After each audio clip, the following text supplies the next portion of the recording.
everyone needs media content. It doesn't matter if you're an artist, you own a small business, or you're just like, a CEO of a corporate entity. Like everyone needs content that could benefit everybody. So this is dope, just tapping in and connecting with people.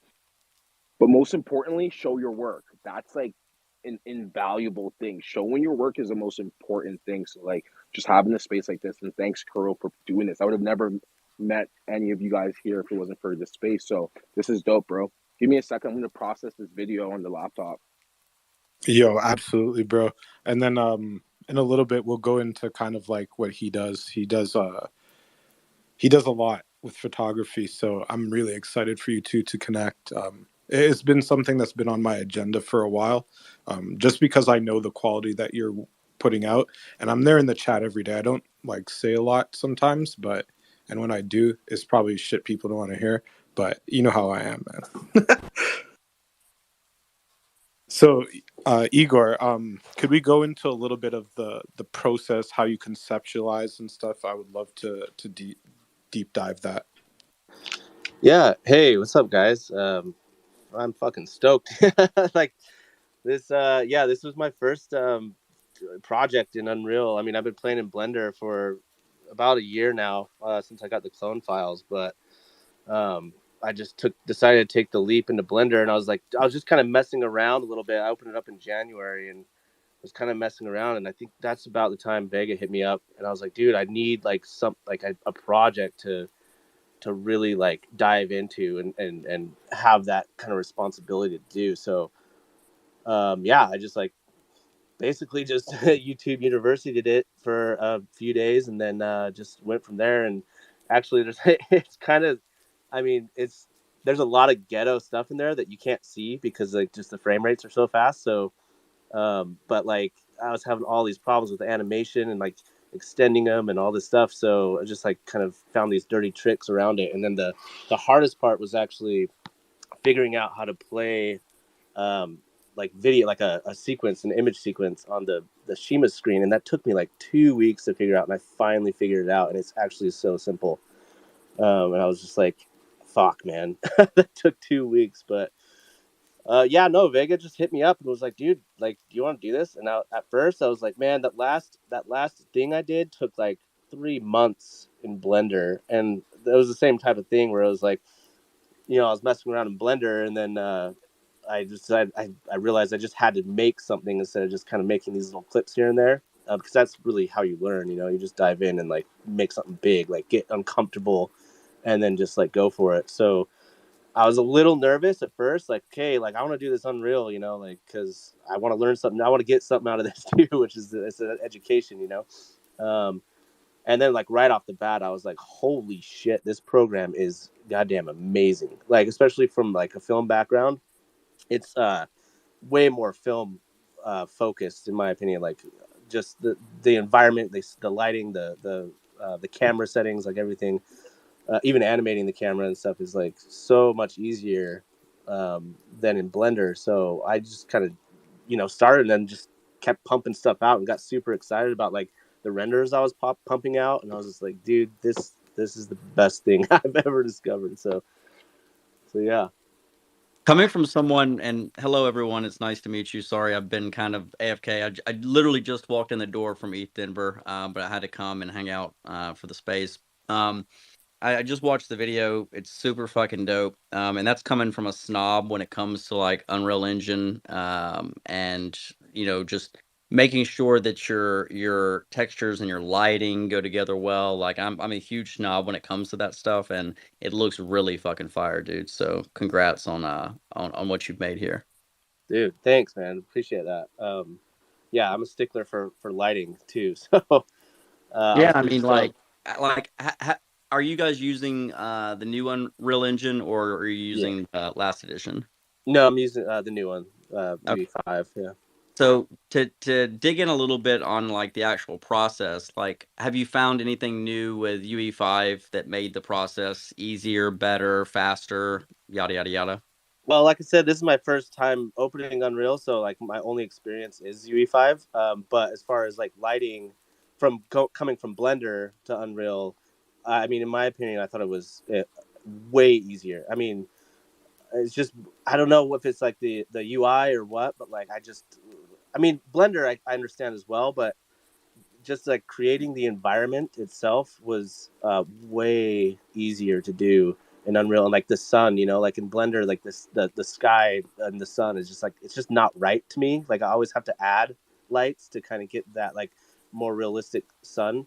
But this, like the sun in this one is like really really nice. And yeah, I mean, I'm excited to actually do work more in like enclosed environments, and play with actual like lighting attribution and all that stuff from lights and things. But Yeah, and I think having the right tools for the job is so important, and I think that it's really dope with what Epic did to allow creators to just use that insanely powerful. It's not even really a game engine anymore. It's now a media engine. I mean, you guys aren't the only ones using it. I have literally seen Unreal Engine used on like large, big budget, 100, $200 million movies, for them to render out like scenes and stuff. It's becoming so mainstream, and I think that you know having projects like what you guys are doing here create this kind of stuff also drives the new innovation, because you get the younger kids interested, right? Because they feel like they actually have a chance to create dope shit without having to go get a 4-year degree and waste a ton of their time, when in reality all they had to do was look up a tutorial online and then hone and practice their skills from there in order to get started. And I think that's very important in today's time, is that like I grew up in a time period where like basically I was told, oh, go to college so you can get a good job. Well, that doesn't apply anymore, right? Like your value in terms of your compensation and your salary is how much value can you provide, and how much skills have you learned that you can provide to wherever you're working or whatever you're working on, right? And you come into a business with 5 years of self-taught education from before you even graduate high school. There's a good chance you're going to beat out that candidate that just did 4 years in university. So anyways, that's my little rant on that. oh no, I absolutely 100% agree with you. I was just talking to my wife. I thought it was funny. So I went to film school. I graduated in film school in 2011. But I took 3D classes and completely, well, one 3D class because I've just got I basically I failed out because I used we were learning Maya, and the professor was just a piece of shit, and I he was just an asshole. He was not an educator. So but anyway, like Maya was super expensive back then. I couldn't afford it, but we had them at our school computers, and we had a final coming up, and we had to use our school computers, but they were all like down for maintenance, so I couldn't even work on my project. So I had to like problem solve, and I downloaded Google SketchUp, and like and the project was to animate a clock, like like the clock hands going, the minutes and seconds and stuff. But I couldn't figure that out. But I figured out the physics in I was playing around with the physics tab in SketchUp, and so I just made a clock like drop from the sky and like land and like crash, and all the gears and components like kind of. I'll find it and post it, but like, and it's really shitty. But I mean, it's pretty cool, But he failed me, and it just like got the worst taste in my mouth for 3D, and just like was discouraged and like fuck this. And like I said, it wasn't even until this last year, that I opened up a 3D program, and then went to YouTube University, like you said. So I have a question. So would you say, and this is something that I apply to programming, but I think that it applies in this case as well. Um, when you're first starting out on something or learning a new skill, like either learning a new programming language or learning how to use a new tool set, um, I feel as though it's best for you to go into it knowing a small thing that you want to create and that you're passionate about, in order to try to achieve that end result, right? Like, that you want to make something. The first, attempt at it that you're going to have is not going to be perfect. It's not going to be great, but at least it's something, right? And I see so many people that are like, oh, well, I want to learn how to do this. And I'm like, okay, why do you want to learn how to do this? Well, because they make a lot of money. And I'm like, well, you're probably going to have a lot harder time learning that skill if you're not passionate about like what you're working on, right? Where at the end of it, you're not like, if you're not like, damn, that looks good, or damn, I got to do 30 more revisions to make it just right, then you're not passionate. And I feel like you're missing out on a good opportunity to find something that you are passionate about. So my question to say all that is, whenever you're like learning new skills when it comes to the creative side, do you think that it's best to go into it with an idea of something that you want to get out as an end result? Yeah, I mean, absolutely. And that's a testament to this space and digital assets. That's the only reason why I even opened up 3D, was because I was so stoked, or Blender, because I was so stoked that I got those 3D files, my clone files, and I was like, I want to play with this. Like, this is mine. I own this. I want to, I had that motivation because I own that, like, and then like the Metashima came out, they dropped some 3D files to the creators just to play with, and even that was just like, man, I want to play with this now. So I have like the Shima and everything because I love playing with both of them.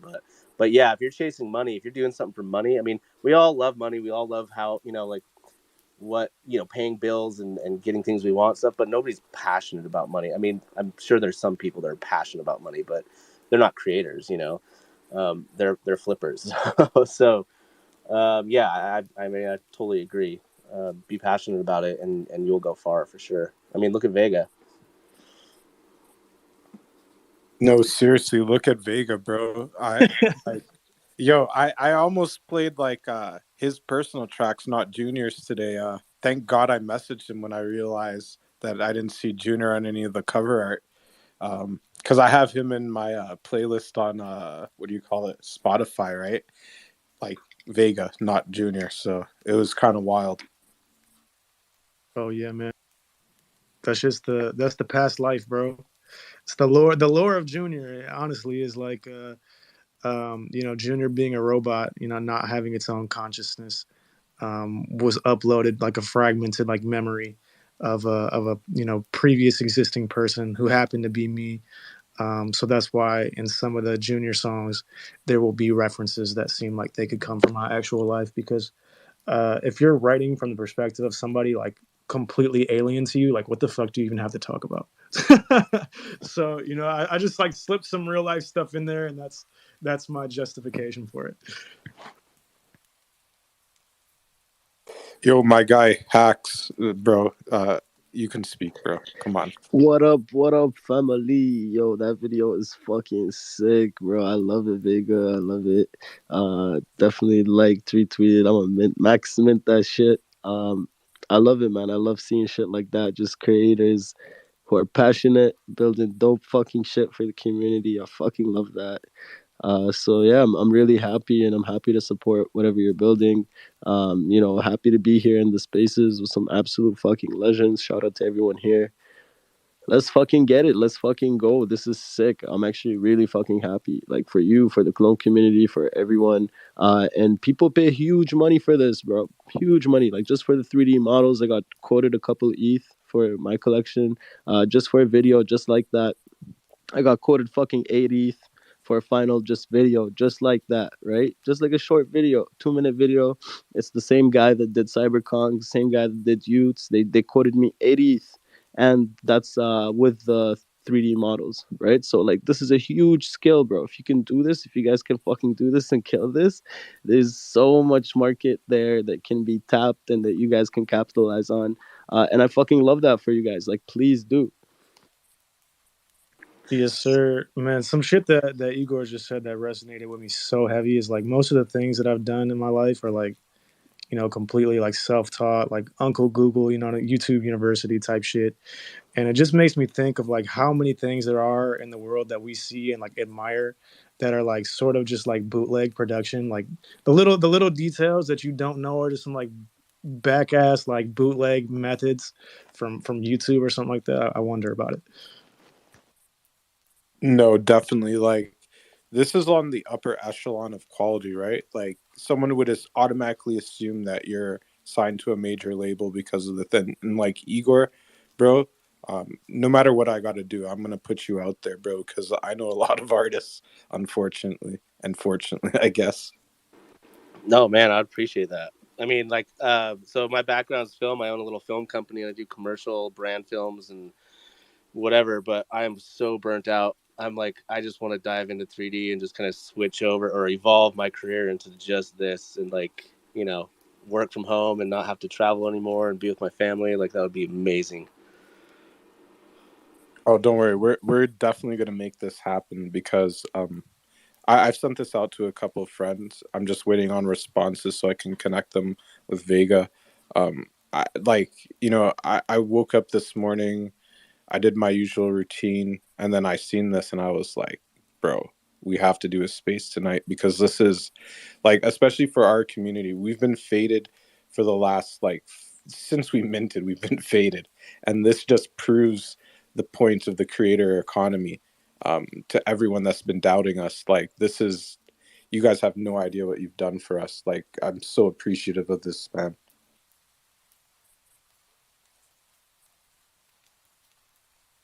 Also, anyone that wants to come up, just like request up, um, and we'll bring you up.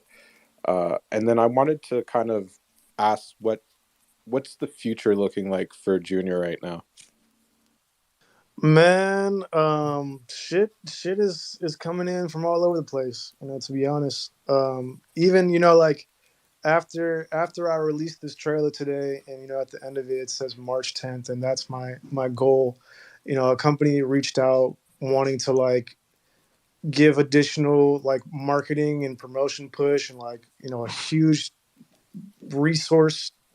You know, they just want to give all that shit to me, and they're like, we can do this if you want to push it back to the 16th. I'm like, oh fuck. So I'm still shooting for the 10th if it has to go to the 16th because there's some like great opportunity that can come from it. Dope. But yeah, I mean, then after that we got South by South, we got NFTLA, and then there's NFT NYC, and all kinds of people are trying to get Junior on screen, kinds of things. One of the things that we're talking about, I got a meeting about it on Tuesday, is to have somebody build out one of those like Twitch stream AI bots that like speaks to people in the chat and learns video games and just like streams 24 hours a day constantly. That'll be maybe like a different iteration of Junior for another like revenue stream. Well, I love that because like my whole like crazy push that I've been doing is for clone visibility, right? And what you guys have provided me with is something that I can bring to people and be like, check this out. You have to get in on this. And that is more powerful than me just hitting up my famous friends and being like, check out my clone. My clone is not exactly the best representation, no matter how much it's worth, of like what's going on in our ecosystem. So yeah, I bro, I am so fucking proud of you, man. Thank you, bro. And I feel what you're saying, man, because a lot of this stuff, like we've been in it so long and like all day, every day, and all the conceptual and like abstract stuff, like we get it. It clicks for us. For everybody else, like you got to put their face like in the finished result of it for them to see like and understand what's going on. Can I just Rose, say, yeah. yeah, can I just say when I saw the video, I think I messaged Vega like super fast. But man, so proud to be just part of the clone creator community. And this is like the stuff we like live for on the timeline, and like just so bullish on just creating together, but mad skills. And I love the surprises with Matashima in there and just so clever. And the bop was awesome. So yeah, just mad kudos and congrats. And obviously we're all tracking what you're doing so closely, but thank you, Kuro, for setting up the time to celebrate, because I think we have to. Like for all of these moments, we just have to celebrate everything we launch, everything we create, because it's great momentum for everybody. And I'm like super jazzed up and like ready to go. Thanks to what you guys had shared today. I really appreciate you saying that, Rose, because like, oh man, I cannot tell you the people that have faded that are just like, they're in my WhatsApp right now, panicking and shit. It's beautiful, man. It is so beautiful.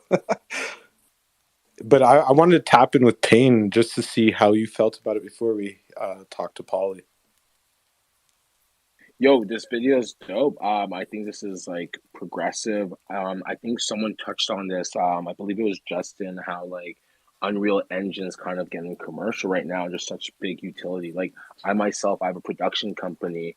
So when I have clients that are always asking us for, work or concepts, it's just an addition to be able to present this. While I was busy on the back end, because I've been talking to Post Malone's manager, I just said, hey, like, check this out. I'm not going to make any promises, but I definitely feel like this is a valuable thing, especially in this community, to tap into Web 2 and see how people can connect. Just because, like, you never know who's behind these PFPs, right? So it's just interesting. I did Post Malone's first show when I lived out in LA back in the day, and just I've had this relationship with him and his team, and brought them to Toronto. So and I have my own production company, so we've worked with like artists such as like The Weeknd and then Drake. But the beauty of this is like collectively we can tap in with creatives in this space and then see what we can do outside of that, because there's so many opportunities. There's so many, like, I don't like to always talk about the bag and everything, because obviously get paid for your work, but there are budgets. And then as an art director at a record label, like, we're always looking for new talent for different projects for the artists there. So I'm just glad to be here and everyone's showing their work and being able to process this, and hopefully we can just connect and see how we can make something work.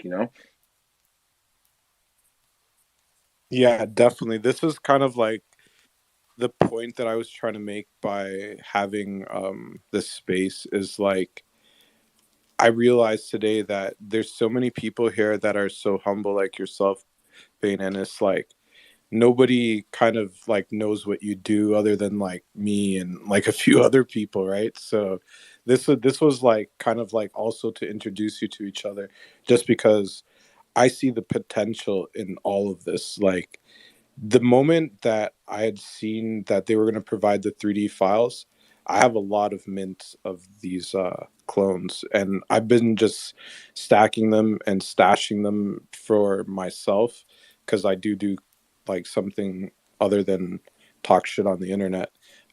So like for me, I see this as an opportunity to connect people that I know within the space, and highlight somebody that deserves it, because like this coming week we're going to have you up on the round table, I think Wednesday.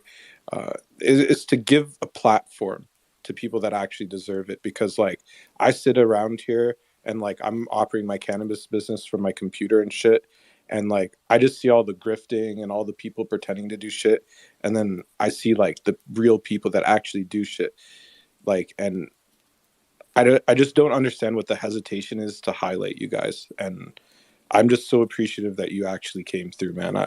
This is dope. I think that's beautiful though, right? Like I kind of came into this space for my own personal art. But then there's also like, I think everyone here has value. I don't really believe in the $1 million idea, but like there is $1 million execution that can be shown. So I think it's beautiful just showing your work.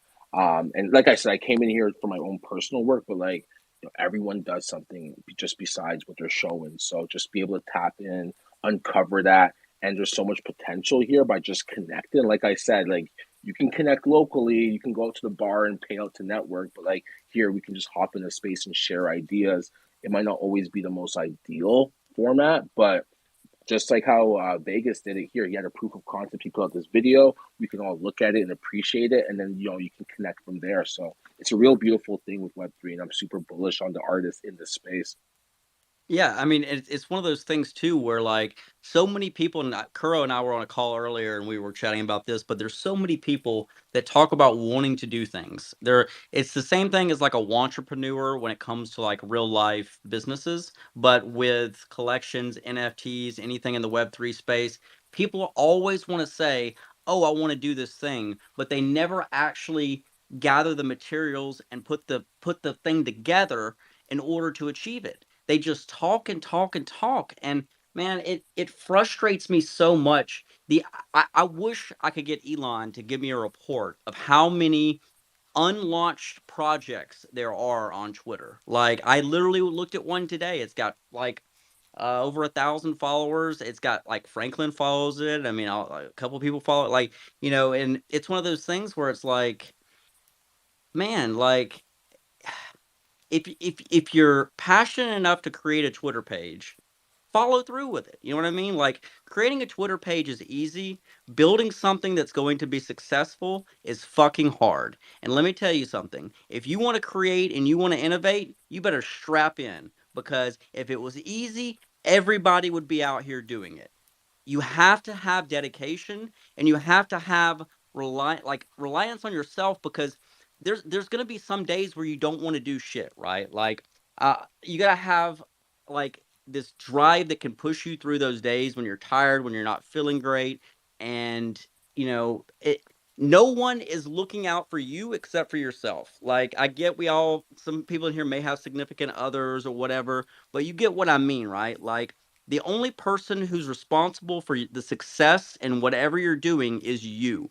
So get out there, stop talking about it, and just do it. And then once you do the damn thing, link up with Kuro, link up with fucking anybody in this space, because let me tell you something.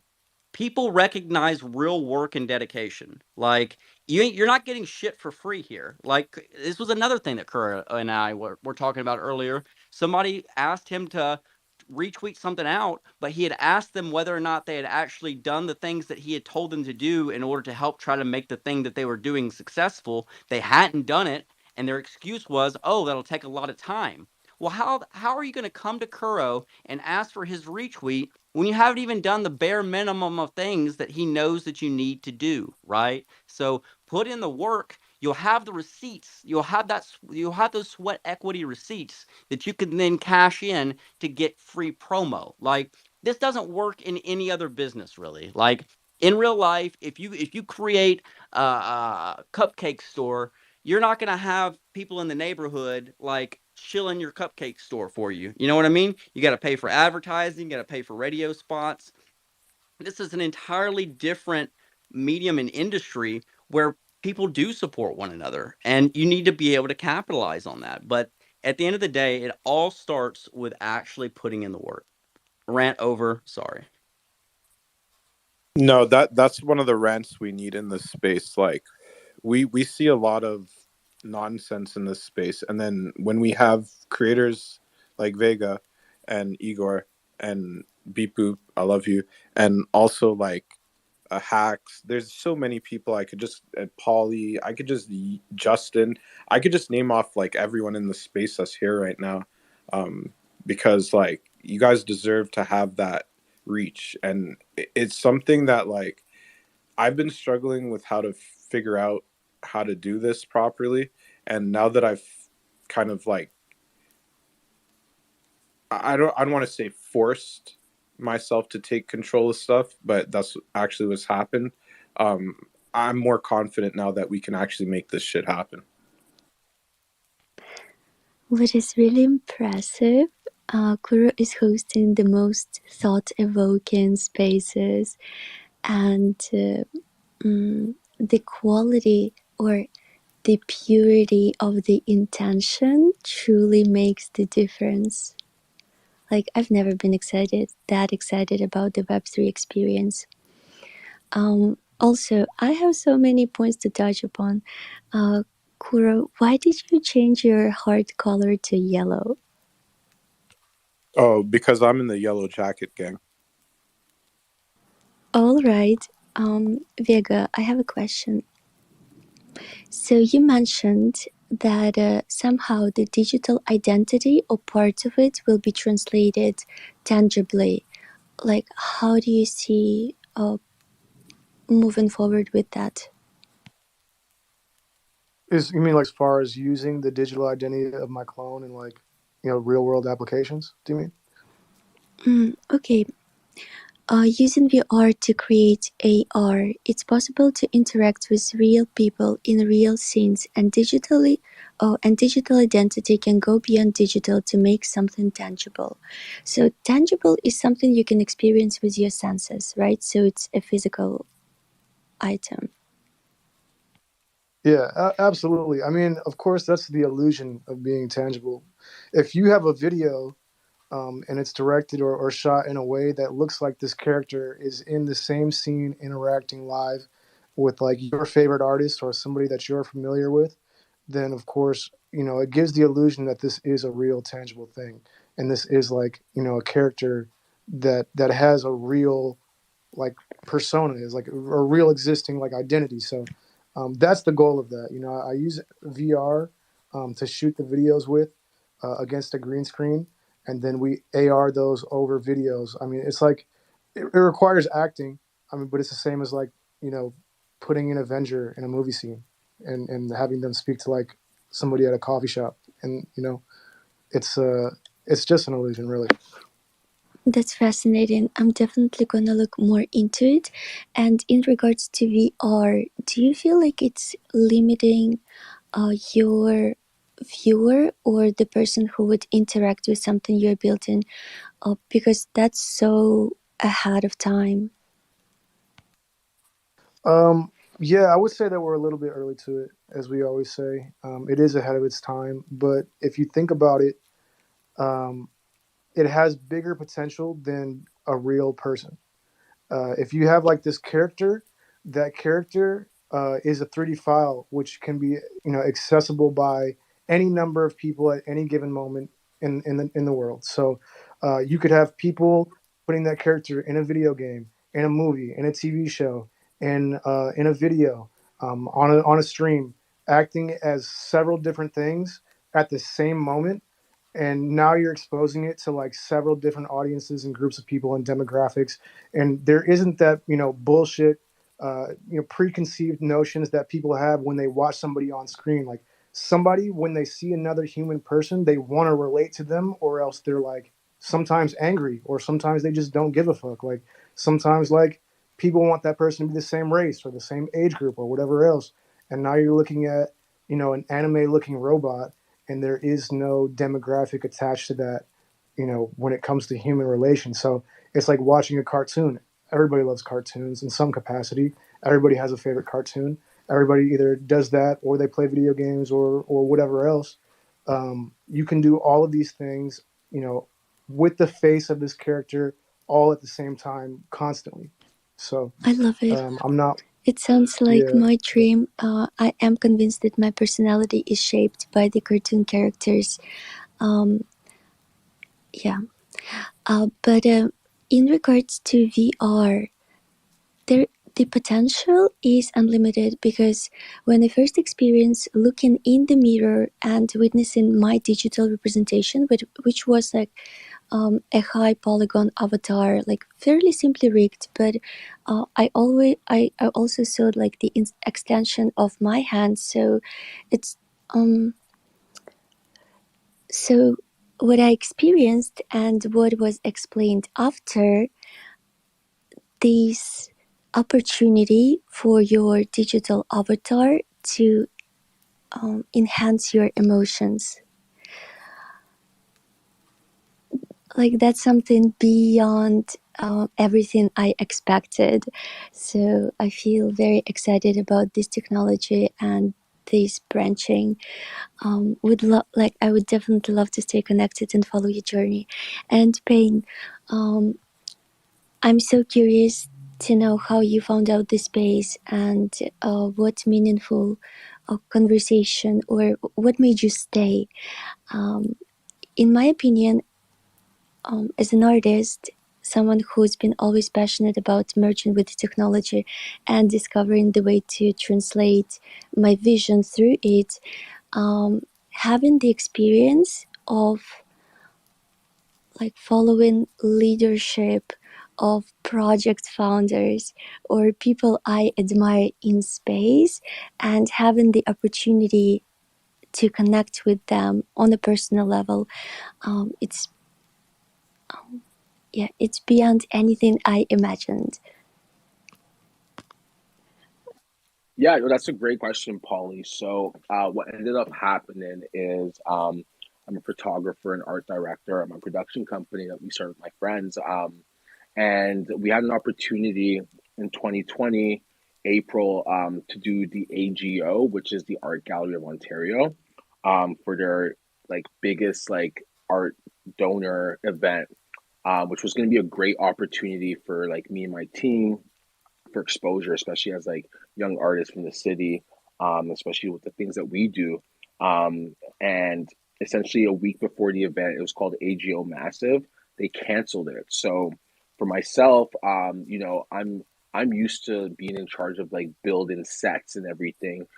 So in response to it closing and not being able to showcase this, I did this virtual environment, and it just like it spiraled into this whole like obsession, and it was way easier than like going to Home Depot and getting wood and building these structures and stuff, right?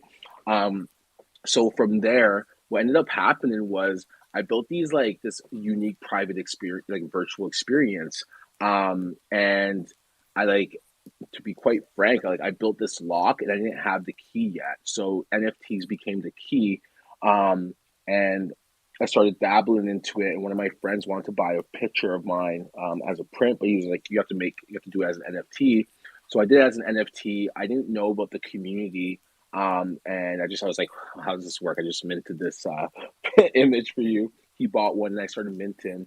And then I found Twitter like 10 months ago. Like I had this account when I was like in high school, and I just booted it back up.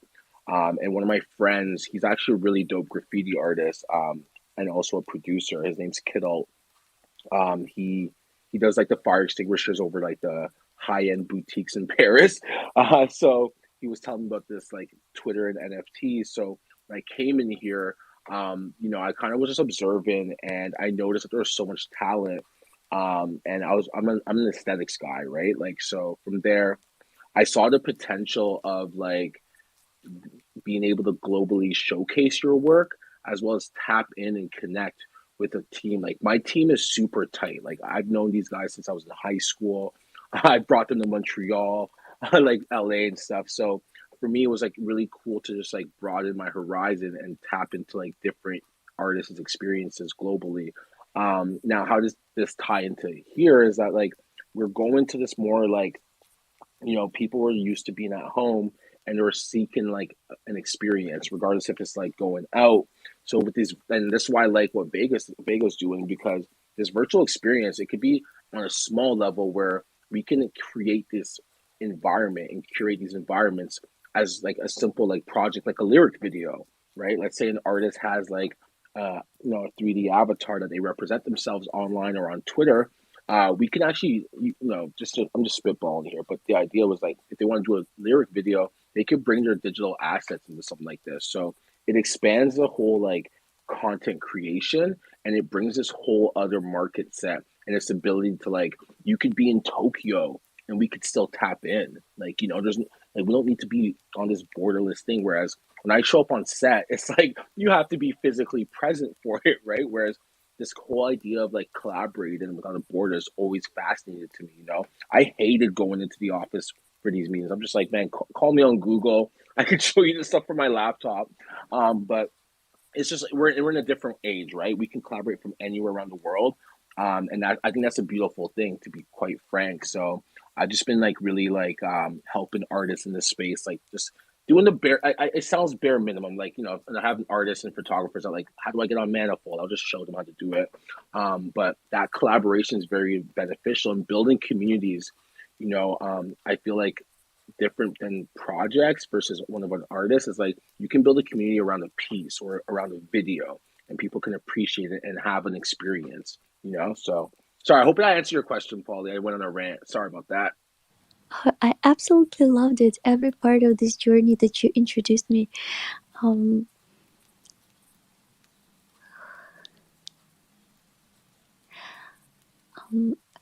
okay. Do you have any branded content of the experience on your timeline? Will you be able to pin it on top? So when I first came into this space, I was fully doxxed, like first and last name. And I think certain people caught on to who I worked with. I can DM you my website, my company. We have a video reel, or I can pin it to the bottom. And if you guys want, actually, I'll put it into the bubble. I'll show you guys my production company, and I'll show you the demo experience that we did. And from this, which is interesting because I did this like almost 3 years ago. Like this has led to for me like opportunities in the space to work with other projects. So always show your work. I'll definitely like for this space, and because I fuck with Curl, I'll definitely put in the bubble. I don't normally share this stuff because, like I said, I kind of wanted to make this about my art. I didn't want people to buy my art because like, I work on the art director team for the weekend, or we did the Drake videos. I really want to make this about me and allow people to connect with me directly. But for you, I'll definitely do that. And that's another side of this. Like, you can connect directly with people. And that to me is beautiful. It was actually one of your friends that introduced me to Virgil Abloh. That's how I got all that Off-White stuff. That guy was just a legend, man. And it goes Okay. back to the whole collaborative thing. So, Kuro, did you know that I was the one who brought Virgil Abloh to Toronto? And then from there, we did that party at Hoxton that blew up? That it was the greatest Yeah, I party in was Canada. there. I You was were there. there for that? That was my party, Bro, bro. that That was was my so party. fucking lit, bro. Like, yo, I brought my my niece unironically, and that was the first time she had like a really dope musical experience, bro. And then my brother moved the kids out and his wife out to Atlanta, and she started acting, bro. It's like a domino effect. I feel like any sort of creativity that can spark someone else's creativity has more value than people realize. And yeah, that's exactly it. So like, that party, we booked Virgil Abloh, and then he ended up bringing Kanye and Drake, and it was because I had a relationship with him when I was living in LA, and I would bring artists from LA to Toronto to be like, yo, you guys got to see what's going on in Toronto. But relationships are super important in this space, and you never know like how you might impact, or just give an opportunity to people is super important. And that's why I really support what Kuro's doing, because he's all about that. Like, I know people have this crazy idea about him, but he's really a dot connector, and something that like resonated with me. One of my friends, Lamar Taylor, who's the Weeknd's creative director, he said you can make $1 million by just connecting the dots. And it's not always about the money, but it's about bringing people together and value. And that's just kind of been my journey in just in life, like So I hope that inspires somebody, encourages. I lost the plot. What I was saying. Sorry. No, that's awesome, bro. I appreciate that perspective because it kind of gives everyone in here like the idea of what's possible. Like, so for myself, like I'm in the cannabis industry, and all my friends are like either musicians or artists and stuff.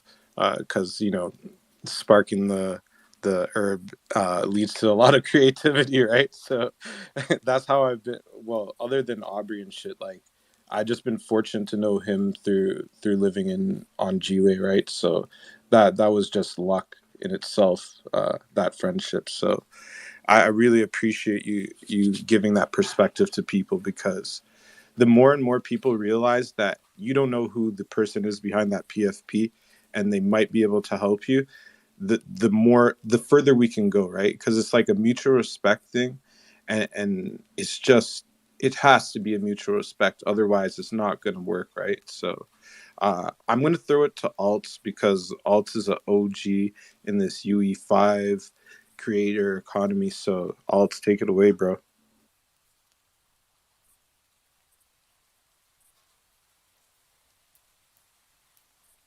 Give him a second. He's probably in the Matrix right now. So we'll throw it to the. I mean, his hand is probably sore, Kuro. It's been up for a little minute, so maybe he's working the joints out before he can actually talk. Yeah, yeah, for sure. So, Which hand, bro? He has like 18. yo, that is the most legendary clone in the collection, because it's basically him, and I don't know how he minted it, but both of us have been very fortunate to enter the artifact ecosystem and find things that we love. So I'm gonna throw it to Detero. I don't know if I'm pronouncing that right. No, it's Detroit. You can just say Detroit.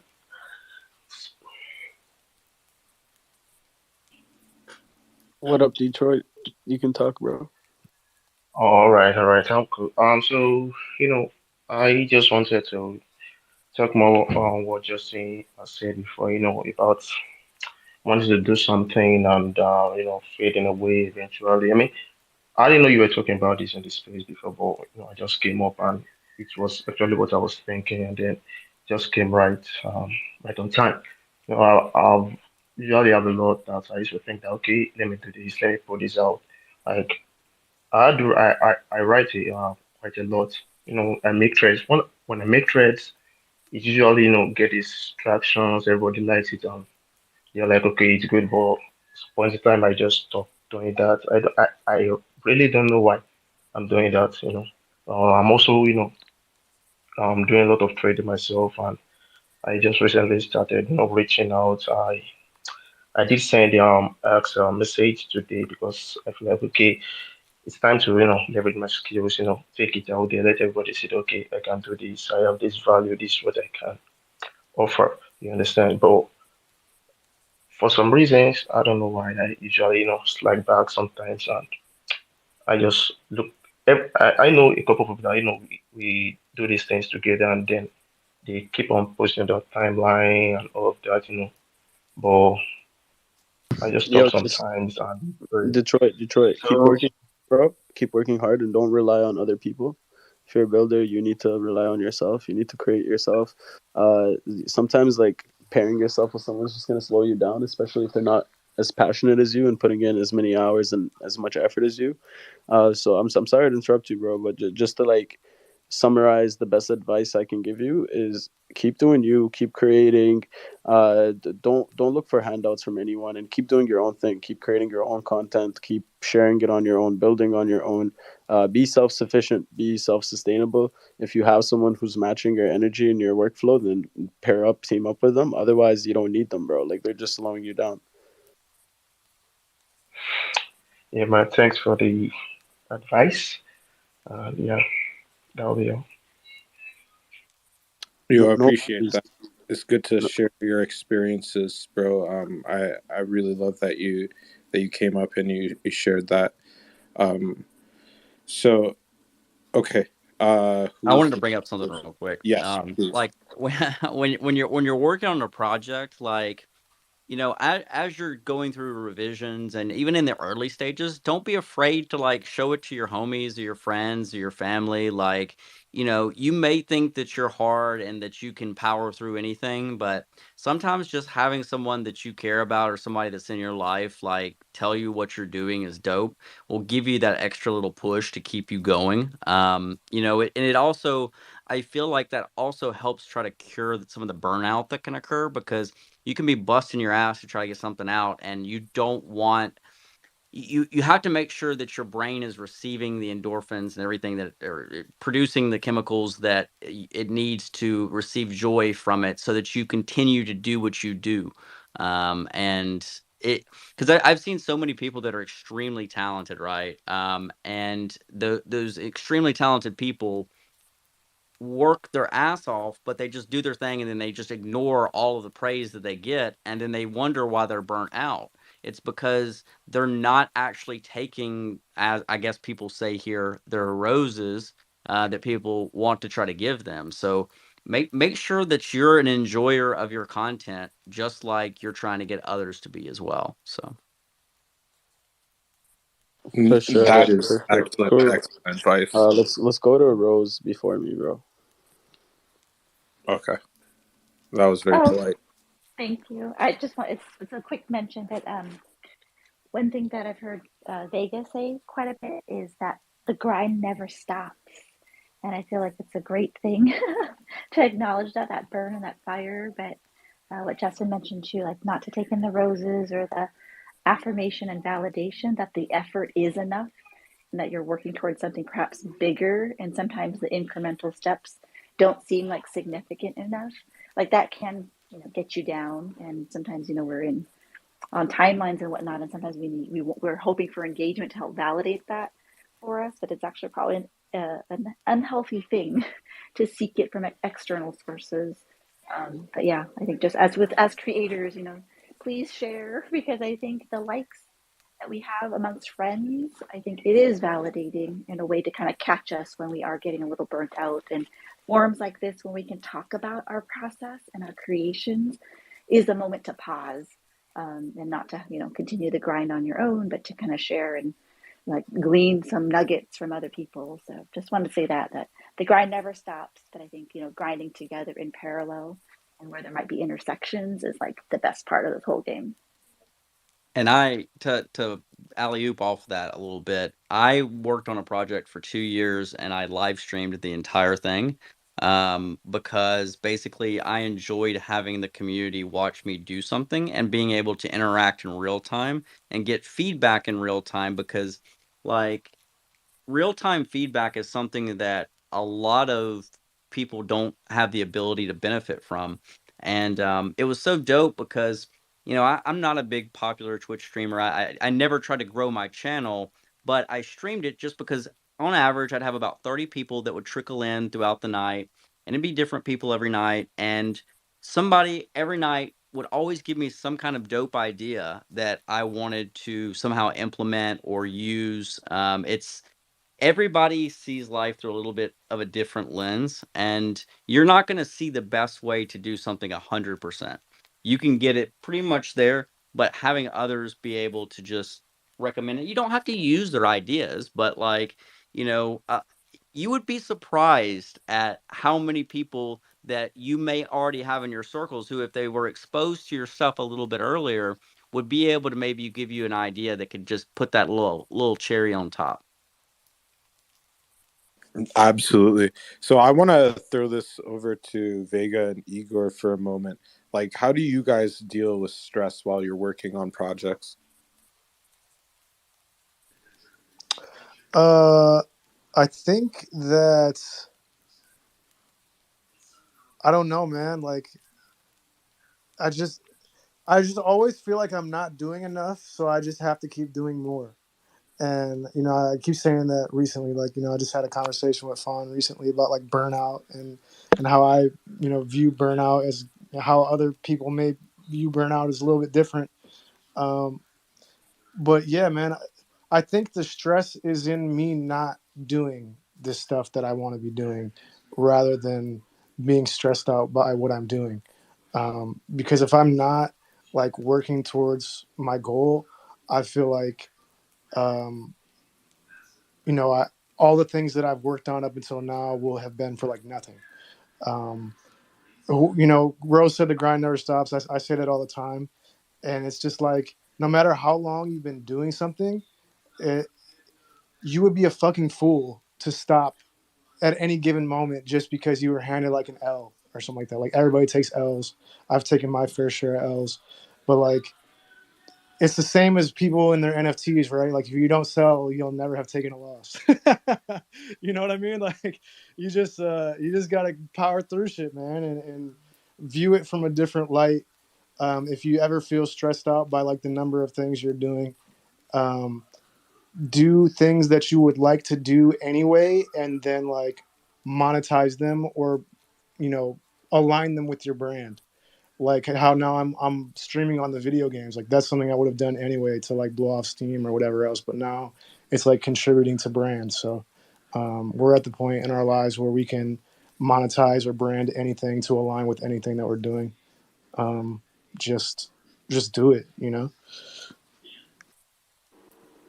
I just drink a lot of alcohol. No, but seriously though, in real life, like with my film, like I was mentioning earlier, I'm just like getting so burnt out because I do these really fun, cool projects that I'm really stoked about, and then and it's happening more and more now, but it just turns into clients coming back with all these revisions and suggestions and telling me what to do, and then I just become like a button pusher, and then I send them a first edit that I'm super stoked about, and then when the project's done, it's just like garbage, and I don't even show it. Like I probably have 50 projects that I won't even show anybody because I'm so embarrassed about them. But they're paying the bills, so it's like I just got to do it. But with this, I mean, when it comes to stuff, and we talked about this earlier about like validation and having showing your friends and family. But I've had like kind of a weird mixed experience with that. Because a lot of the time my friends and family just don't get it, or they're just like, oh, that's cool, like whatever, like good job. But for me, I realized like just it's not about anybody else, like your art is your art, and it should make you happy, and that's like where you're really going to grow and not burn out is just realize it's not for anybody else, it's for you. um and that's why I love what I'm with the 3D stuff. And another thing with me is that like I love to learn, I love to problem solve, and so this being the first time in Unreal, it was like it was so fun because I had all these problems that I had to figure out, and I was just like out here in my garage office that I made, and like like late at night and just YouTubes and figuring out and pulling my hair out and just having like the best time by myself, like making this stuff. So yeah, it's a little bit different, I think, for me dealing with stress. I'm definitely stressed out a lot with like my real stuff, but this is kind of a big escape for me, I feel. Hey, real quick, I would never normally do this, but I'm kind of having like a no kind of bullshit day. If everyone can scroll down to the very bottom of the listeners, there's a user named Katie Rock. It's a private account. If you don't mind, go to that account and just block them for me, please. They sent me some lovely DMs, calling me a retard and just being extremely hateful. I have no idea what is wrong with them, but like like I just don't want anybody to ever have to deal with it. I can deal with it because I have thick as shit skin, but I want everybody in here to block that person out of their life because they don't need that negativity. And I want to show Katie here, which I'm sure that's not their real name. I'm sure that this is some alt account. I'm not sure why they came after me. I'm not sure if they're having a bad day or what. I hope you're having a good day and I hope it gets better, Katie. But coming into a Twitter space it's full of positivity and DMing one of the co-hosts hateful things, it's not going to work out well for you. I can promise you that. For sure. That's just stupid. On that note, I'd like to reset the space just for a minute or two from your guys' time. So yeah, let's all take a deep breath. Let's all relax and let's talk about Beep Boop, a special speaker up here on stage with us. Hello, Beep Boop. It's the year 2033. The humans and the machines have learned to cohabitate in synchronized harmony. Season 2. When? When Beep List? When Season 2? When Beep hit $1? Bro, am I on the side of Wally right now?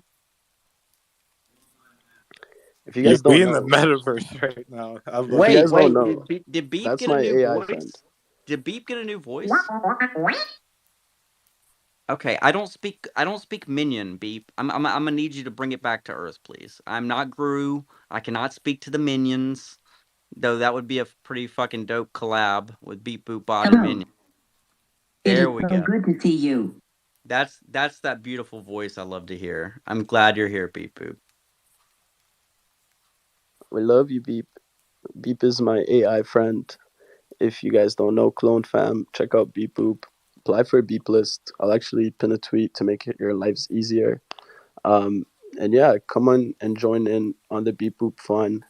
It's been a really great experience for me as a clone. I'm gonna be honest with you guys. Everything was basically free other than 1 mint. So I'm happy to support other builders and creators in the space. This is actually how we advance. Don't limit collaborations to just whitelists and I'm gonna give your community this many spots, and no, try to go beyond that, guys. Co-host stuff together, work together. I actually posted some fan art I made for Beep as well. That's not their official art, guys. It's just fan art. Please don't think it's official art. It's just because I'm excited. I'm excited for season 2. It's starting in literally 2 days, March 18th. Beep list is coming up very soon too. Make sure you guys get your applications in. But yeah, I'm happy to support anybody here, whether it's Vega or Beep or whoever who's building cool fucking shit in the space. And I think that's how we actually advance all together. That's my 2 minutes. Thank you guys. Hopefully everybody here accepts their roses because you guys all deserve it. Take care of yourselves. Me and Beep were working for like 16 hours the other day, 12 and a half hours on spaces, and then we took a break and came back for more. But that's because we're passionate and we love what we do. If I was doing this anywhere else, I would have fucking left like a long time ago, right? But I'm able to push through every single day because I love what I do. So if you guys are passionate, make sure you do something that you love doing. Absolutely. And we have a legend up here as well. Ant Ben, I want to throw it to you, please. Yo, what's up, guys? I don't know if I got kicked off stage earlier because you guys thought I was engagement farming, but that wasn't the case. I was getting rugged hard as fuck. Um, anyway, I definitely wanted to just come up here because this collaboration between Vega and Igor, um, like I've met both of these guys in person and genuinely like just some of the realest fucking people that I've met in this space, and like I could just genuinely connect with these guys. So I'm just super pumped. I saw the teasers that Igor had showed me while I was in Utah, and I knew it was going to be insanity. This guy's been super under the radar, and I've been pushing for him to get his gold fucking check. Get the man his gold check already. Because I know it means something, right? So. But besides that, yeah, man, I met Igor in Utah. It was fantastic. The guy is extremely talented and way too humble for as talented as he is. And obviously, Vega's a fucking staple in the community. And I met him when I was in LA too. So I really just wanted to come up here and say, like, you guys fucking crushed this. I'm already fans of you guys. And it's cool to be able to call these guys friends too. So it's like it's just like it's always great to see your people. Just fucking winning and crushing and like working hard because it takes a lot of work and a lot of effort and a lot of sacrifice to be able to do just everything here, right? And it takes a lot of work. And so just happy to call these guys friends and be able to collaborate with them and just pump for this collaboration that they did together. I knew it was going to be fantastic. So wanted to come up here and say, fucking excited for you guys. Thank you, bro. Yeah, dude. Appreciate you. Yeah, I love you, Ant Man. Thanks, dude. Alts, are you here yet? He's back. I'm here, brother. I'm here. I was just waiting my Bro, you turn. got called on already, Alts. Bro, this is the most like professional chop shop I've ever been I in, must dude. have been rugged. I've never seen hands raised in chop shop. This is amazing. My bad. I must have got rugged and didn't hear that part. No, I just wanted to. Speaking of roses, I want to throw you guys some flowers. Like Vega, man, I love the way that you merged mediums, man. Like it's pure genius the way that you blend your music with other forms of art. Like I get hella hyped every time I hear your stuff or Junior stuff, for that matter. There's just something about like having an artist that a musician that represents Web3 and kind of what we're about, and it just hits different, man. Like you truly understand the vibe that we crave in this space, and I really appreciate that. Igori, like, dude, I'm blown away by your first attempt in Unreal Engine. Like, if there were issues that you were having to cover up, like we most definitely didn't notice because like your storytelling ability, it sucked us in, man. Like it was engaging to me. Trust me, if it wasn't engaging fully, like we just naturally would start to nitpick shit, right? But like no, I was sucked in from the first frame to the last, man. And yeah, and I love how you implemented the stuff on the screen with the bot at the end. That was dope. So I'm hella excited to see how you grow as an Unreal Engine artist, moving forward. Like your filmmaking and photography background it's paying huge dividends in this space, my friend. And on top of what you guys said earlier, talking about stress and stuff, like, yeah, I 100% agree with what you said. Both of you guys, like, just follow what you love, follow your passion and just kind of let the universe decide what that's going to turn into. Right. And if you do that, like, it's just a win-win, man. And it shows 100% that that's exactly what you guys do, and because it has both of your work, like it has a true authenticity to it. And we love it, man. So you guys just keep crushing it. Man, thanks, Alt. Dude, you're a legend. It means a lot, seriously. Yeah, man. You already know. We've been needing to get into the same VR world for way too long. Separated by file extensions, VRM versus the GLBs. Yeah, I still got to hit up Jim, but I think we can make something happen. Soon enough, man. We got to. It's gonna be fun, man. I'm excited. And just so you guys know, the first person I actually could stand to watch their VR stuff was Alts. I was like, this guy's fucking dope, man. And it's so good to see you guys all connect because that's what we need. Clone visibility. We need Vega visibility. We need Igor visibility. we need visibility for all of you guys, because that's what's going to push us to the next level.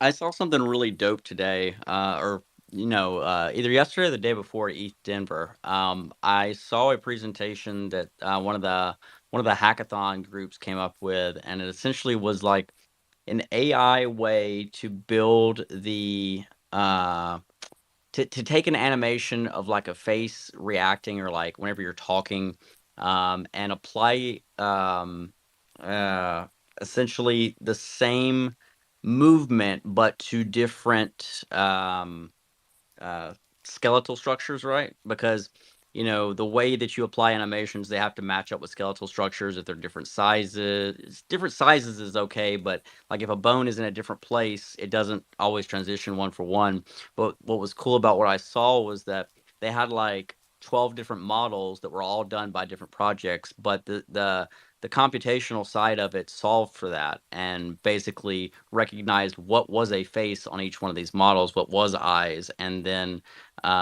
like basically converted the animation so that whenever you do things like augmented reality, it would basically allow for you to have the same movements. I think AR is going to be way more huge than what people realize it's going to be. Apple is betting super long on AR.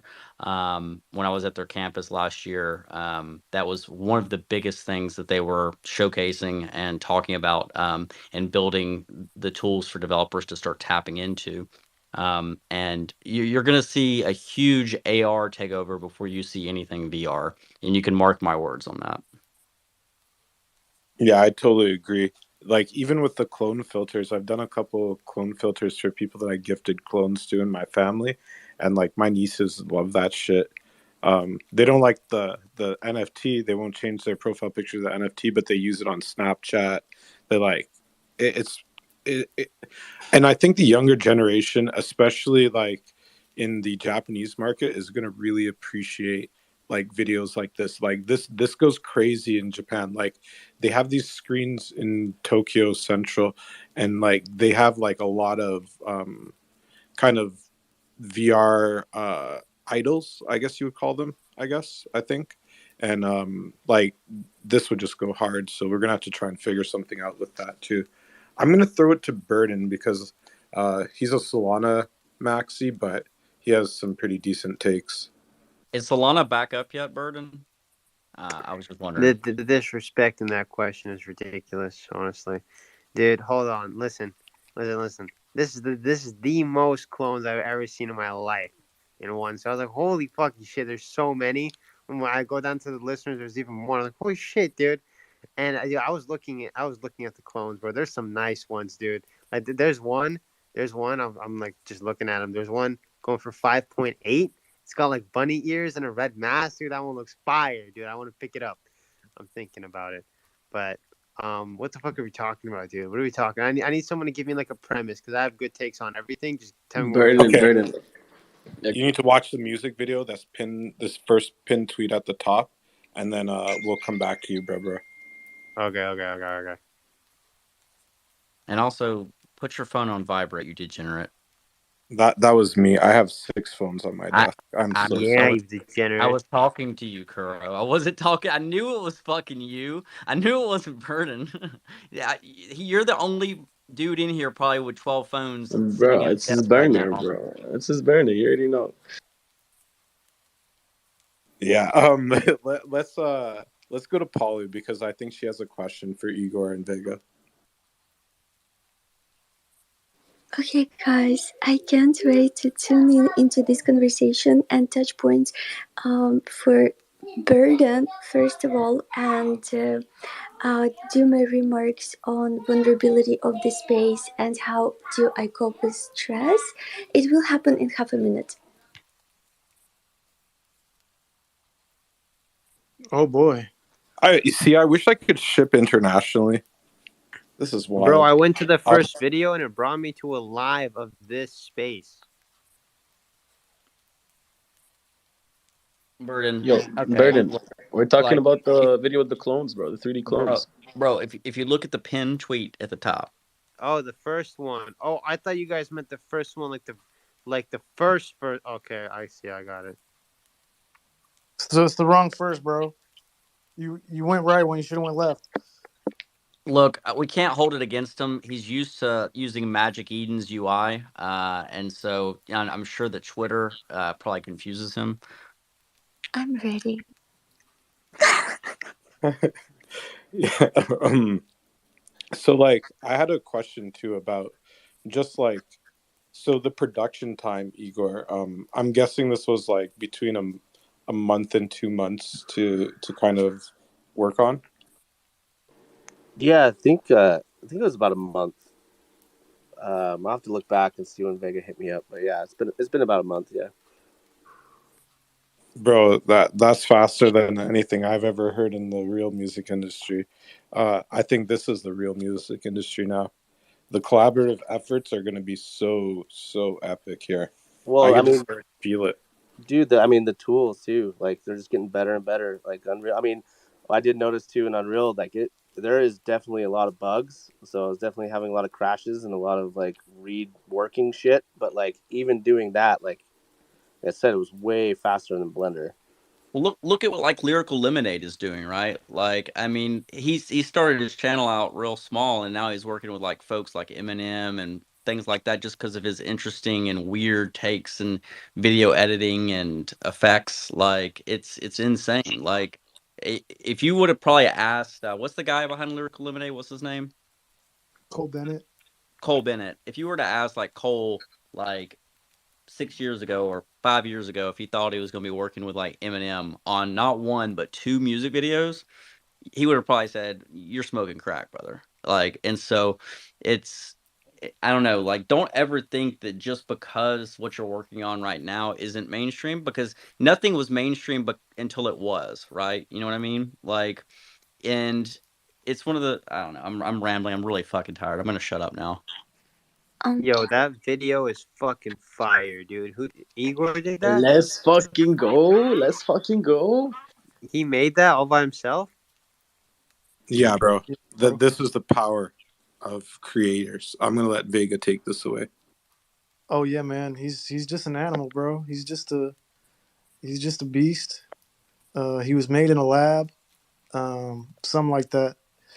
But yeah, man. I mean, I'm excited to see the rest of what we do because, like this is a video, but then we got Dom Jordan down there, also part of Yellow Jacket Gang, has created an entire Yellow Jacket world and pop up and fucking crazy shit that might get animated and have its own VR verse as well. So, dude, it's the next few months could be crazy, man. Oh, it's definitely going to get crazy. We've had like a couple new entries into the clone ecosystem, and they're absolutely brilliant as well. It's kind of, good art attracts good artists. I think that's the one takeaway that I've had from getting involved in the clone community. That's kind of like why I have such a strong stance on the founders retweeting stuff that you guys create, because it's like, if not them, then who, right? So it's a point of arguments that I've had with people in the space, and just they don't get it, but they'll get it soon. Bro, Do, that's do the you same think? thing I said earlier, bro. I said, if we don't do it, then somebody else will, and I would rather it be us. Do Guys, I you guys just have think a left question. or right-facing PFP matters? Like, do you guys think that if it's a blue chip, it's a right-facing PFP? Not, here's my perspective on which way it faces. It's just facing whatever way the artist decided to. So I have other PFPs that I flip the other way. And like my punk, when I first started here, I rocked it the wrong way, and I found out that there was funks. So it's just how you feel, right? For sure, for sure. The reason I was actually asking is like it actually does get processed in your brain differently, right? So the left side of your brain is like involved for language and music processing, whereas your right side is a little bit more for like just the recognition and recognizing facial features, you could say even. So I was actually curious to see, like, are we trying to reach out to the artistic brain when we make the faces face right, because that would be dominant to our left hemisphere. As an artist in this space, Virgo, I'm so sorry. A little remark. I'm just considering minting Justin's PFP on the blockchain. Oh God, here we go again. Like one thing that I enjoyed. I'm gonna keep it 100 in here because I always keep it 100. I really didn't care too much for ETH Denver. It was all right, but at least I didn't get shit about not having an NFT as my PFP. I gotta shout somebody out in here. Anne, the Web3 Brainiac. I don't mean to like call you out, but like she's got a human PFP. Okay, like I'm not the only one. All right, so like unless hers is like AI generated or something, and I just don't know it. But no, like. Oh my God. Like, Justin, I wasn't giving you a hard time. I was acknowledging my appreciation of you. well, Polly, I appreciate that. And I need to get back to you. I'm sorry I was traveling and stuff. I know that we were DMing about some stuff. So I will do my best to help you out as much as I can. This week I should have a good bit of free time this week to help knock some of that out if you're down.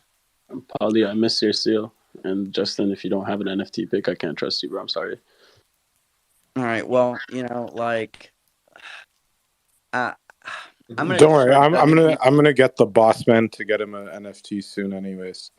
I don't like here's the thing, like I I enjoy having my face because then people can't say that I'm somebody else. Cause guess what? I walk around with this face every day. I wake up with this stupid face. I go to bed with this stupid face. So it's like I am For me. sure, but Nope, that's why nope, here in Web3 we changed the norm. We're all getting away from our usual faces. We're hiding behind these no. PFPs that Look, mean something to us.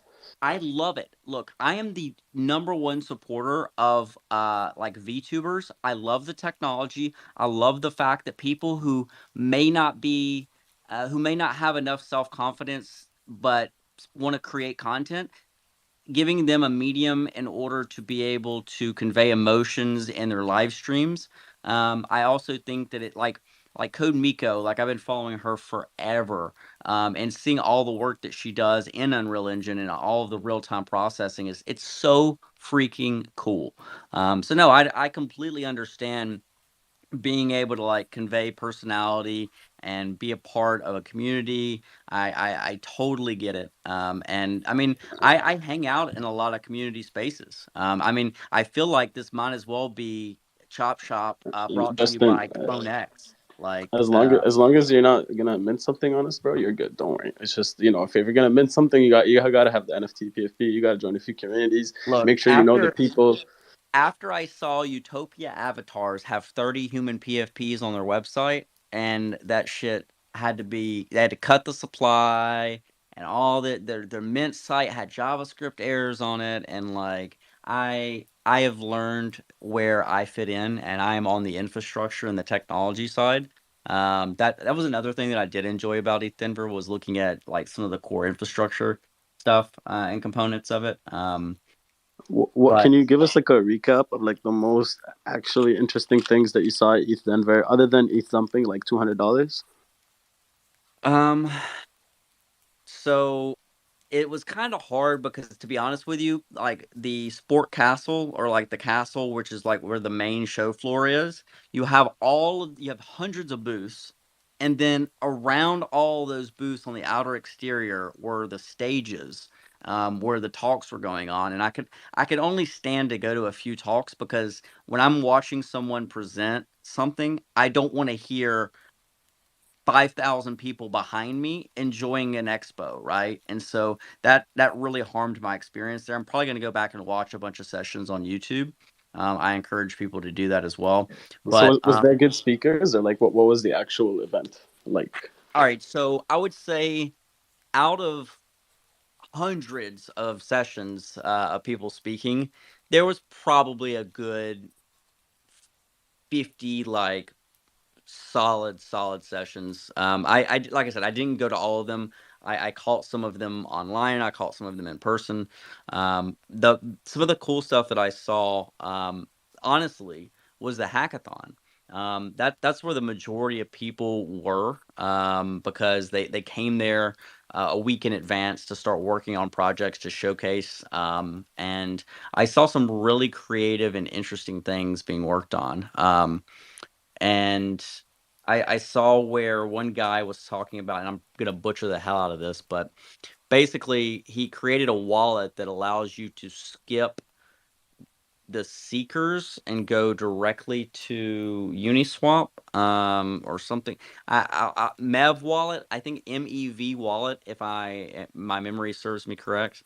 I'm sorry, I'm running on like no sleep, but Oh, no like worries, Justin. Thanks for the info. yeah, But and just to summarize, quick, bro. Like, would you go again? Like, was it worth it? I'm gonna keep it 100 with you. It depends. All right. What, what, what would you be looking to get out of it? Like, what would you be attending it as? Is the best way that I can phrase that. Honestly, like both a creator and a community member who's just there for fucking vibes and to have fun. Like, if it's boring, I really don't want to be there. I'm gonna be honest with you, 100. Even if it's good to like network and all that shit, I don't know. I just I'm not like that. You know, like if I'm gonna go somewhere, sacrifice my time, buy tickets, plane tickets, whatever it is, I better have fucking fun. It You it know, like it cost me a little over $2,300 to go for like 3.5 days. bro, don't you live in the Um, States though? That's fucking expensive if you live in the States. You know, like you're not yeah, going anywhere crazy. I mean it cost me like $750 for round trip plane tickets. It cost me um $1,200 for the hotel. Granted, I booked all this super late. Like I didn't realize that I was going until really, really late.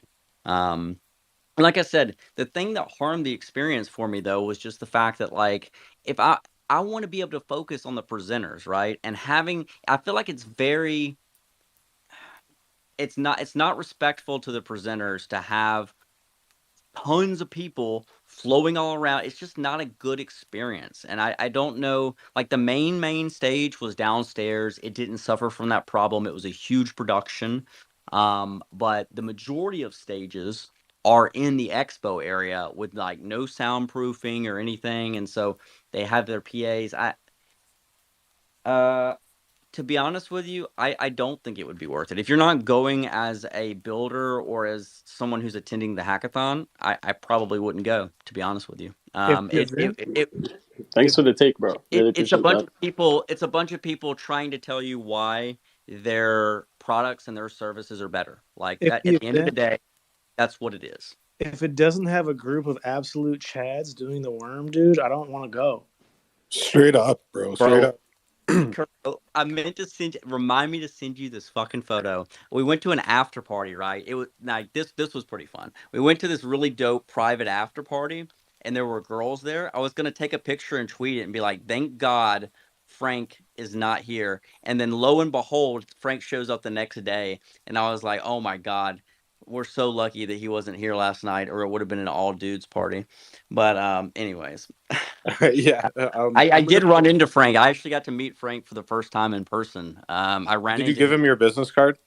No, no. I walked Damn up it. to him and I was like, "Yo, I'm the human PFP that you met a while back," and he instantly recognized me, of course, right? Because that's the one thing that you motherfuckers are gonna have a problem with when you go to events and you're rocking a clone. Like, what are you gonna do? Put the clone on your head? Like, I'm sure there's ways you can do it, but like. That's one thing that I get to benefit You from having just my mug on my PFP. you just show them your phone lock screen, and they're like, "Oh, dude, Oh, you fuck, dude, bro." you're right. There were people there with NFT book bags, and I felt so bad for them. Like they literally had those like LED book bags where they had like their NFTs scrolling through on it.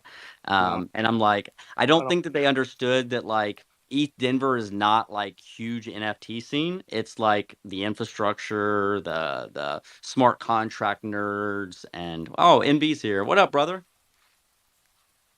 Check Discord when you get a second, by the way. I just got Um, back into town. nice. So Bombay, he's a legend in the clone community. How are you doing, brother? Yo, what Um, up? What up? what's Good your opinion on the morning. video? Yeah, Because so I know I, you I put actually a that's hundred. I had a couple questions because like I'm in like the early stages of just like creating and just trying to build something. But I'm doing it just like for myself, like having fun, building something that is like as like a hobby.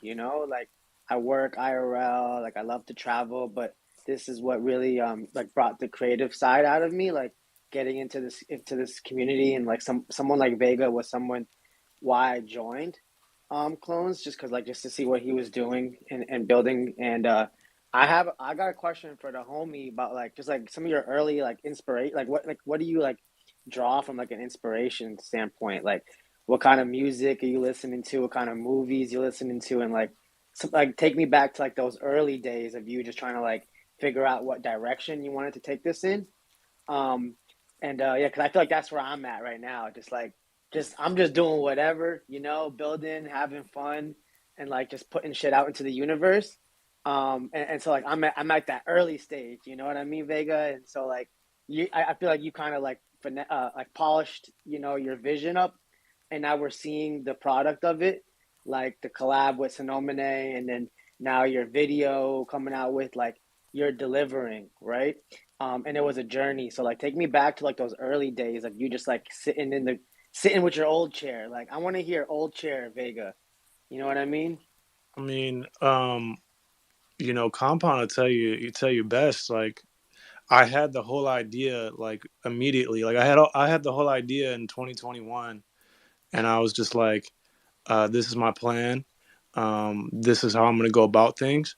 But that was back in the days where you looked at a project and they had to have a roadmap and they had to stick to that shit. Now since we've grown and matured in the space, we know kind of like a roadmap doesn't really mean shit. It's just kind of a general outline. And you just have to stay consistent and keep, like pivoting into the things that work for you and pivoting into the things that you get good response from. If you start somewhere and you do something just along the lines that wasn't your full goal, but like the people that support you respond well to that, why would you not dive deeper into that thing? Because the people that support you are going to be the reason that you're successful in the end. Like you're not going to be successful because you had nobody having your back. So in those days, I mean, always got my inspiration from watching anime. I've seen like everything. um, Very few that I haven't seen. I feel like all my music that I listen to, honestly, is from like there's two buckets of music. I either listen to like early 2000 shit for the vibes, like some Usher or like some Nelly, or I listen to like 2011 to like 2016 with some newer stuff sprinkled in somewhere. But like, you'll still catch me bumping like Take Care or Channel Orange, or like some Anderson .Paak's earlier stuff. A lot of any of the new rap that I listen to is like Jid or people that can like really rap for real.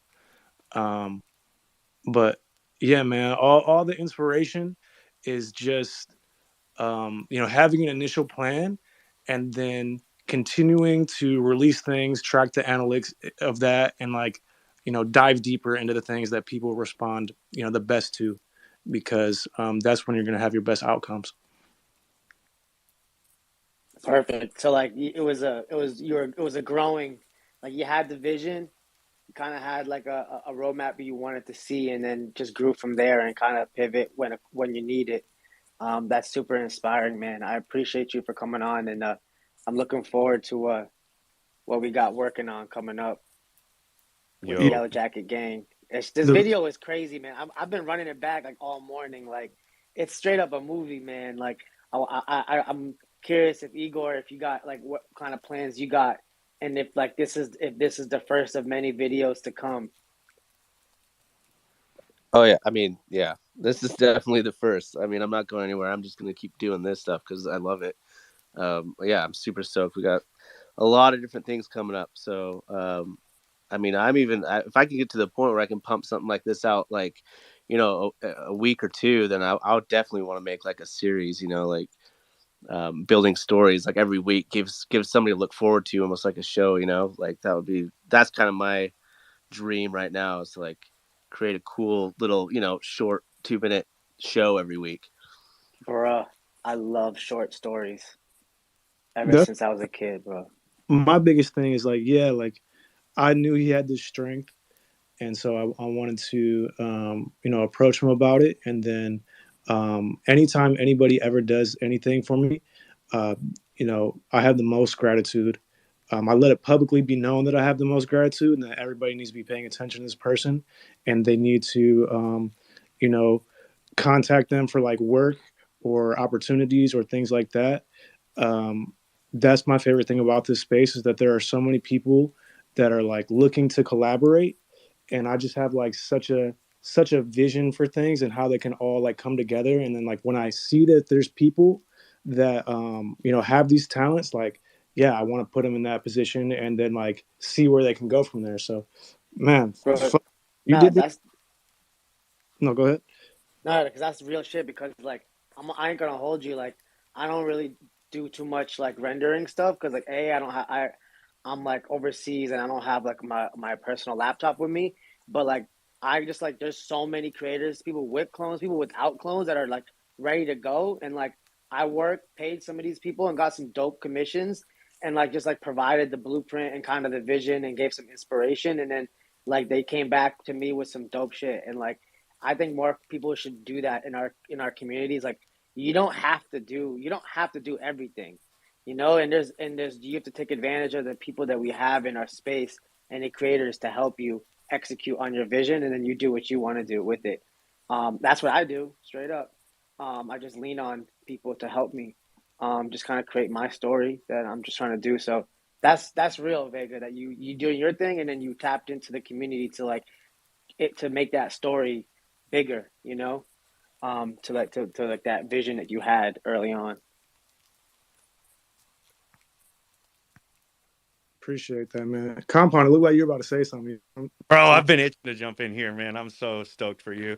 Bro, I've been over here so pumped. I've never raised my hand in Chop Shop. I'm not gonna start now. I'm just gonna wait to jump in. But you called on me. I heard my name earlier. So let me just say, I was with Vega fucking for hours last night, and he didn't say anything about this video, bro. I didn't get no alpha, no preview. He just dropped it on us today. Like we were together last night. You could have showed me something. You could have told me something. I Hey, didn't. Compound, you were in Utah. We were together in Utah, and we were kicking it in Utah with Igor. What are you Or talking about? two, and like he made a dope render of my clone as a female snowboarding, and like my clone had these thick old hips. Like he killed it, bro. And Sick. tell me nothing about this video. So and Vega didn't tell me last night. So I wake up and have coffee this morning and get absolutely wrecked with sickness, dude. I sent it to my family that don't even. I sent it to everybody. They don't even have clones. They don't know shit. I just started sending it out, bro. But anyways, dude, let me just talk about Vega, and I don't mean to jump in front of the hands, but this is on topic. Let me just talk about Vega's fucking vision, dude. I met Vega for my first ever clone IRL event. Hold on, let me get away from the staple gun. Um, Sorry, I'm building a closet. But I met Vega at IRL, first ever clone event. There's 4 clones that show up, dude.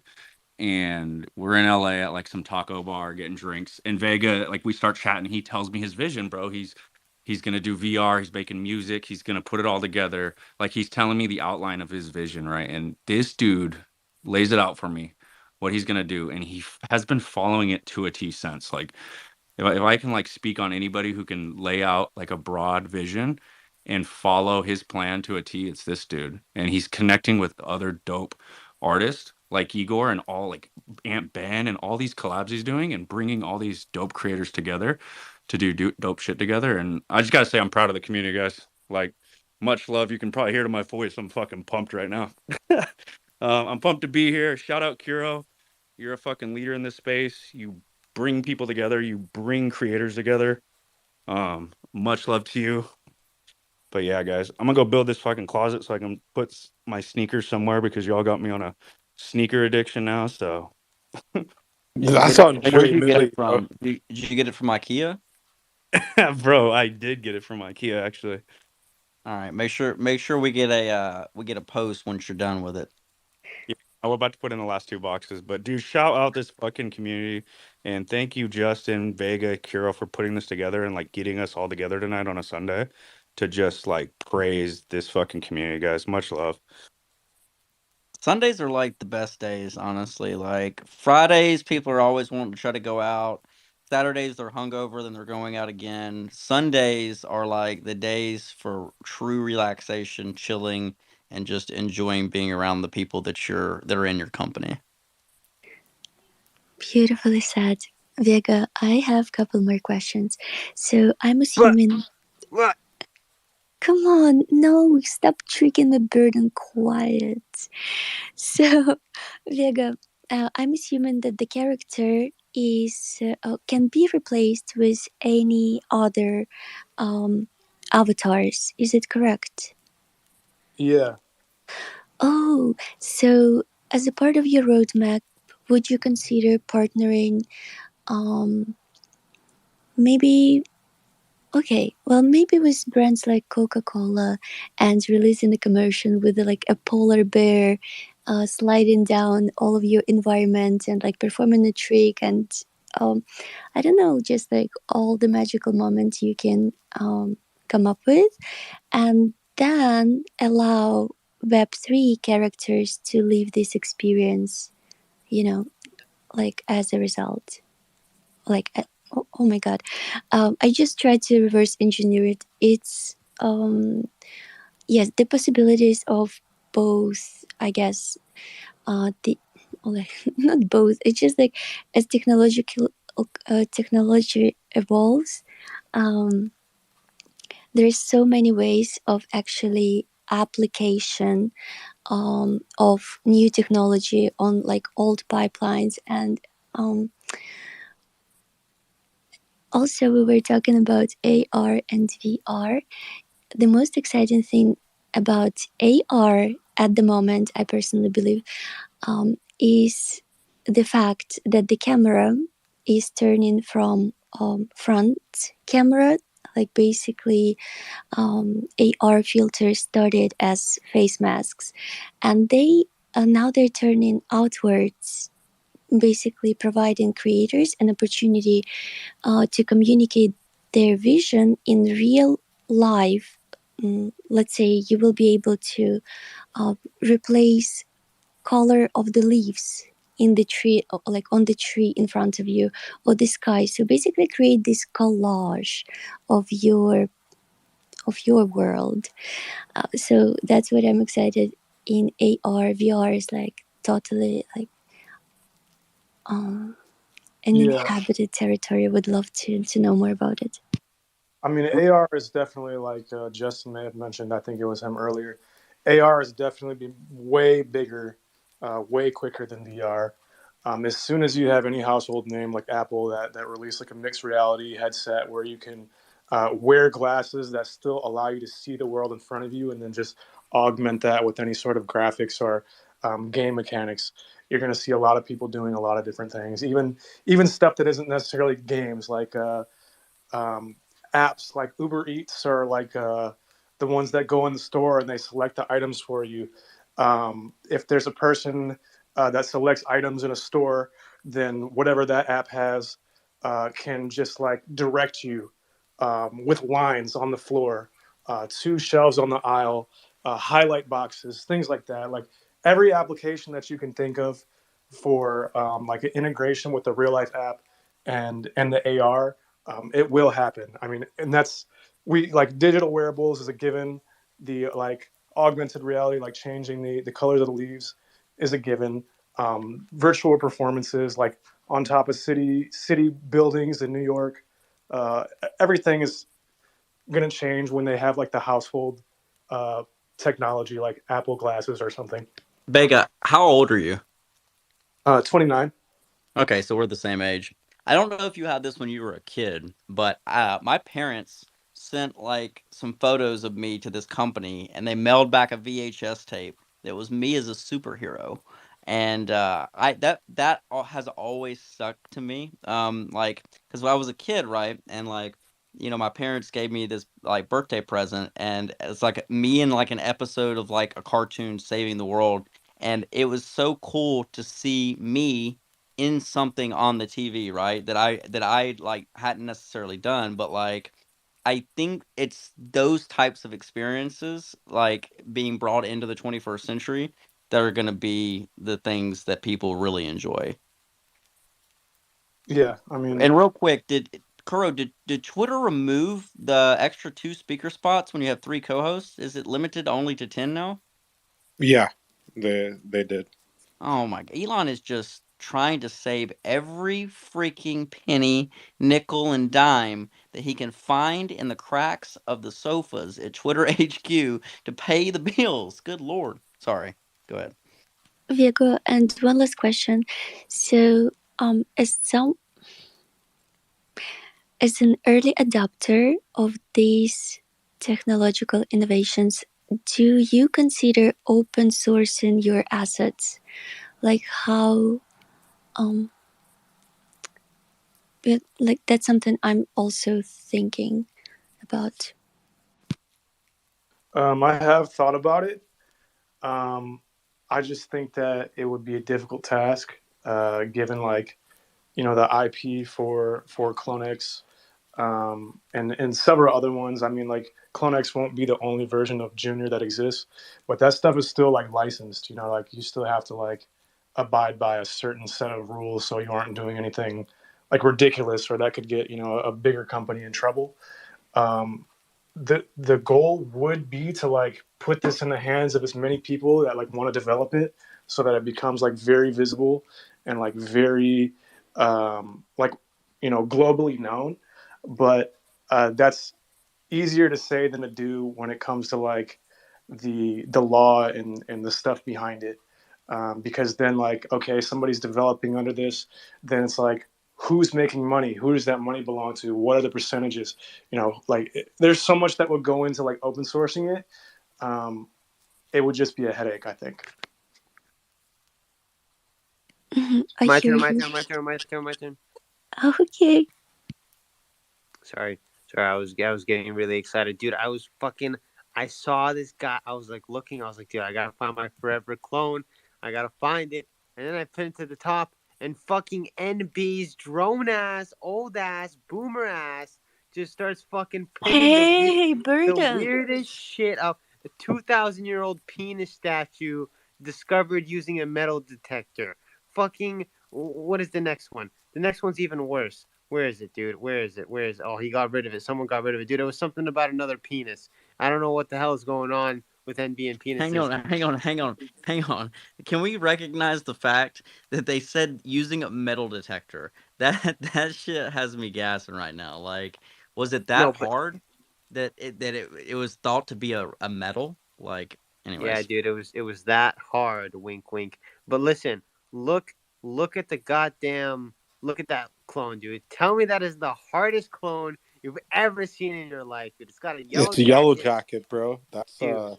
That's an instant buy if I was you. Man, there's fucking 50 ETH, dude. It's 50 ETH. Because Yellow Jacket Gang, bro. The yesterday's price is not today's price on Yellow Jacket Gang, man. Bro, does anybody have a yellow jacket IRL? I Yes. do. I I have have a a yellow hat. yellow ACG bomber jacket. I have a yellow Michigan State hoodie. I don't know Why do why I you said hoodie twice. Michigan State hoodie? Yeah, You it's mean like yellow. Michigan or Michigan State? Uh, Michigan State, I think. It's That's like very purple. It's got like a purple M, and then it says Okay, all right. no. We're That's we're Michigan. we're literally shit hold on, posting having a conversation right hold now. on, hold on. No, I'm going to my hoodie right now. It More. says, Okay. oh, it just says Michigan. Yeah. Okay. Okay. Okay. I'm glad that we solved the mystery of the puzzle of the ancient Mayan Aztec ruins. Morph, how are you doing tonight? Oh, you simp. Hello, I'm doing great. How's everyone?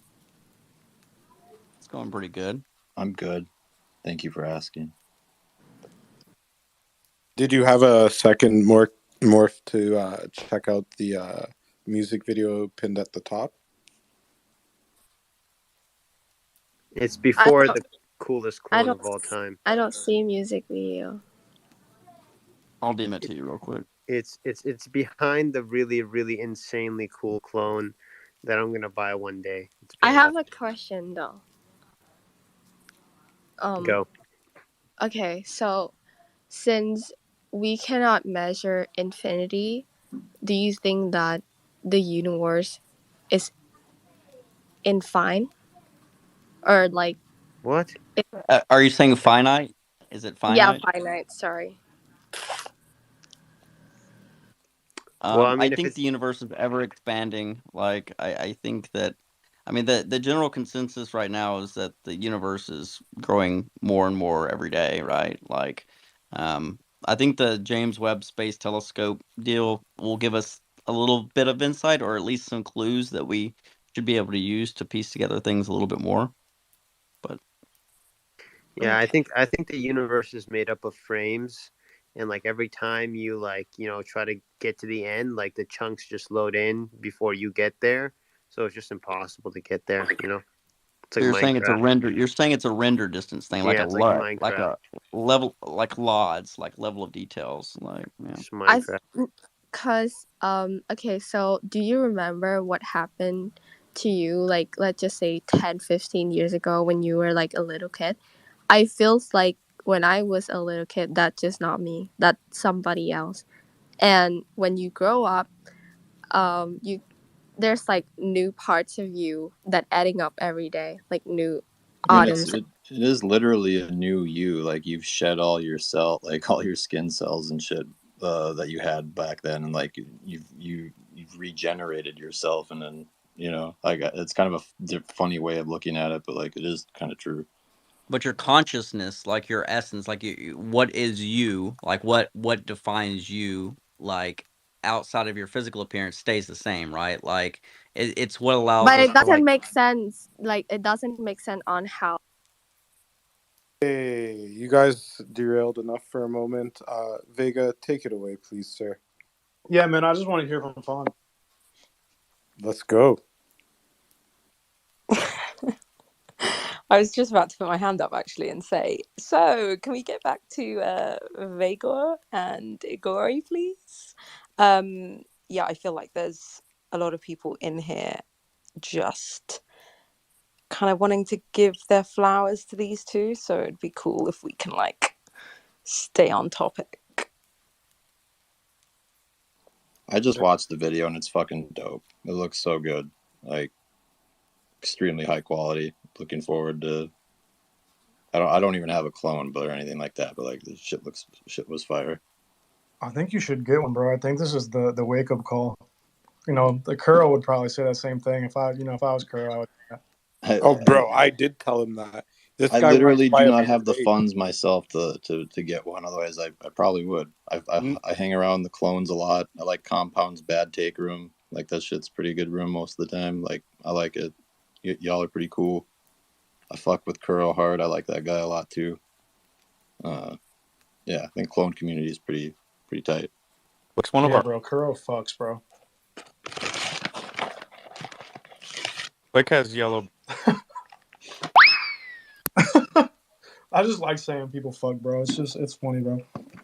Vega, there is one crab or like one living creature on the rocks. What inspired it, or what it was inspired by? Oh, that's an Igor question. Oh man, actually, I just wanted a little more life in the scene because it was just like a desert world, and I just wanted something else to cut to kind of like transition from that opening moment to the next moment, and I just found that little crab creature, and also to show that it's not on Earth; it's like on a different planet. Yeah, so just like a kind of a transitional shot to kind of move along the story. Mm-hmm. And how does the post-production pipeline looks like? Do you first cut the scenes together and then grade it, or do you work on the graded footage? It's all it's all over the place. Actually, for this one, I was just every single scene. I did it linear, so the first shot. Well, actually, I did like a middle shot, like it was a test shot where he's walking, and then I just went to the beginning and just did each shot one after the other, which I don't normally do, but with 3D, it's just a little bit easier to do that because you can go from the beginning to the end and know exactly what you're going to do, or maybe not know what you're going to do and just kind of let things fall into place. But yeah. Bro, isn't that so dope about 3D? Is that like you can create anything and make like any asset without it having to cost you like stupid amounts of budget. Like, Well, yeah, like making music videos at yourself, like renting out sets, getting your hair cut every time, like getting new clothes that were expensive and look cool, like putting people in the video, like all of that stuff costs money, and now you can just build a world from like nothing well, for yeah, nothing. like that. I mean, you need a ton of pre-production for that, so you don't burn money. Like you need to know exactly what you're gonna do before you push record, or even bring anybody on set. With 3D, it's like, like every single one of those scenes, I didn't storyboard or anything. I just like plopped it in there and moved the camera around and was like, oh, this looks cool. Like, yeah, actually, this makes sense. So for sure, like 3D just opens up so many opportunities to tell stories. What's like one of the biggest challenges with working in 3D versus 2D, aside from the like modeling and having to work with things like Blender, yada yada yada? Is it lighting? Is it how you set up a scene? What camera angles you're gonna do? Like, can you give us some more insight on that? Yeah, no, I think that's actually the easiest part. I mean, especially coming from a film background, it's like, I would do this in real life. This is exactly how I would do it. This is exactly where I would put the camera and the lenses and like the aperture and the angles. I would just do that normally in real life, so it just comes naturally. But the hardest part for me is obviously just like understanding the user interface, and then working with the different files, and then having the program crash and figuring out textures. Because I mean, it's different from all this the 3D software. All of them are pretty similar, but they have their little nuances and like things you have to figure out. So that's, I mean, yeah, for me, it's just figuring out like how to get things working to the point where you can jump in with a camera and lighting and just like do what you naturally do. But also, if Justin, if you're referring to the relighting presets, it is where the advantage of working in 3D like truly is, because during the day you can like shot, there are like two light windows during the day when the lighting is perfect, and you can actually create the atmosphere that you aim to convey. But in 3D, it's not an issue. So, wow, I'm just so excited for the future of like commercial directing, filmmaking, independent filmmaking. Um, You start with like the sun, like when you go to lay out a scene, like I'm thinking in my brain, like in my head, like I would think that the sun would play an important part in like the overall scene, right? Like if it's Yeah. like outdoors, right? And then like I guess you have to like, all right, so give me like the top like 4 steps in your process to creating a scene. I mean, I think that the first one is the light, the sun. I mean, I'm not like a studio filmmaker. I like to be on location outside. And I like to shoot everything as much with real light as I can, unless I need like a bounce or something. So that's definitely the first step. The biggest step is actually the environment, like building out the world, and figuring out how your characters are going to be moving throughout the world, and then your camera angles. And I decided to shoot more into the sun on this one because I mean that's just, I like shooting in the sun. I like lens flares. I like handheld camera movements and things. So definitely the environment, and then again it's like just working with the files. But after that, once everything's built and the lighting's done and you're happy with it, is then it's just really fun, just like move the camera around and like just kind of test things out and see what works. So but yeah, the lighting is the first thing that I do, is like, how am I going to light this? But okay, real quick though, why desert? Is it because of Dune and like Star Wars vibes, or like where did the desert idea come from? Because I love Dune, dog, and I love like the desert kind of aesthetics. Mm-hmm. Where I did think it you was where did you get that from? So I think it was a little serendipitous from my last film. I don't know if you've seen it. If you haven't, like, check it out. But I like to follow the just the clone lore right now, but also think about it like offshoot stories that's happening in the clone universe. But Vega actually hit me up and said, hey, my idea is like a clone's walking through a desert, and he finds a Shima that has the missing file. And I was like, oh, sweet. Like the last film I did, it was like this huge group of ships going to help the clones on Orbiter or the planet, which is a desert planet. And I was like, okay, cool. Like this actually is a desert. Like Vega wants a desert. This, in my mind, it's like they're actually on Orbiter, like where the Animus eggs are being incubated or being saved. They just left, and maybe this is like before that even happened. But and that's fire, bro. I love that because we all have that image in our head, that base layer, right? And now it's like it's just what just happened? Wait, what? We're just talking about desert. No, I don't know. I thought I heard somebody say like something to interrupt you, but maybe I'm rugged or something. Oh.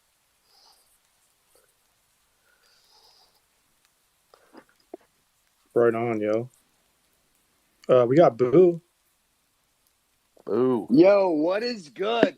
I fucking love Fawn keeping us all fucking on task. You fucking better turn your microphones down, because what the fuck are we doing here if we're not here for Vega, Genesis, and Junior? Yo, and also Igor. And yo, can you just say your name? Because everybody said it like 3 different times or 3 different ways. Yeah, I mean, traditionally it's Igor, but everybody's been calling me Igori, so I just kind of like went with it. So I'm like, yeah, cool, it's Igori. So I appreciate you. I didn't come up here to ask you guys what your favorite food is or where the universe ends or anything like that. But the moment that E landed on that desert floor, the sound was so crispy. I was like, what? Hold on, let me go back. And then I went back 2 more times. And then I got to the end and I'm like, wait, there's music too? And it's just like all like together. And like, I just hear so many good things about Vega constantly, all the time. I don't know how many times I'm on a Zoom call and I got my clone on. And then the conversation goes to Vega, and it's just like, dude, you stay 100%. I mean, it's going to be 2 months here. I'm going to see you at NFT NYC, and we're going to be friends for a year now within this space. And I think that fucking means a lot. I fucking really feel like that's priceless, because so many people come in here and they go.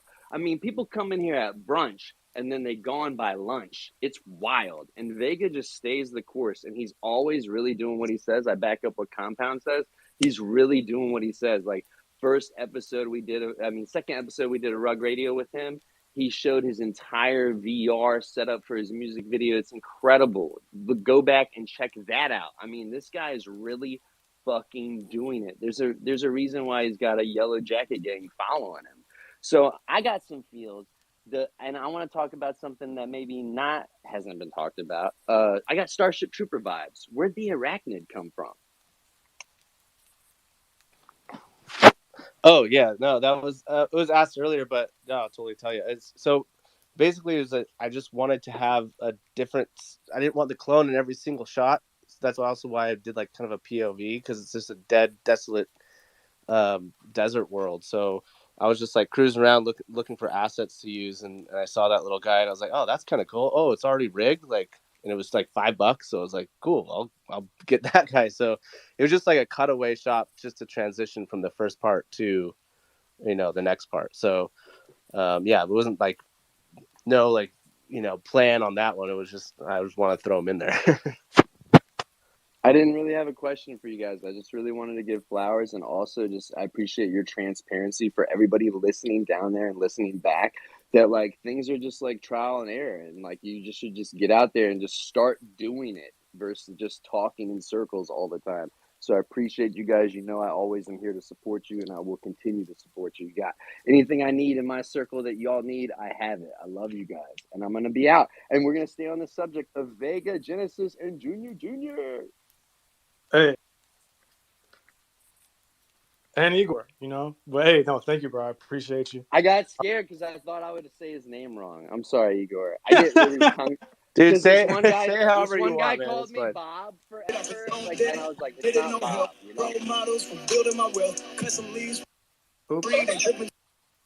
Okay. I mean, that's fun. I would like to say hi to Kuro and NB and just say I've been out of spaces for a while, and it feels really good. Did you check out the music video though? Huh? The music video pinned at the top. You should check it out. I I think mean, you'll. I'll make my own and I'll share it now. I'll just make my own.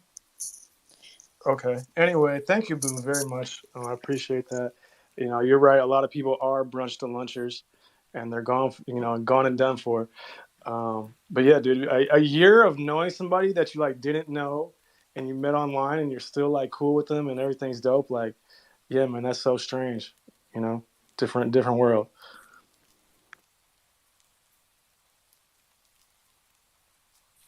Speaking of a different world, what worlds are you planning to explore with Junior?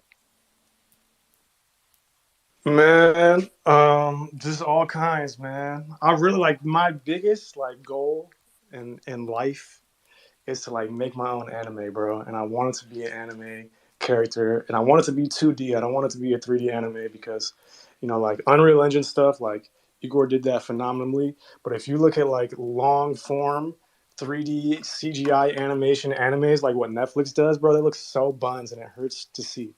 You know what I mean? So I want it to be like 2D, um, multiversal type of stuff. Like you think inspiration of Futurama, Rick and Morty, and Cowboy Bebop. If you bring those kinds of things together and make like a really sick anime, that's what I want to do the most.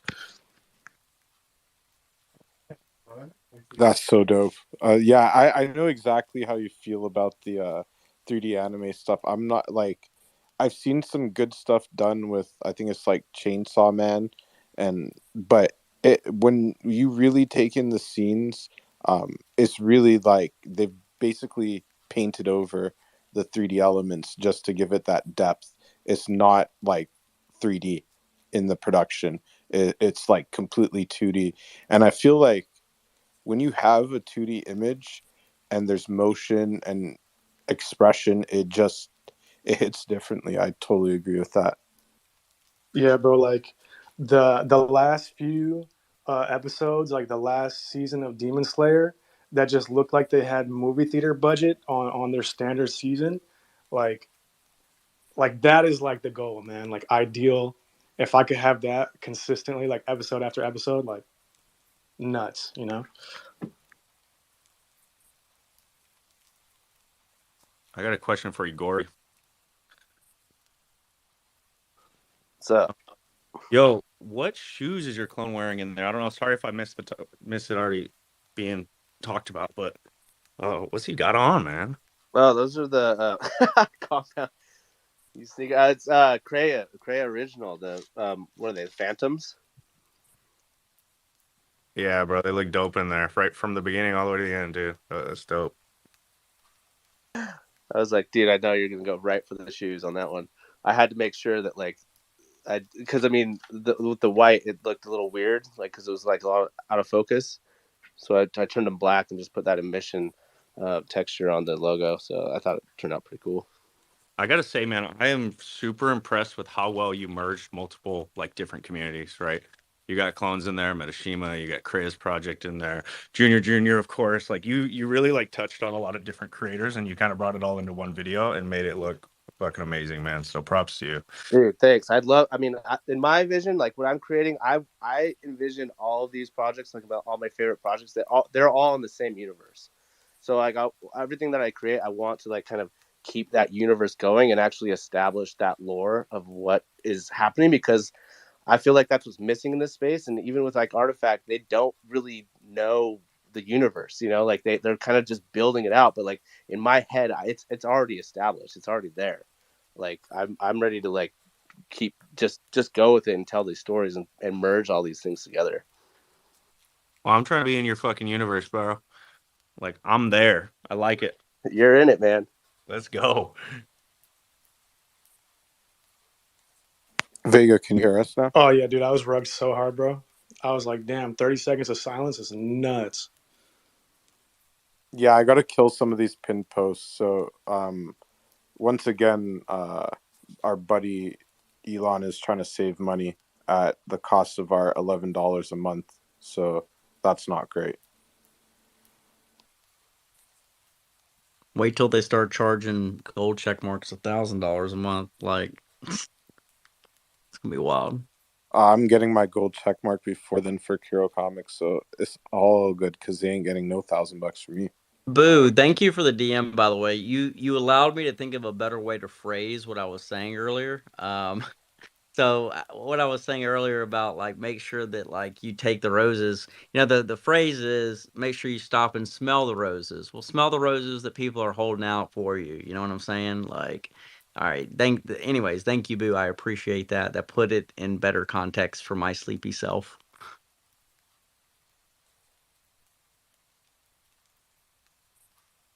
I'm the only speaker who remains speechless the entire time.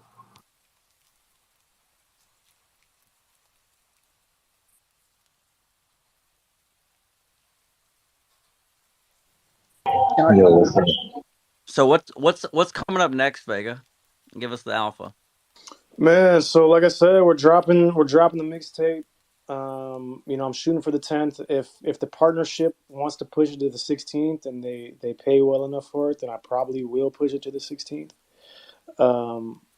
That's coming out, and then it's what I want to start doing after I have like the catalog of like public work is to use like mocap sort of technology and like Unity or Unreal to do like live performances via screens or via like hologram projectors.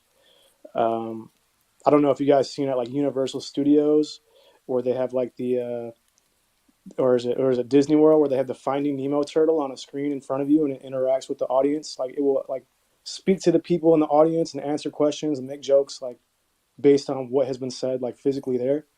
That type of stuff is easily doable in real time with like mocap and Unreal Engine, so that like if I were literally in my room and somebody was streaming a video of a crowd anywhere in the world, then I can interact with them personally from a screen or from a hologram. So it could be in Japan while I'm in my living room, it could be South America, it could be in Europe.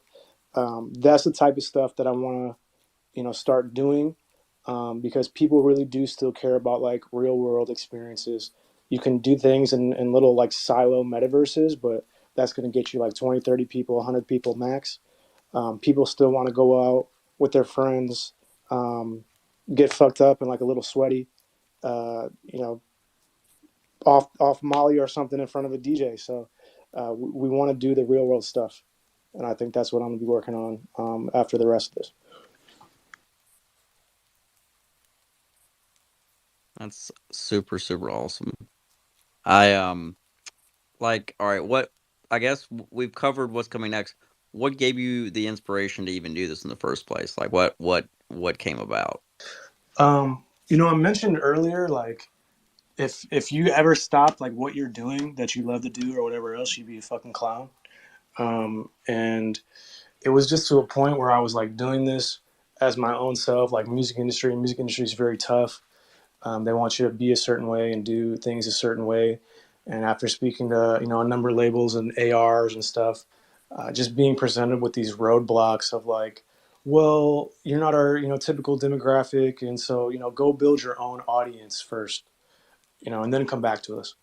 And then you see like what people are doing with these NFT projects and like communities, creator communities, things like that, and it kind of like evolves past like an audience and then just like this ecosystem of people that are connected to a number of things and are there to support, are there to like work with you on stuff. And so like I already wanted to get into like the NFTs for that. When I saw what CloneX was doing with giving us 3D files, that kind of just made sense to me of why don't I try to do it this way. I have seen like Hatsune Miku and stuff like that. People in Japan that have been doing this for years. Like Hatsune Miku's been around since like I think 2011, and there are just other places in the world that appreciate this more. And I still think it's like all of the things that I'm still passionate about, and like it still capitalizes on the creativity that I have. So I don't feel like I've really lost anything from not doing this as myself, and I feel like I've only gained from that. And it just came from those kind of things that gave me this direction.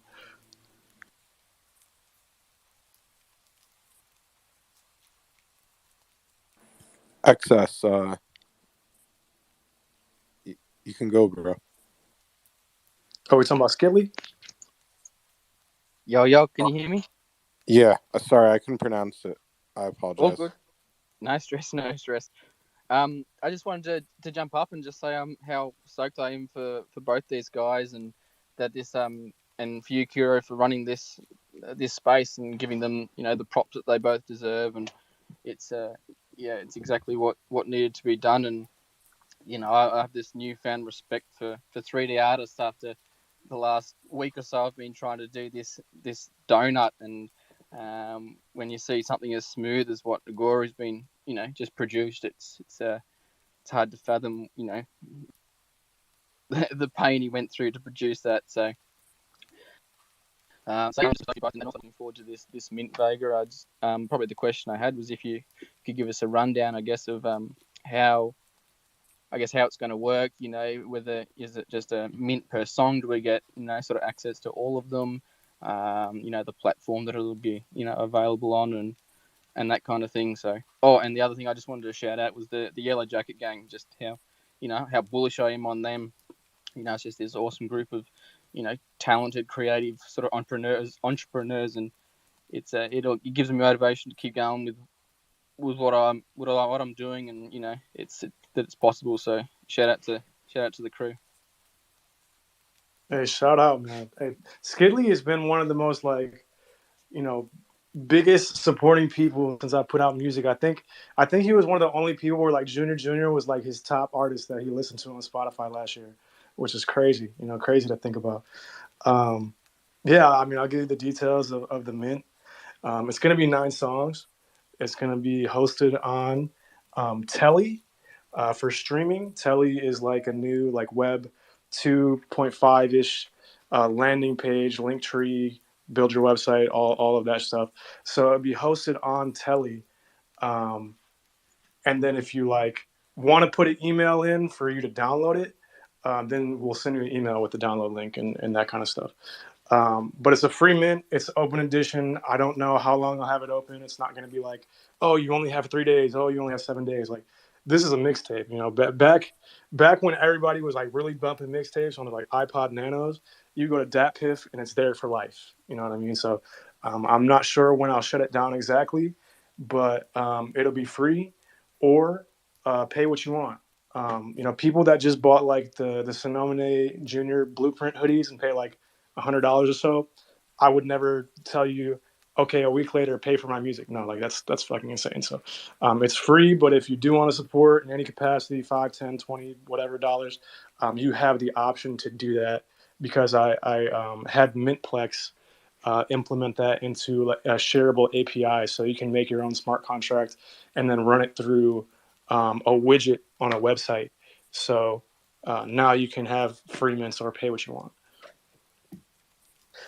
Yeah, I just want to shout out Skidley, dude. Like, Skidley is awesome. He's so supportive and just always so positive, and a fantastic artist himself. So, man, I really appreciate that, dude. Like, you're awesome. I'm stoked to know you, man. I want to give him some flowers as well, man. He's one of the best, I think. Like, even though he doesn't have a clone, I don't know if my audio is really shit, but even though he doesn't have a clone, he's definitely one of the best.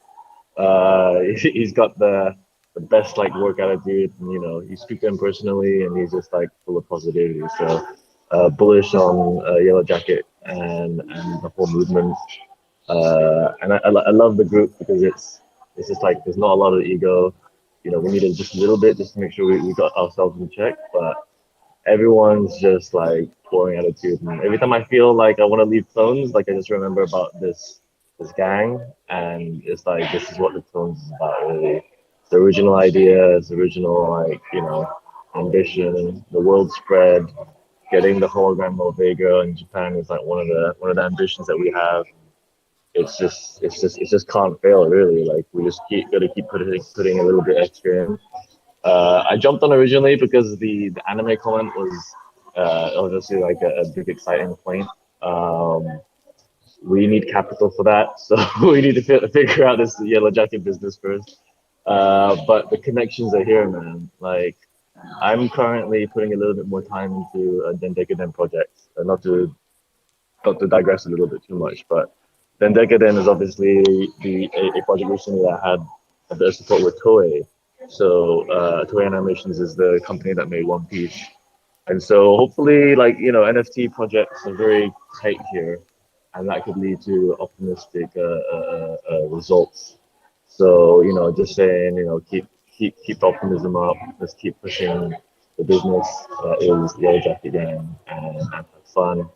And yeah, we're gonna get all the things that we want to envision as soon as possible.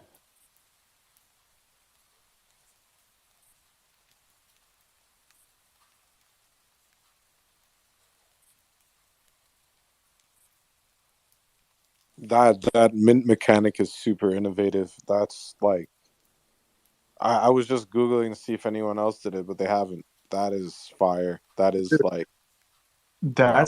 That's one of my favorite things about Mintplex and a couple of other, especially like getting in with these like companies that are developing on Web3 like early. If you talk to them because they are looking for like creators to partner and push platforms and bring people, like they're willing to take what you want and build it. You know what I mean? Like this is the second time that I've gone to Mintplex and said like, hey, I have this idea and this is how I want to do this. Can you build this? And they're like, well, fuck yeah. And then they built it a week later. So um, yeah, I mean, I encourage all the creatives who have like any idea that comes to mind. It's not like it used to be where we had to abide by like what's available. Like you can approach people now and be like, hey, this is a good idea and people will use this. And then they're like, you're right. And then they do it. So partner with your platforms that are coming up and trying to build. Absolutely. Like, that's why like initially I was pushing Manifold so hard and I just like started paying to onboard people just because I realized like as they started to gain traction, the tooling got better.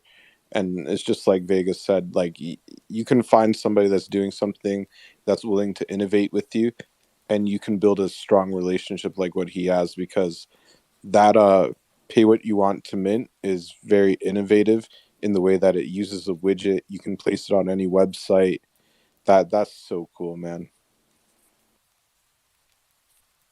Yeah, bro, I'm hype about Mintplex. Shout out to the boys.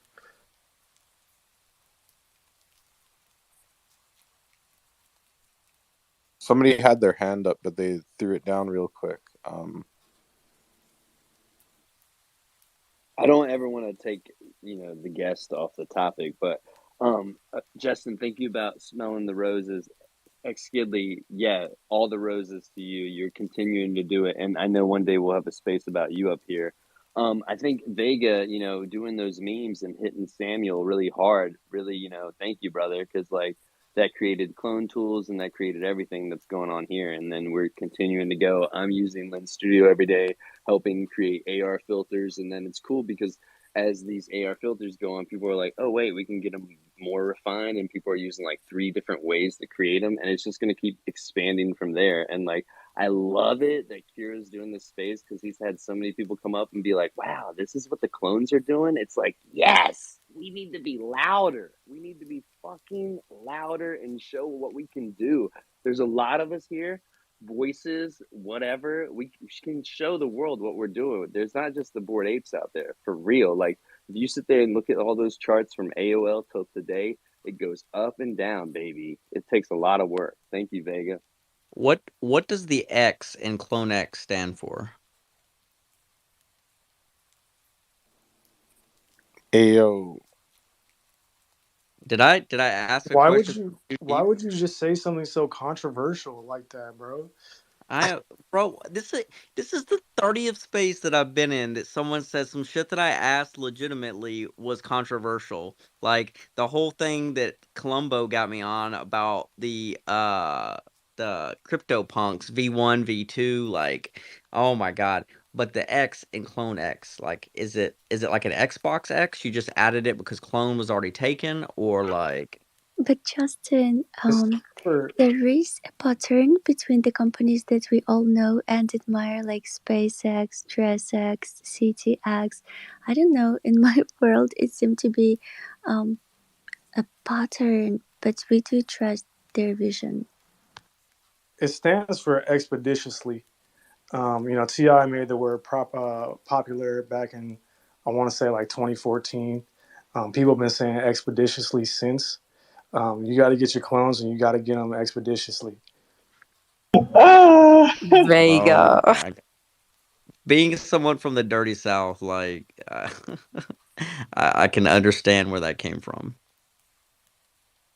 But Justin, if you would to pick a number of clones you can have, how many would you pick?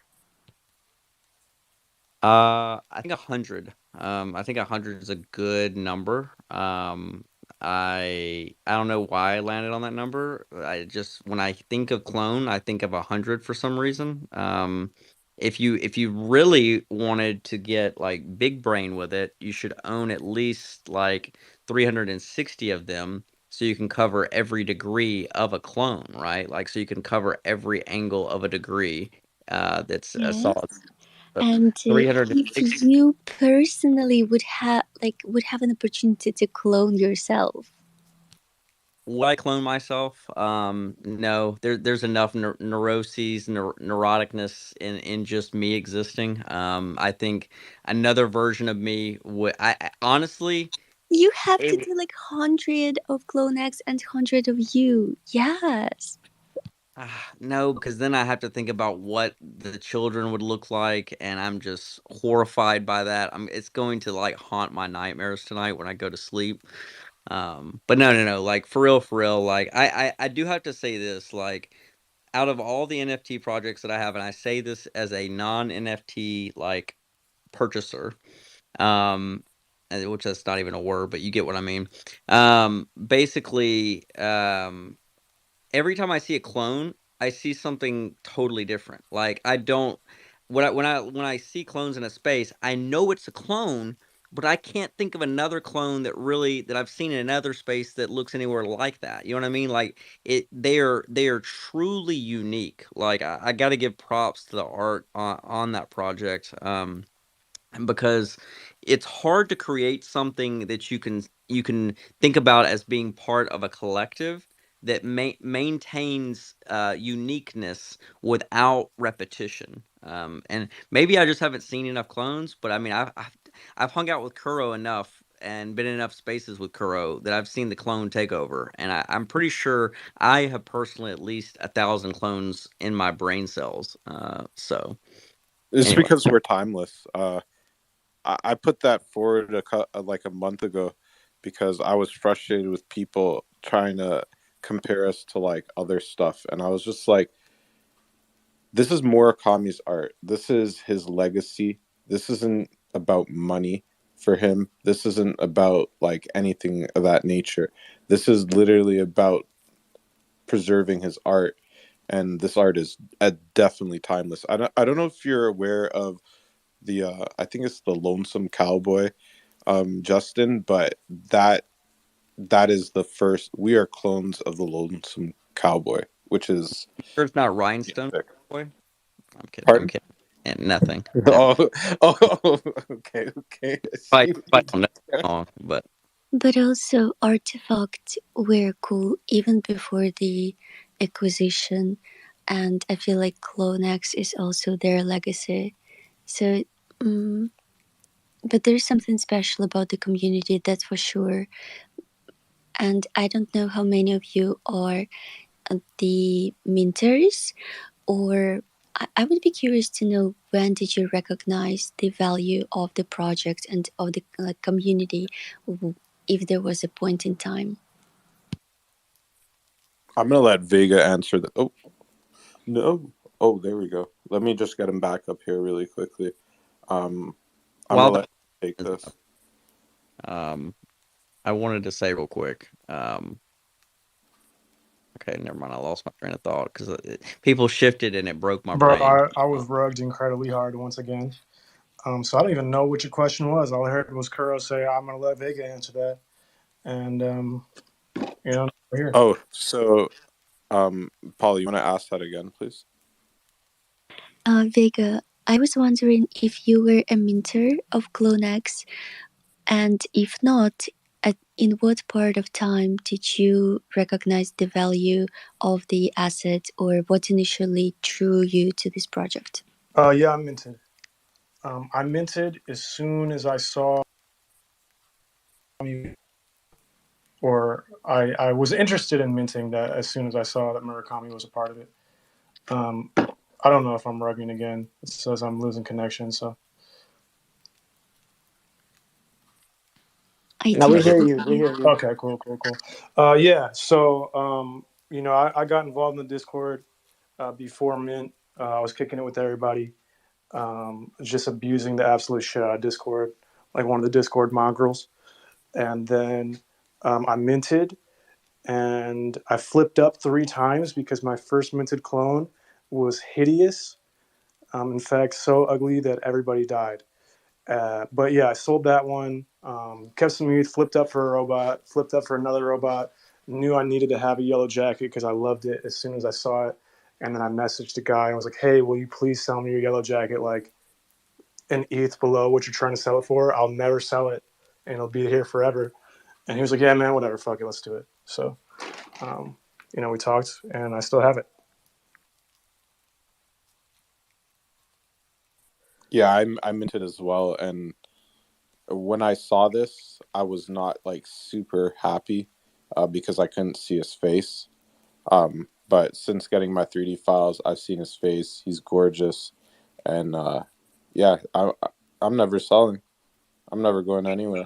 Artifacts stuck with me. So now I'm really curious, what was that hideous CloneX that Vega first minted? And I want to see the Kuro's dogs. It was my clone, Polly. I bought his clone afterwards, and he dumped it into my bag. So here we are. Stop the cap! No, I'm just playing. I'll try to find it. I've tweeted it a couple times. If I find it in my tweets, I'll pin it. It's not even that bad. It's pretty hideous. Wait, did you get the bald one with the one bigger eye and the smaller eye and the tooth missing? No, dude, it was just wearing like 12 different non-matching colors with a bamboo face mask and a turban. Oh nah, There's that no was way, bro. grailed though. Now what? No way, Bro, I literally I'm pretty sure somebody vaulted it. That's wild.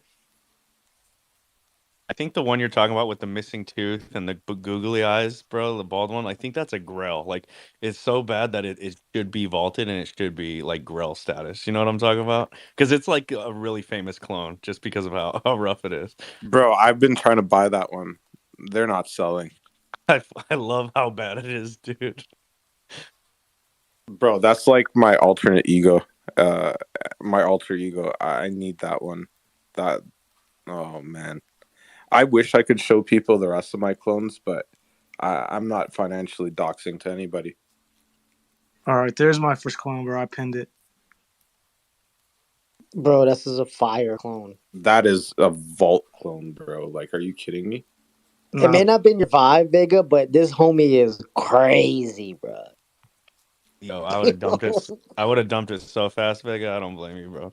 Dude, I was so I was fucking certain, bro, that I was gonna mint an alien, dude. Like, on God, I've never been more certain of anything in my life. And if it wasn't gonna be an alien, it was gonna be like a dripped out Titan undead or something crazy, right? And then I just get this guy right here, and he's so ugly that nobody wanted. Dude, I was in the Discord every day shilling the fuck out of this. Like, oh my God, it has 11 traits, top 3,000 rarity. Please trade me. And everybody was like, ugh, but aesthetics, bro. And I was like, ugh. So, yeah, eventually I sold him. Dude. I sold him 20 minutes before the Nike announcement, and didn't hesitate in buying another one, or else I'd have been fucked forever. Yeah, bro. Clones the aesthetics went out over everything. Like, that guy just recently sold or traded that Titan, like the naked Titan. It just looks like like muscles. Like it's just a weird looking clone, but somebody traded it for multiple clones. So I think just aesthetic wins out, man. I couldn't picture that clone like doing what you're doing with Junior, bro. So Dude, it would never you made the happen. move. It would never fucking happen. You can't even rap with a bamboo in your mouth, bro. I mean, what the? Come on. Have you never seen Kung Fu Panda? I beg to differ. Bro is more racially ambiguous than Pete Davidson, bro. Yo, this guy is lit.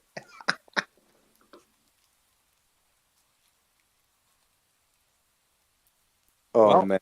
Kuro is dead. So rest in peace to Kuro. Yeah, I was gonna ask Igor, what's your clone story?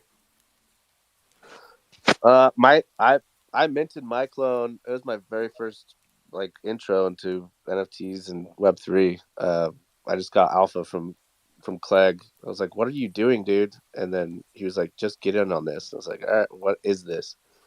And then I minted my clone, and I didn't know anything about, how to even sell it or trade up or anything. I just kept her, and mine's actually I minted a female, and I think she's dope as fuck. I actually did a bunch of renders at first, but but the clones, I don't know if everybody's aware, but they come with the male and the female version.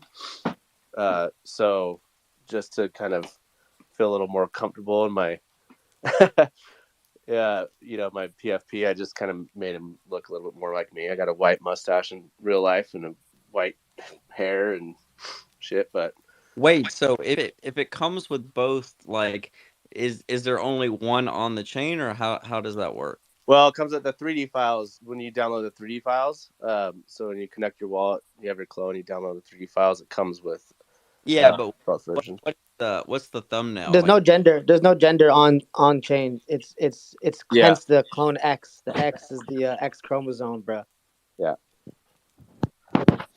if it was so now we get the truth. People can stop making up words. We don't need TI to define what CloneX means for us. Thank you for, I was gonna go probably in a space tomorrow, and I was gonna be like, you know what I learned yesterday in a space from Vega guys is that CloneX stands for expeditiously, and people in there would probably be laughing their ass off and think that I was a moron. So I appreciate it. Who said that? Bombay? Who gave me the true alpha on the name? Okay, cool. Thank you, Bro, Bombay. did you know that like TI is short for Texas Instruments? I'm done with you, Vega.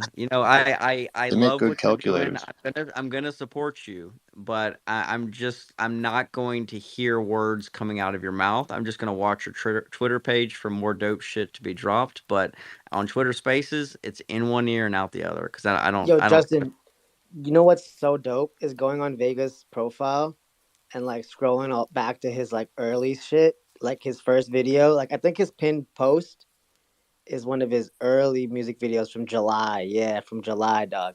And like seeing that and just like seeing the progression and like all the music that he's dropped, like that shit gets me hyped, bro.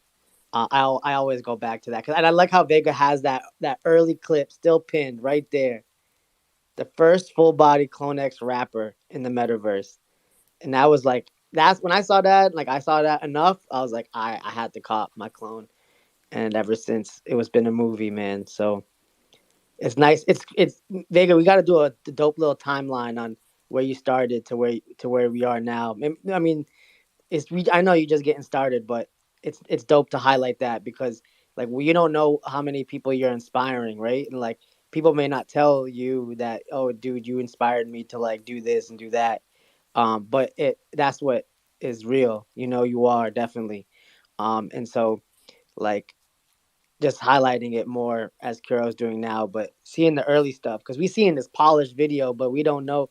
People may not see the early shit that you were doing, right? So that's what gets me hyped because that's why I came into the ecosystem. But that first video was so innovative, right? Like, Bro, it's so dope. bro, it's like the real elements mixed in with him performing as Junior. Like, it's just like that shit stuck in my head. I remember my friend Black Nicholson. I'm pretty sure you guys have chatted before, Vega, and like, yo, honestly, I showed that to Illa, and Illa was like, whoa, this guy, he has the sound, he has everything. Like, it's I can't remember who said it earlier, but putting yourself out there. Oh, it was Pain. Putting yourself out there and showing people your work can do like amazing things for you. Like, no one knows who Pain is in real life other than me, and I felt like for such a long time he was just underrated because no one knew who he actually is and what he's done. But I kind of see from the perspective now after hearing Vega's story and him choosing to use the clone as a representation for his artistry and not having to deal with like discrimination or any of that shit because of this. That is such a powerful thing to have access to, man. Like, that is just, it's amazing. It's And really you know what helps, Kuro? That is dope shit. That is like it sounds good, it looks good, and it's dope. And that's what at the end of the day, like you can't it's hard to make dope shit. Sometimes you got it. If you ain't got it, you ain't got it. The theory is brilliant, right, Vega? So you got that shit, bro. Like put it out, man. Like this, everyone should go watch this original video, bro. Like this shit is epic, man. Are you planning on doing more like of something like this where it's like, I know you've gone full VR, but like life, like VR into like the IRL type of vibe? Yeah, I just want it to be like perfect. You know what I mean? Like, so I partnered recently with a company called DNA Block who has a system called Replicant, and they had me in there testing out like a mocap suit. Like I'm talking like $30,000, $40,000 mocap suit because it's just the gloves to like have precise finger movement or like 9 bands. You know what I mean? So I'll go back into the AR stuff when I can get that type of movement and then put that into a real world setting. Maybe even using like Unreal Engine to like generate a real world environment. But until I can do that, I'm just gonna, play a little bit more inside the VR videos where I can build up my own worlds and assets and stuff like that. But no, I mean, I appreciate what you guys are saying about the journey. I mentioned it to Wally when he commented on the video earlier, but we should all maybe just spam him and into peer pressuring him into making a thread about it or something. Oh, I got you. I got the air of the Zuki community because I'm not gonna lie to you guys. There's gonna be a Zuki up in my banner soon. So I sold the one I bought the other day because I want a girl. I don't like the dudes that much. I'm not like, yeah. I think the aesthetic appeal of the females is better, but that's just me personally. I Wait, wanted to get beans have gender? no, not beans. The actual Azukis. Oh, I'm such a fucking moron. Like I don't know it. Like I know enough about the NFT projects that are popular to be dangerous, but when you say Azuki, I think of the beans, and I'm like, wait, like how, like what? I could have sworn that I've seen beans and they're pretty neutral. Like, Yeah, yeah, they definitely are. I wanted Hey, to tap in with let me Naveen. ask you guys this. Oh, fuck, I'm connecting again.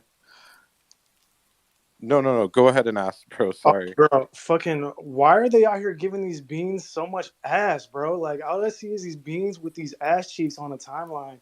And I feel like, sometimes I'll be like, but hear me out. But I just got to keep scrolling, bro. You gotta eat that shit, right? Oh, geez. Okay. But yo, I want to tap in with the absolute legend Naveen because he's from the music industry, and I just wanted to see what his opinion was on all this. Dude, I just showed up. I'm in Denver, and the Avalanche lost tonight, and the city was like not very happy about that. They lost in overtime, and that's about all I know.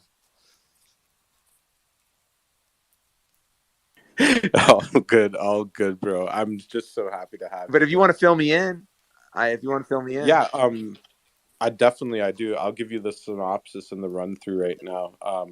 So Vega, who's just coming back up into the co-host spot, is the artist and manager behind Junior Junior. If you check out the video, it's done in UE5 by Igor down here, with the mustache and haircut. That's dope. Man, I got that fucking middle of the mall Kmart Wi-Fi right now, bro.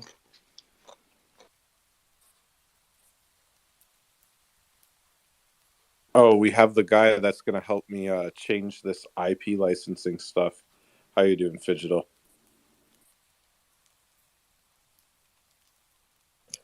Oh God. What's your problem? What's your Kuro, problem? How can I help you? you've got to warn me. Like, I was tabbed out of Twitter. I had no idea that this was coming up on the stage right now. I literally Did tabbed you back just in as call me soon as Kuro. this? Did you literally just call me this? Yes, this aura that is now in the Twitter space. So this guy, Fidgetal, is he's working on some on-chain IP licensing stuff. That's why I've been trying to reach out to Clone Law, but Clone Law is scared to respond to me, so I've circumvented him and gone to Nike Digital. But like, so in regards to IP, Fidgetal, what I wanted to ask you was, so we have like a special situation with the CloneXs. There are certain limitations on how much can be made in a fiscal year, and also the Murakami traits. So, do you have any input as to how you think this would go about? Just because, like, for creators like Vega and Igor and Alts and all the crew, we're kind of like looking at a way that's easier to kind of not circumvent. I'll make it really easy. How does the government know how much money you earn to determine what tax bracket you're in? You have to do your taxes. Idiotic founders trying to put limitations on what you can earn as if they can enforce them. So, are they going to send you a 1099? Are they going to request how much money you made off of what? Are they requiring you to create a corporation that then you define your assets to, and then you declare the revenue you've earned? So, I think that answers the questions. Yeah, that does. Thank you for that. Actually, I'll have you in touch with Nike Digital this week so that we can kind of figure this out with them and help them implement the technology that we Kuro, need to can you license. post? Can you post the CloneX? So I actually don't know a lot of the old school projects. Can you post the CloneX IP agreement up, or whatever they decided to put on a website that defined? And by the way, was the CloneX IP agreement put on before you purchased it? After it? When? Has it been changed? So the vials didn't have the IP license agreement. What happened is when you did the burn from the mint vial to the clone, it like it's in the OpenSea page, and it's also at the redeem page. So at the moment when you did proof of concept that there was a value prop for the underlying company, they went and capped your or limited or semi clarified what your IP or revenue distribution terms were. Is that what you're I saying? can DM it to you if you want. I have it pulled up on the No, website. no, tweet it and then I gotta put it in the put it up comments. top. Thank you. Yeah. This guy's gonna go to bed soon. He's a little bit grumpy. I'm gonna be honest with you. I'm gonna I clear just posted it up top. I'm gonna clear this spot and hit the sheets because I've been traveling all day and I got a long day tomorrow. So I absolutely we do. Vega. It was very, very nice to meet you. I think that this space has been and will continue to be, even when I'm not here, awesome. It won't be as awesome without me here, but I'm kidding.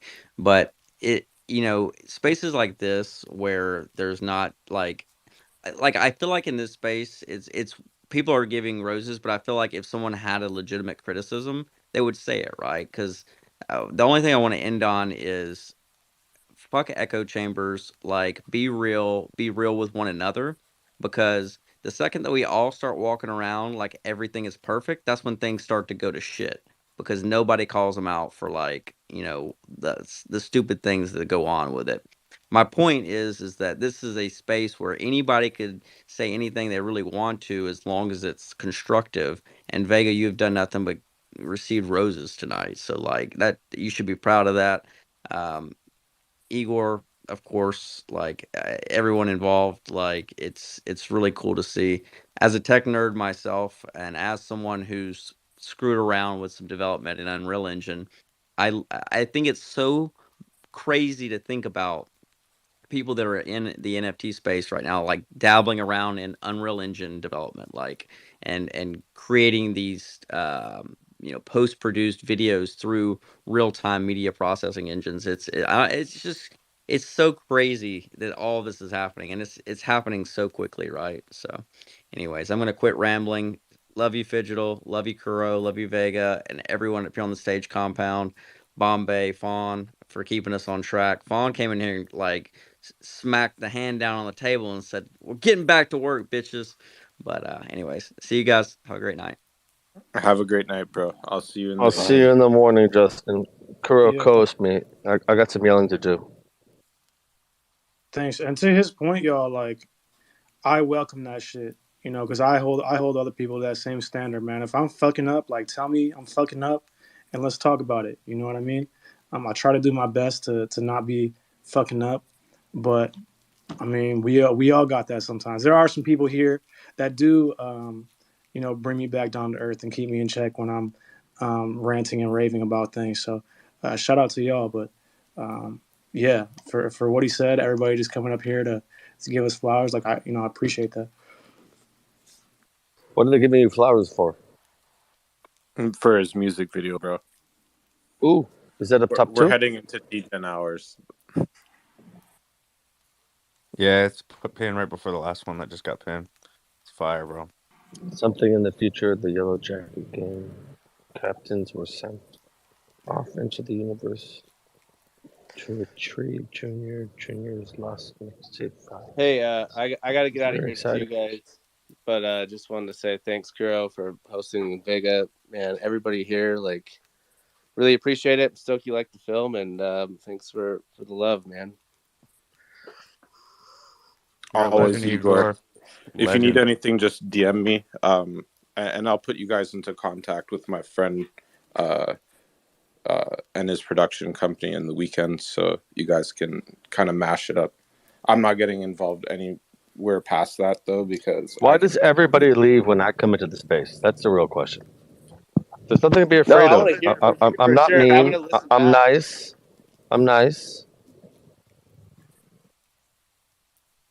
I got an angry wife, and they're waiting for me to come in and watch some Yellowstone shit. So I'm not your wife.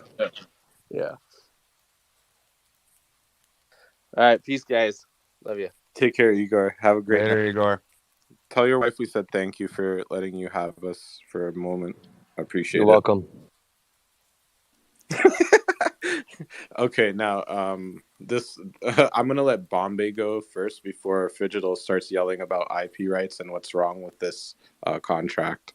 No, Just no, yeah. We can. I don't know if I'm getting a little bit off topic here about, because I seen Vega been doing a lot of or recently been doing streaming with his on Twitch, and he got like the VR setup. I don't know if you want to pick, because I'm trying to figure out how to do that myself, bro. And I, like I just want to know how you do that, dog, because it looks real crispy, and I'm trying to do some streaming myself. But like with the filter, like the clone filter looks cool, but like the whole VR setup is much better. Kira, I know you wanted to.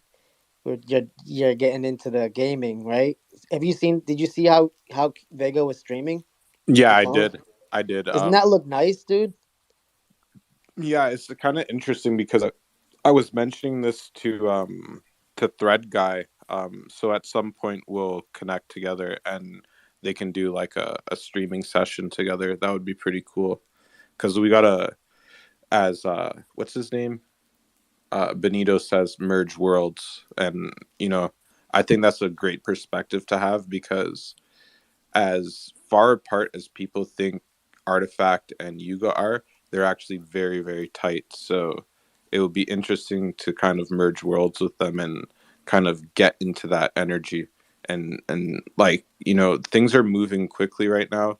I've had a lot of interest in the esports team and stuff like that from investors. So is getting to the point where I have to think about how I'm going to implement the So I've clones only and I've only, I've, our I've stream. only momentarily gone through the license. It's a dumpster fire of nonsense.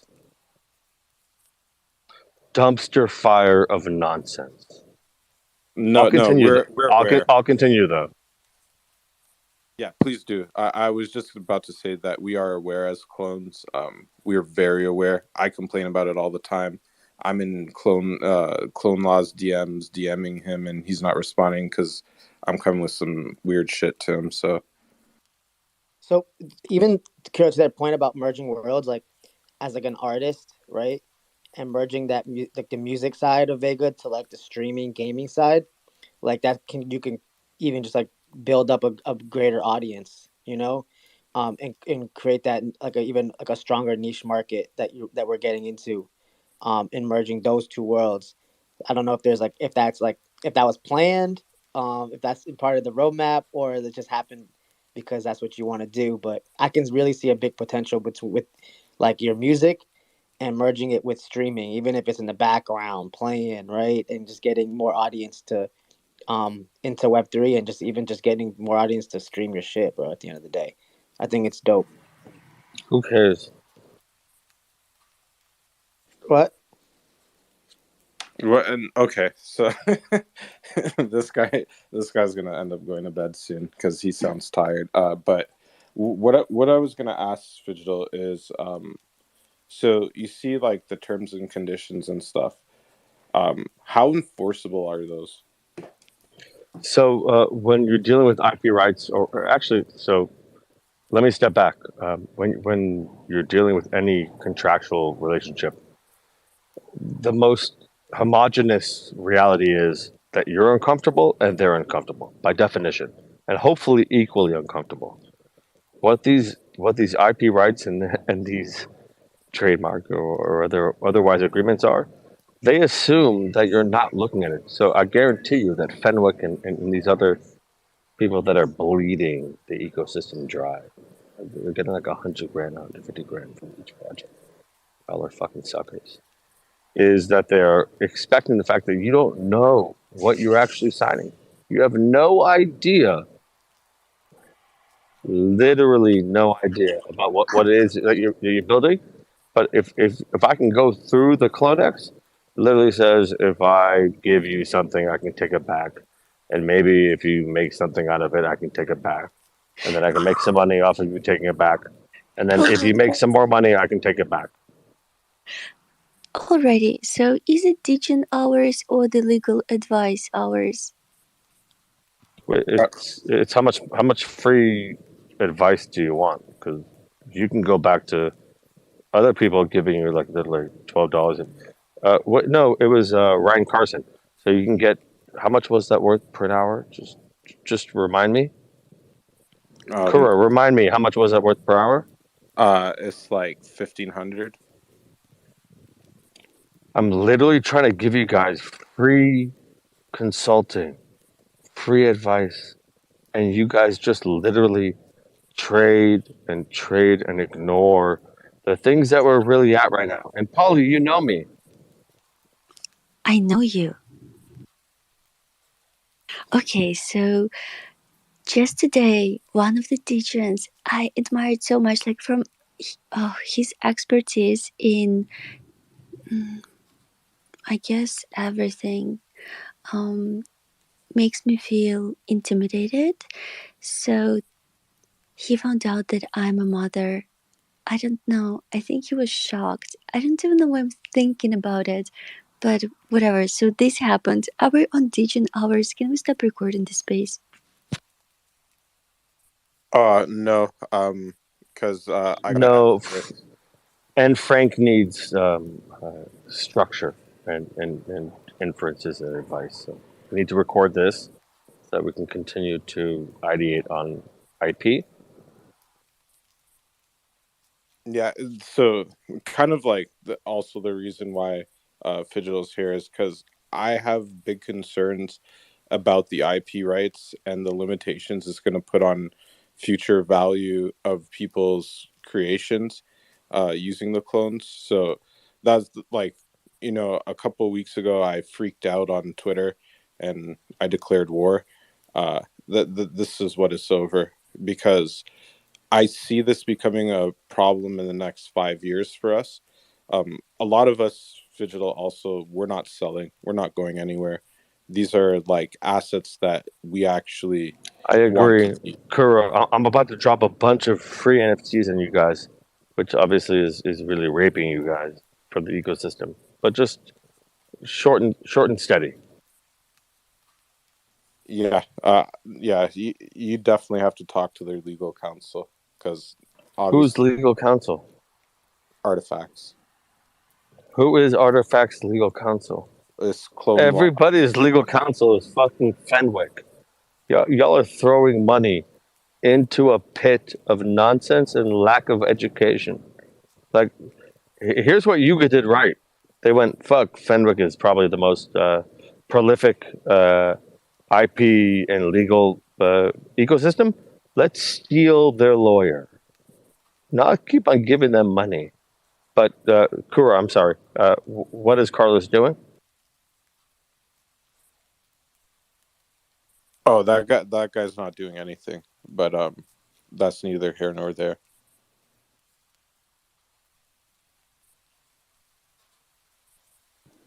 Okay, Sean, can we get up here and have like a real conversation? I've been trying to have this conversation.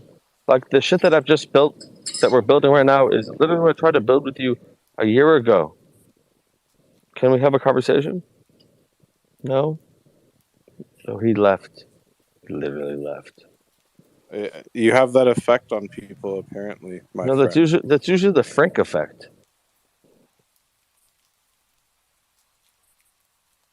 OG, what's going on? What the fuck is up, y'all? I just wanted to come up here and say, what the fuck is good? What are we talking about today, Fidgetal? I already know. Actually, hold up. Let me restate that. I already know what we're talking about. As soon as I see Fidgetal on the stage, I'm curious about IP. I know it's going to be about IP. I know it's going to be about you shitting on... How much money have you earned from your little picture? It's not minted yet, so No, zero. OG, don't laugh. OG, how much money? It's not minted. It's $0, Fidgetal. How much? How happy are you? Did you guys? Did you do a worm dance? Did you go to a place in the middle of nowhere where you and a bunch of people pretended that you mattered because all you wanted to actually have was a girlfriend? I'm asking you a question. What have you done with your IP? Bro, I have not minted anything, Fidgetal. I don't have IP. No, he's assuming you're a DGod holder. All right. But Yoji, did you check out the video? Do you have any thoughts? Any criticisms? Anything on the video that like you posted, Vega Genesis? Yes. No, I'm watching it right now. I'll put my hand up as soon as I'm done watching it. All right, cool. That's fantastic. Yeah, we'll wait for that. Yo, what's up, Moon High? Yo, what's up? I was really interested in what Fidgetal was saying. I kind of wanted to listen to the rest of his spiel. If that's Did possible. you check out the video? I'm watching it right now. Okay, I'll let you put up your hand and when you're ready, after you've watched it. No, I think we can make a really clean. Like I think I can get an analogy that should make sense. Okay, so when we go to a club, we hope to meet either women that will entertain us or men that will potentially offer business for us, right? So we pay at the first point. First of all, we're just experiencing that. But what if I asked you to pay over and over and over and over again? And by the way, you didn't meet any of the women, and there was no business that actually accumulated within that experience. Would that be a W?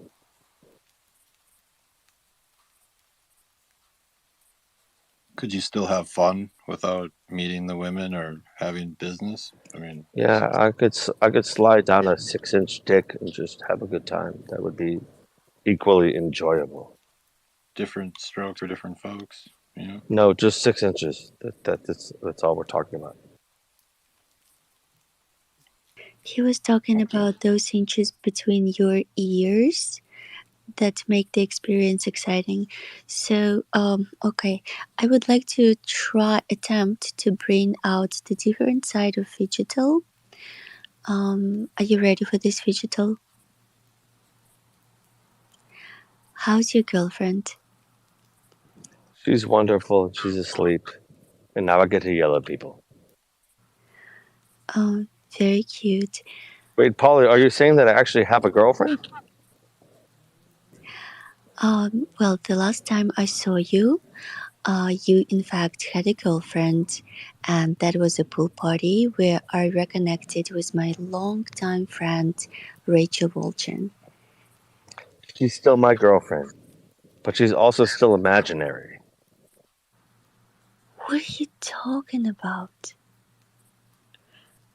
Digital, we are not attempting to confuse people. Okay, I'm gonna circumvent this guy. We're gonna remove him from co-host, and he's gonna go to bed because we have stuff to do in the morning. Unfortunately, I was entertained for the first 2 minutes, but we have a lot of work to do tomorrow. We have people that are waiting for their IP tech to be implemented, and he needs to be nicer to Frank because Frank is my fucking friend. Anyways, I'm gonna bring Bobby up because he's watched the video. You literally have a one-pager to send to me in the next 45 minutes.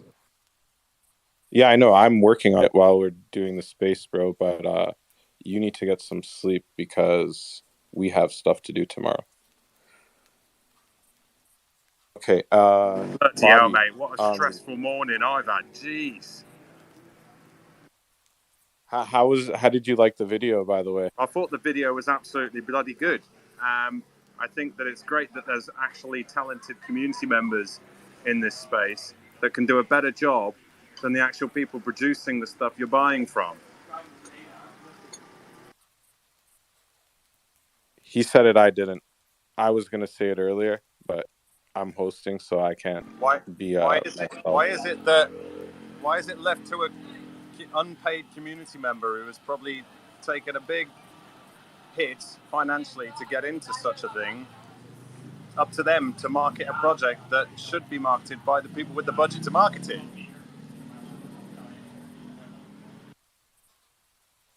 Well, that's like a interesting point of contention that I've had myself personally, right? I do believe that projects should provide a community support, a creator support fund, and I believe that I think Artifact's working on it. It's just taking time because of the legal hurdles of being acquired by a larger corporation. So, it's Kuro, I'm being tongue in cheek, and I'm also being, devil's advocate. I also believe the other side of things too, and also I've had a very stressful morning trying to fix a scooter that doesn't work. Not a push scooter, guys. For anyone who's thinking I'm having a trouble with a push scooter, an actual mechanical one with an engine. But yeah, Digital, how are you, bro? I'm good, brother.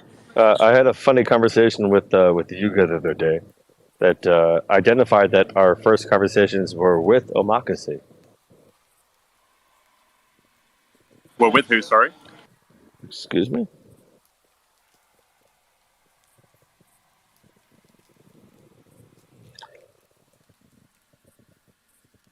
I lost you for a moment there. Over. No worries. Good silence. How do we build forward? How do we develop? How do we understand the environment that we're in? How do we enjoy experiences that bridge? Oh, actually, Kuro, my only question is, can we get Kevin Rose in here? I would love to converse. Tomorrow maybe, but not tonight. Tonight is not for him. It's for Vega. So, yo, Compound, could you accept that co-host invite? But Fuck yeah, you. I'm gonna. I know. You're gonna go to sleep soon because we have work to do No, tomorrow. I'm gonna destroy all of our relationships really quickly. Kira, the video was dope, He's man. going to sleep. Sorry about that, guys. OG, I'm gonna throw it to you really quickly. I would love to hear what you have to say about the video. Yeah, man, I gotta say that video is pretty fucking good, dude. Like the animation is top tier. My God, the animation is top tier. I didn't expect the song. I was like, hold up, I know I've heard this beat before. Then I was like, oh shit. For a second, I thought I was listening to Kendrick Lamar, but then I found out, it's a different dude. Man, he a little bit harder looking. But I fuck with the video. I fuck with the song, man. You went hard. Hey, thanks, bro. Yeah, that's a Drake beat. Just doing classic mixtape things. I do use a Kendrick beat. I do use the beat from All Right, so that's going to be one of the 9 on there as well. I'm hyped for people to hear it. I was just giving bars the whole time. Yeah, man, I knew that was a Drake beat. I was like, no. I was like, yo, that's definitely. I've definitely heard that before. Nah, but that was bars, man. You killed it. Wait, Vega, you going full mixtape Vega vibe? Thank you, with the bro. I'm remixes? glad that we have come back to a place that doesn't seem so unhinged. Things were getting real unhinged there for a second. There was a weird air of hostility for no reason. I don't know. It reminded me of middle school. I'm chill as a cucumber. Kuro reset his own space, dude. That was amazing because I was about to bounce and go to bed, but now I'm having fun again, bro. I've never seen a host just reset his own space. No. Yeah, he's my business partner, right? But he needs to go to bed. We're both in the late 30s, and sometimes when you're tired and you're in your late 30s and you're a boomer, you're irritable and annoying and weird. And I love Digital, but he was a middle school child at that moment, and he's a great person usually. I just don't talk to him on Twitter. No, it was funny. Justin just bounced. He's like, I'm going to bed. Bro. Yeah, the kind of like the moment that he sees Digital, he dips. He didn't. He's messaging me right now because I'm just lining up some stuff for tomorrow's meetings. Bro, Kiro, I did not know you were that old, man. You operate like a fucking 20-year-old because you have zero fucking sleep ever, bro. I would not be surprised if you told me you sleep 30 minutes. You sleep in 30-minute intervals, bro. I would. I do. I'm on the Uberman program because I'm operating 4 businesses, other than this Web3 stuff. So, I would love to hire more people, but I already have like 12 staff. So, Man like bro sleeps upside down, he's nocturnal. Yeah, I'm really nocturnal, actually. It's pretty brutal. I don't sleep during the night, but I do sleep 6 30-minute intervals during the day. So that's why I'm able to kind of do what I'm doing. Yo, turn Kuro's notifications on, and then you really, really won't think that he fucking sleeps, bro. Like, he doesn't sleep. I have his noties on. I fucking make sure I stalk him around Twitter. Everywhere he goes, I go and retweet it because he's usually supporting clones, and that's what I like to do. But dude doesn't sleep at all, bro. Bro, how does that 30-minute interval stuff treat you? I also got a follow-up question after that. So basically what it is a type of REM sleep. There's no like drugs or anything involved. It's really a state of meditation and then deep sleep for about on average it's about 26 minutes. So It's like 4 minutes of meditation and then 26 minutes of REM sleep. Do you set like alarms, or is your body just like worked like that? No, I've been living like this since I was 24. So yeah. Bro, Kira, you're a different breed, and you're a fascinating ass motherfucker. That's crazy. But I heard you talking earlier, and you were like, we have, IP applications to put through in the morning. What? Explain to me what you do, man. Explain to me that. Oh, so yeah, Fidgetal's a little bit like out of it right now, but he is a IP attorney. We're working with like a lot of the larger blue chip projects right now, providing technology for IP licensing on chain. So yeah, that's kind of like what I do right now in this space, and then I operate a cannabis business. Hey, goat Kira, man. Goat Kira. This man sleeps fucking in 26-minute intervals and operates 4 businesses, bro. You're a fucking goat. I don't know about that, bro. It's just I made a promise to my dad for my cannabis business, and I try to. It always takes me a long time, but I always try to live up to things that I promise. Hey, man, that's what a stand-up dude does. So I respect that heavily. Nah, I'm a dog. I don't know what you're talking about. He got that dog in him, you know?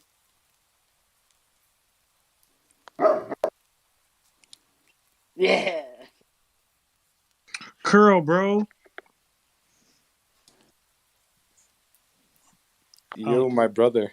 I don't know if I'm talking over somebody again, man. I've been rugged all night and shit. It's crazy. Sorry, Bombay. It seems like it was you, bro. I'm fucking No, up over here. can you hear me, Vega? No, you did good.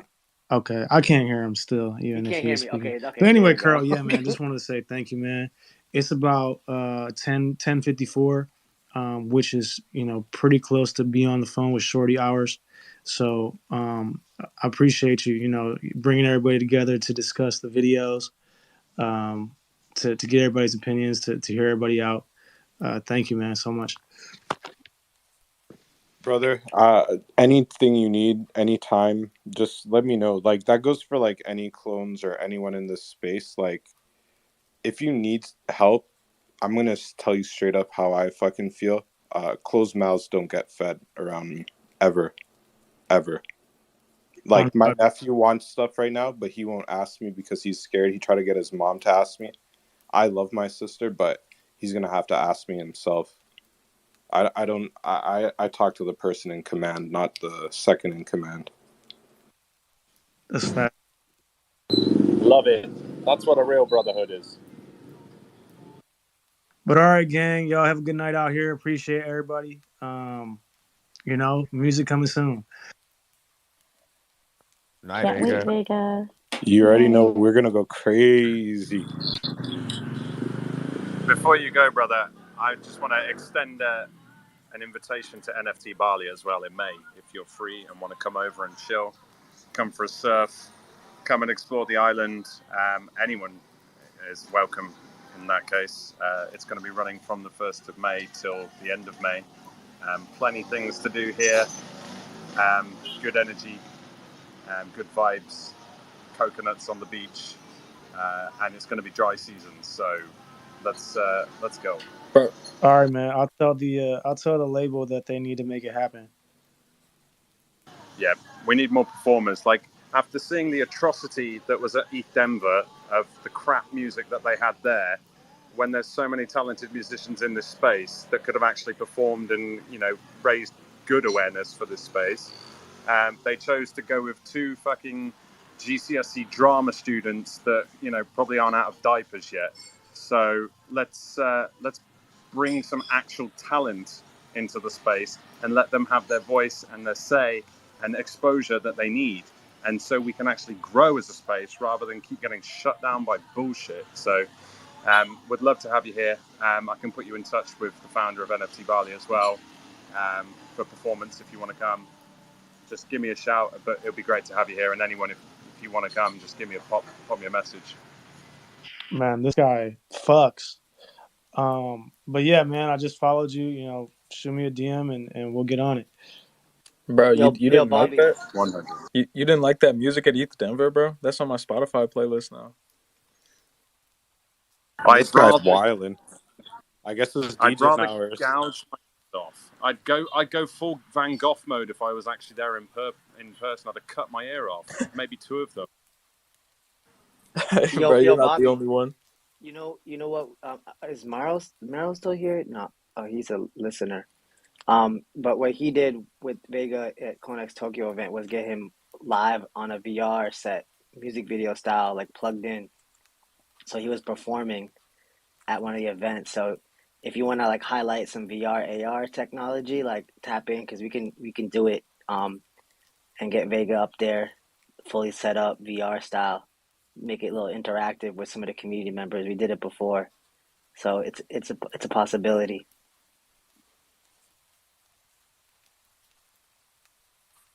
Bro. So a quick question, Bobby. You said NFT Bali. What's up? You said NFT Bali lasts all month, man. Is there like events planned? Because a month is crazy long. Well, the thing is, man, if you're going to come 20 hours on a flight and come in the best part of the season, like the year, May is not too hot and it's not too cold or rainy. Let me just bring up the itinerary very quickly. I can tell you what's in store just very quick. Give me 2 seconds.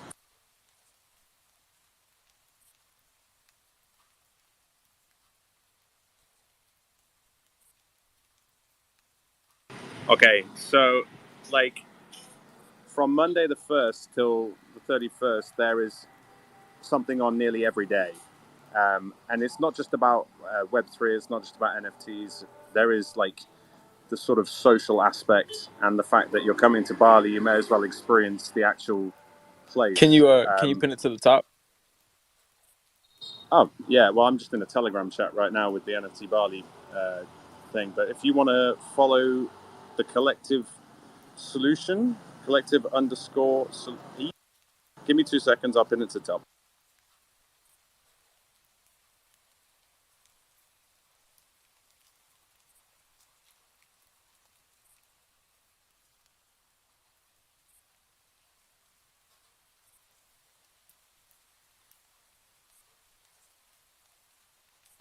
There you go. That should be up there. Pinned to the top now. I mean, there's so many beach clubs. There's so many like nights out that you can go on. There's so many different things going on here. There's yoga. There's, so many ways to do self-healing and a lot of breath work kind of things. You can surf. There's beach. There's a big Web3 community here. There's actually a Bored Ape Gastro brewery being built up the road from my house right now. Can't actually navigate who the ape belongs to because the ape doesn't exist, but it's got like 3D glasses and a kazoo and a bowler hat, and there's only one of those in the collection and it's pink, but on the side of this one it's just black, so I'm not really sure who it is who's doing it. But there is a huge Web3 community here in Bali. People are passing through all the time. It seems to be a bit of a hub. A lot of nomads here doing bits and bobs, whether it's e-com, crypto. A lot of Russians have moved over here, getting their money out of Russia and buying up property and land here. To be fair, the land sales here reminds me so much of the NFT market. It's insane because like people are buying stuff and then they're like 10xing in like 6 months on their land purchase, and then they either build on it and then they can earn an income from that, or they can like sell the land that they bought 6 months ago and make a profit. So everyone who's non-Web3 here I see people FOMOing into buying land, and sometimes getting rug pulled by who they're buying it off for, because the leasehold has not been, like the contract's not secure, or they're doing business with the actual owner's brother, and then it can all be wiped out because a technicality on the contract. And it just reminds me so much of rug pulls in Web3. But yeah, there's so much going on here, bro. Like, I've pinned that thing to the top. That's just a preliminary, that's a bloody hard word to say. Preliminary schedule of what's happening. Obviously, it's 2 months away, so there's going to be more added. But yeah, hope that helps. Appreciate it, man. It's just sick.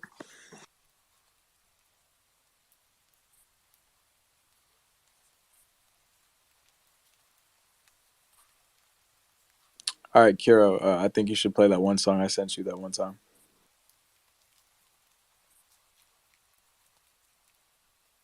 Kiro's got a lineup. Yo, let me just Oh, say what's up to Click, man. I didn't get to say what's up earlier, man. It was busy. What up, Click? What up, Polly? Rose Jade, Hi. OG, Alt, Meryl, Bobby. Like, I love seeing like a lot of the same faces out here supporting each other every like night throughout the week, on the weekends. Everybody's getting together and like supporting like the dope shit community's bringing out, dude. So shout out you guys. Appreciate it, man. Thanks, bro. Click. Compound. I'm working on my bad take homework. I didn't assign homework. She assigns herself homework, and she's amazing at it. I don't know how you are able to juggle so many things, but you're amazing, honestly. It's my night shift, but no, I do audio videos for those that tap into bad takes. I'll do a plug. Compound hosts Bad Take on weeknights, and we have a lot of great people coming through, clones, non-clones, and yeah, I'm always listening in so that I can capture it and do little audio videos, just so that we can have a little bit more content shared, so the time spent together in spaces isn't lost into the ether. In recordings, it's so hard when you have big spaces. And 30 days, it's going to evaporate, apparently. Although Elon has not been doing it. They've been lasting as a recording for longer. But yeah, multitasking here, trying to make sure we get at least one out a week. Yo, Compound, what's up with the bad take hat? Is that like exclusive to holders of some stuff, or like how can I get a bad take hat? How does that work? Dude, I made 25 of them that I had for like 25 of the original people that would come in. Um, I've been doing it so many nights that I just recognized about 25 people. So I had 25 made. But they've become kind of popular, dude. So I might have to get some more made, and you can for sure get one. I don't have enough to give everybody one right now, but I didn't think I was gonna need to make more. Like I didn't know they were gonna turn out that way. I literally created the design on Photoshop, and then I sent it to Jace, who ran it through Illustrator to make like a sewing pattern, and then he sent it to I picked the hat, and then he sent it to a company, and I never got to see like a sample or anything, bro. They just showed up out in Utah, and I was like, oh shit, these things slap. So they became way more popular than I thought they would. So I'm gonna have to get some more made, honestly, man. Bro, I just looked at them. They're so fire. I definitely need one. Yeah, dude, I'm big on like simplicity, honestly. So like I never when I started like Bad Take as a Twitter space, I never intended to ever even have a logo. I just was like getting a place where all of us can get together and just like chop shop it up, kind of like this. This is a late night version. But just chop it up and just talk, right? But then I'm big on simplicity, man. I like the most simple type of logos and designs. So I just did it on Photoshop and was like, you know what? I wear trucker hats all the time. I want a trucker. I made it for like kind of for myself. I want a trucker hat. Hopefully, other people like trucker hats too. So Yeah, I black fuck trucker with hats, trucker bro. hats, bro. And I also like the simplicity. Like none of my entire wardrobe like has like zero branding on any of my shit. Like it's all like patterns or like solid colored types of stuff Just for a the bunch of most pink part. and So yellow, like right? Click. that's Yes, right. sir. And Yes, blue. sir. And And blue. blue. Can't forget the blue. But compound, bro. Like that. But you said it earlier, bro. You just doing this shit for yourself, right? Like sometimes when you're trying to create something, you don't just. It's important not to overthink it and just to do it, and then and when you do it for yourself, bro, like it's always gonna be a success. And then what comes after that is out of your control. And then and people were digging it, and now look at it, right? But ultimately you did it and created it for yourself first and foremost, and that's always going to be a win, whether one person wants it or 100 people want it. Like when you're doing it for something, when you're trying to do something for other people, it can get sticky with expectations, and then you can discourage yourself sometimes. So like I really respect you, just because the first bad takes, man, it was only 10, 20 people in there, like not even.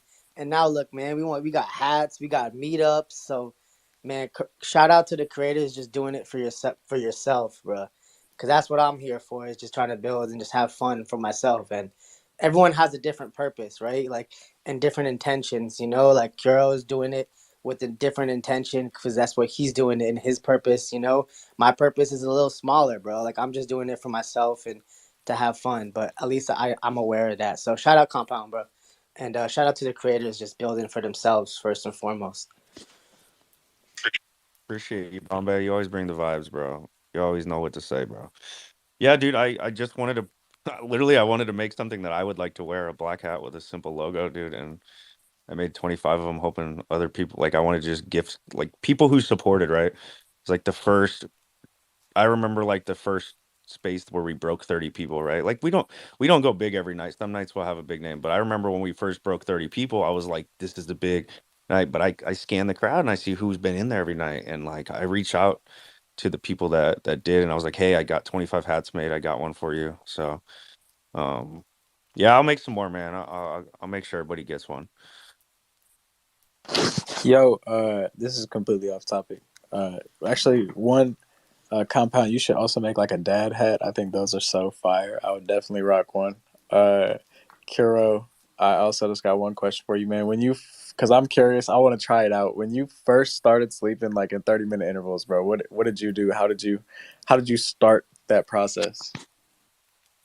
So it's not by choice actually. Like, I don't really like talking about it, but I have PTSD from like career stuff, so it was not by choice basically. I lived a very different life and a different career a long time ago, and I'll talk to you about it like in DMs or something, but I don't like talking about it in public. Bet, bro, just DM me.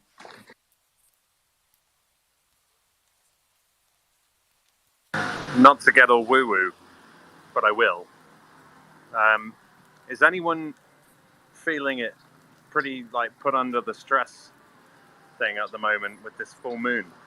Like, I have not been so wound up like a spring since last month. This time that I feel like that the whatever's going on in the world right now is having a massive impact on me, and it's whatever lessons are coming up.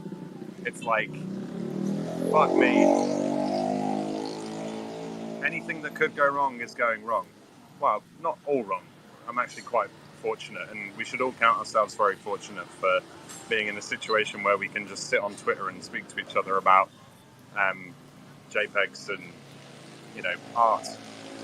There are very few people in the world that get to do that, and sometimes we lose sight of what we're actually here for. But yeah, the moon is driving me nuts. I think I get a bit hairier. I become a werewolf. I get a bit angrier. I get a bit more stressed. I couldn't agree more. I feel like Mercury the last 2 years has been in retrograde the entire time, and it's just amplified by the moon and just like political bullshit, war, all of this stuff is just, and I don't mean to sound like crazy or whatever, but I feel like the escape I've gotten from like just meeting people in Web3 and being able to connect with genuine people. We don't see each other's faces. We don't see each other's reactions. The most interesting thing that's happened recently is like Leap streaming, and you see him pacing when somebody asks a question that's kind of out of pocket. Like, you really get to know people. Man, Do you guys talk? Are you guys walkers and talkers on spaces? When Fidgetal's in the room, I was pacing. I was just, I love the guy, but after about like 11 p.m. PST, it's kind of tough. Since I've been in Bali, I've done a lot of spaces from the back of my scooter. That's an interesting ride. We can tell, Bobby. We can hear it. We know you're on a scooter. Not right now. I'm having a coffee, but everything's just so like open here. There's no like, it's not like going into a Starbucks where the door closes and there's like double glazing windows so you can't hear what's going on outside. It's like everything's just, yeah, Dude, open.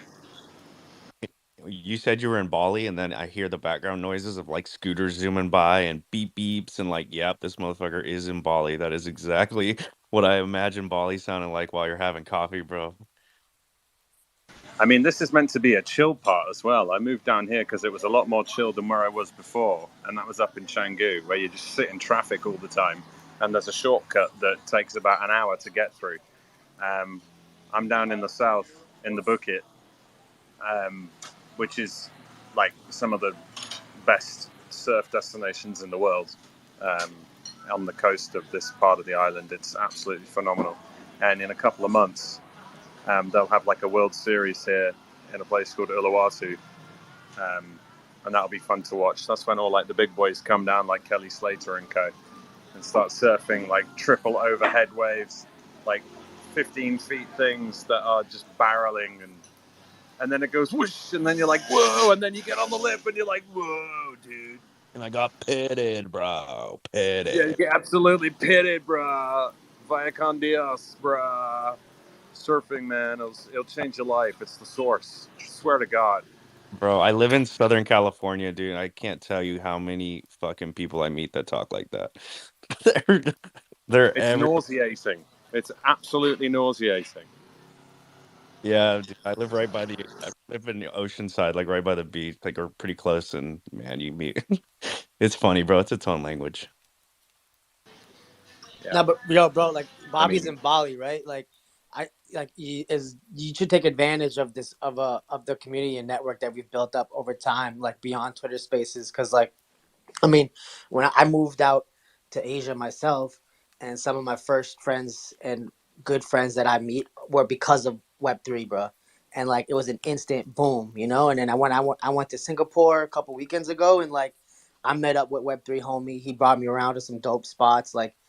Take advantage of that. Travel the world a little bit, because like this is like it's like hard to like find a global network and community that you can know in every major city or any city in the world. Like, for real, that's bro. crazy, Bobby. You know what I mean? Like, if I when I moved out You to ain't Tokyo, wrong. if I were gonna find friends, I'd be like, I'd have to go to the bar, like find some foreigners I can speak with, or like join a Facebook group. Like, that's not wavy, you know. But like when people I can meet with communities I already talked to, like that's dope, you know. And like you know someone in any city because you're in Web3, bro, and you already got that. Put it this way, bro. Like, I was like on Clubhouse in like January 2021, and I was in the NFT groups and the photography groups back in the day.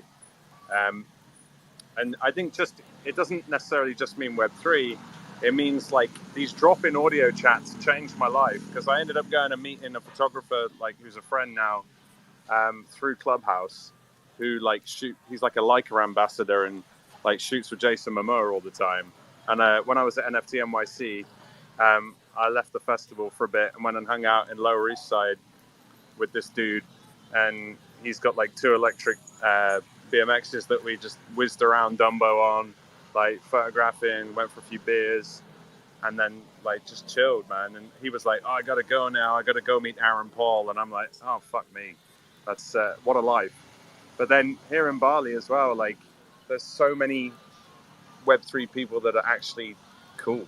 You know, they're doing cool shit.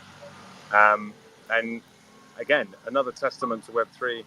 One of the collectors of my photography actually put me up in a hotel and sorted me out for the week at NFT NYC last year. So it is amazing about the generosity and the sort of level of friendship that you can create through this industry. Like in January, one NFT community I'm part of banded together and bought me a guitar so that I could perform in spaces more.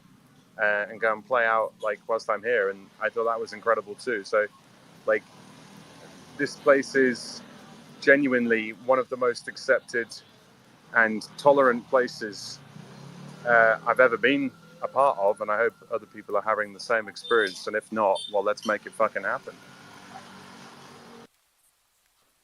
I've been involved with like other communities growing up in the past, and like like message boards and just various other things that I'd gotten into. And the difference between like that and this is that I would like make friends, I suppose, like on you know, like forums and shit, or even like Reddit to some extent. But like, I never wanted to like meet most of those people in real life, you know. And then like this Clubhouse and Twitter Spaces and shit, like all the people I engage with on a regular basis in Web3, like I want to fucking meet all you guys and like hang out and like uh, you know, like it's a totally different like feeling compared to, you know, Web2 or whatever. Bruh, I've done it the other way around as well. I've met people at like crypto festivals and then like made friends with them IRL and then continue that friendship here on Twitter Spaces and stuff. So like it works both ways. And like when you go to these events, whether it's like NFT Bali or NFT NYC or any of the other ones, you can meet people that you wouldn't have even met online, and you're like, hang on a minute, how come we didn't meet in Twitter Spaces? You're in them like 24/7, just like me. And I'm like, yeah, how come I not met you before? They're like, I don't know. And then you're like, oh shit, okay, let's be friends. Yeah, I've met like a lot of people like when I used to go to the Bitcoin Miami stuff, and like some of them I didn't like, but that's just me like thinking that they're trying to scam me, and then they did end up trying to scam me. But for the most part, I find once you establish like a verbal relationship in spaces and you meet up with people, you just end up liking each other anyways, because you already had that like communication. And you know, like we've been in a lot of spaces together, Bobby, where it was just like, you know, it was therapy for everyone, right? So I For think real, that's bro. the important thing, bro. Like the human connection, I never used to put like a strong emphasis on it. Like I'm like a person that I just keep to myself usually, but this is like probably the most open I've ever been in my life. So it's interesting because it's changed me a lot. Yeah, but that's like a testament to authenticity, isn't it? Like, sadly, and also at the same time, it's quite good, but to be vulnerable and to be open and like show your humanity actually creates a better like environment for other people to thrive in and feel like part of something. And I think a lot of us are lacking that when COVID hit, and like also there's like what I've noticed like out in some like I'm in a really small part of this island, and there's a very tight knit of local expats that it's really hard to get into the clique, and there's a lot of people coming through all the time, and it's hard to connect with them unless they're here, because like I'm here for the long term. So it's hard to connect with the ones that are already here long term, and then it's hard to connect with the ones that are just passing through, because you don't know who or how to be, because and also clicks are very hard to enter. But I felt with Web3, it's allowed us to bypass clicks, and as long as you bring value, and you do because you exist, you're a human, you're welcome to the table. And they were talking about this morning in the space I was in about what is Web3, and it's like, well, Web3 is like it's like a round table, and no one really sits at the top. I mean, obviously you've got the money side of things, but in general, us like here in the spaces that are here every day, there's no like I mean, there is a little hierarchy, but no one's gonna, if you don't like it, you just move on to the next one, and there's always a space at the table for you, unless you don't have a banner and your name is like Mike 123478910_12, you know, and you're a bot. So there's a space at the table at Web3, you know.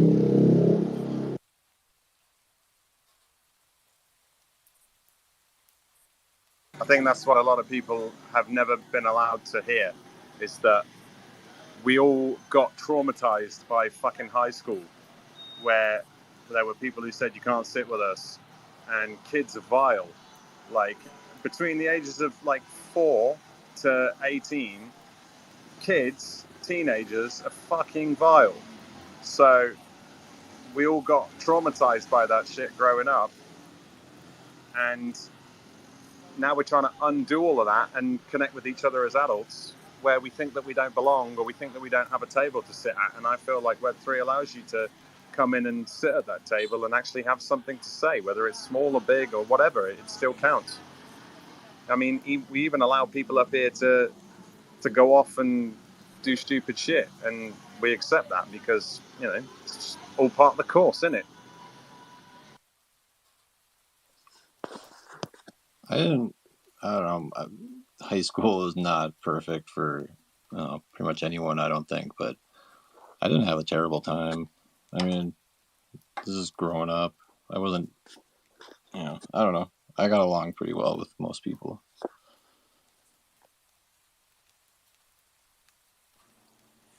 Yeah, it's not that I'm not social. It's just I just don't have the time for a lot of the Toronto bullshit. Um, like I can't go to a club every night, man. I'm not that guy. Every once in a while I might go, but I can't. That is like the lowest quality of social interaction to me personally, and I don't.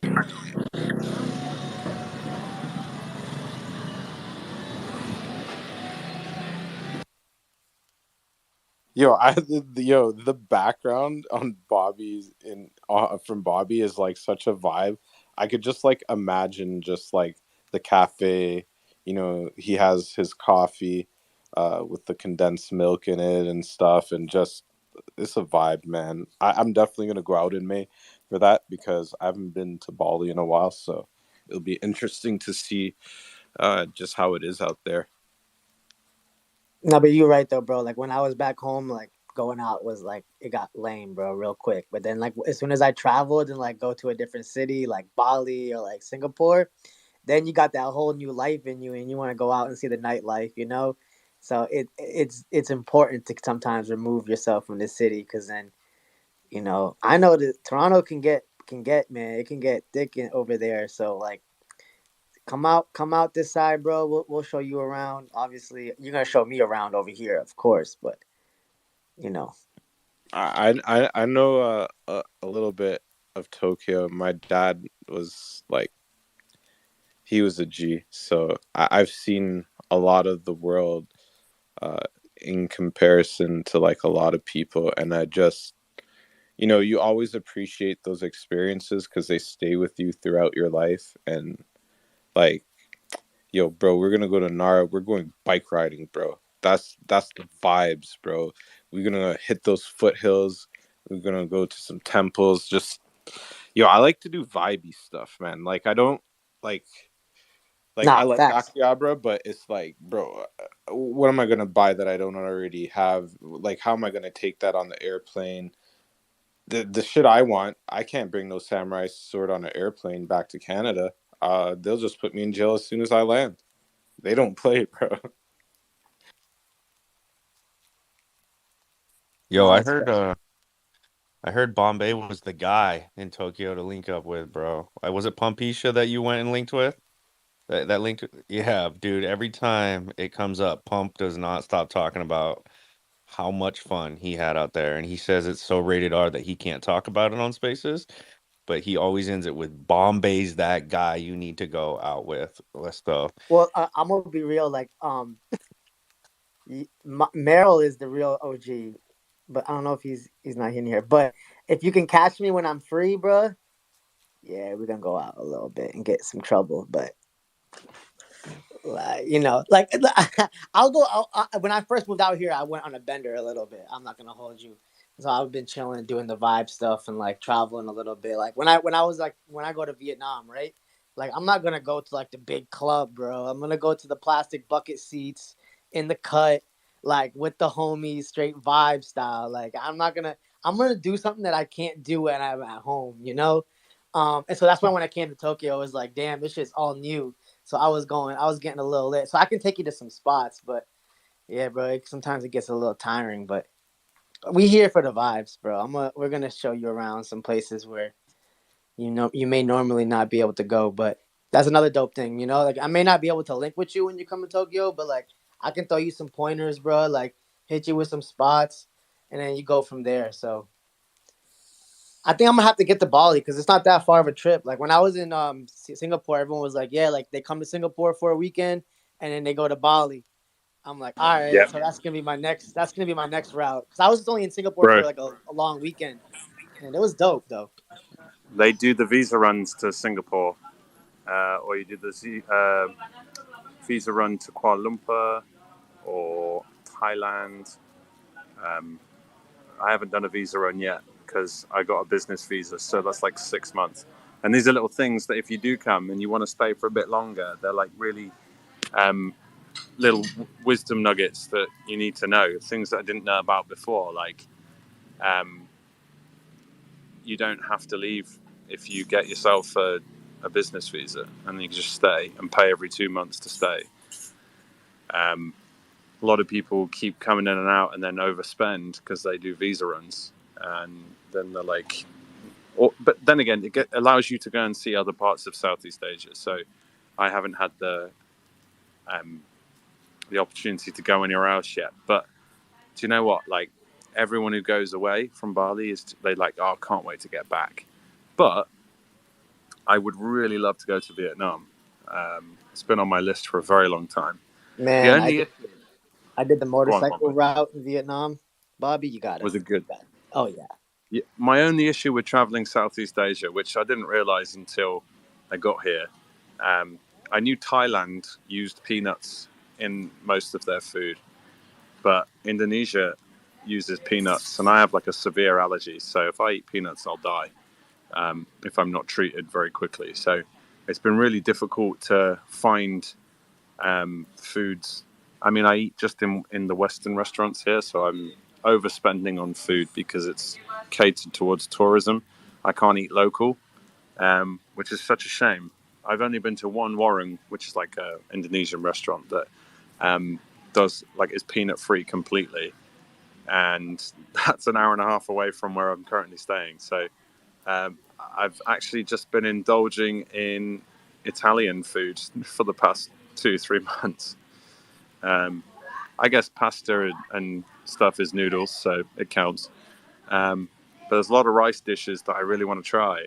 And to be fair, the fish here is phenomenal. Like fresh fish that's caught and then like grilled on the beach.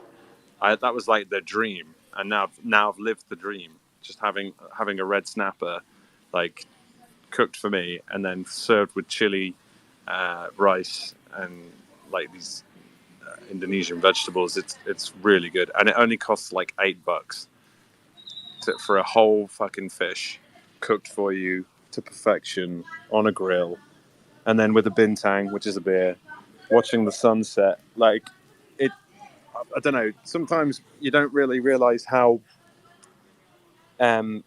awesome it is until you are retrospective of it, like, and you look back on it and go, "Oh, hang on a minute, this has been quite phenomenal." It's when things like your scooter not working, and then they say there'll be half an hour, and then it's like 3 hours has gone by, and you're like, "Oh my god, where are you?" That you stressed out, and then you realize, "Hang on, why am I stressed out? I live in a tropical island. There are girls walking around in bikinis every day, the hottest women I've ever seen in my life." Everything is like relatively cheap. I can get a coffee for like $1.20, and I ride around on a scooter shirtless with no helmet on, looking like a top fucking G. And I'm online every day earning like money. It don't get any better than this, or does it? I mean, next stop family, but that's not for a few years. You look like a top fucking G with that long hair, dude. Luscious ass locks. Get out of here, Bobby, with your great life. No, I'm just kidding. I'm having a blast out here in Cali too. I just want more people here. Come and join. He's shilling Bali right now, bro. Shilling his Bali bags on us, baby. Let's go. Wait until he Bruh. has a clone and he's shilling clones and Bali. That's gonna be vibes. Mate, could start like a clone fucking cafe or something here, or some sort of. I've been trying to look for gaps in the market. What does it need here? Well, there's a lack of British cuisine, but no one else needs that in the world.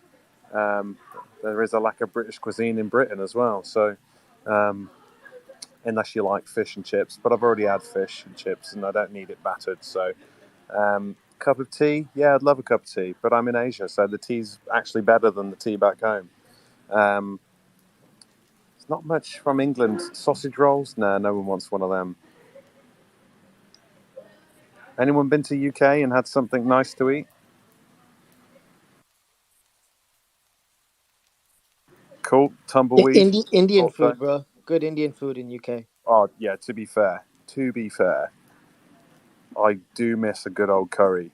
That's like a typical Friday night out. And in England, you go for a curry and have a few beers, and you get the hottest thing on the menu, like a jalfrezi. Oh fuck! I could murder a jalfrezi right now. Wait, they don't have Indian cuisine in Bali? There's one restaurant called Annapurna, and it's down the road from where I am right now. But the peanut situation, don't trust it. Yeah, I'm not a fan of the peanuts either. My younger brothers have like severe peanut allergies as well.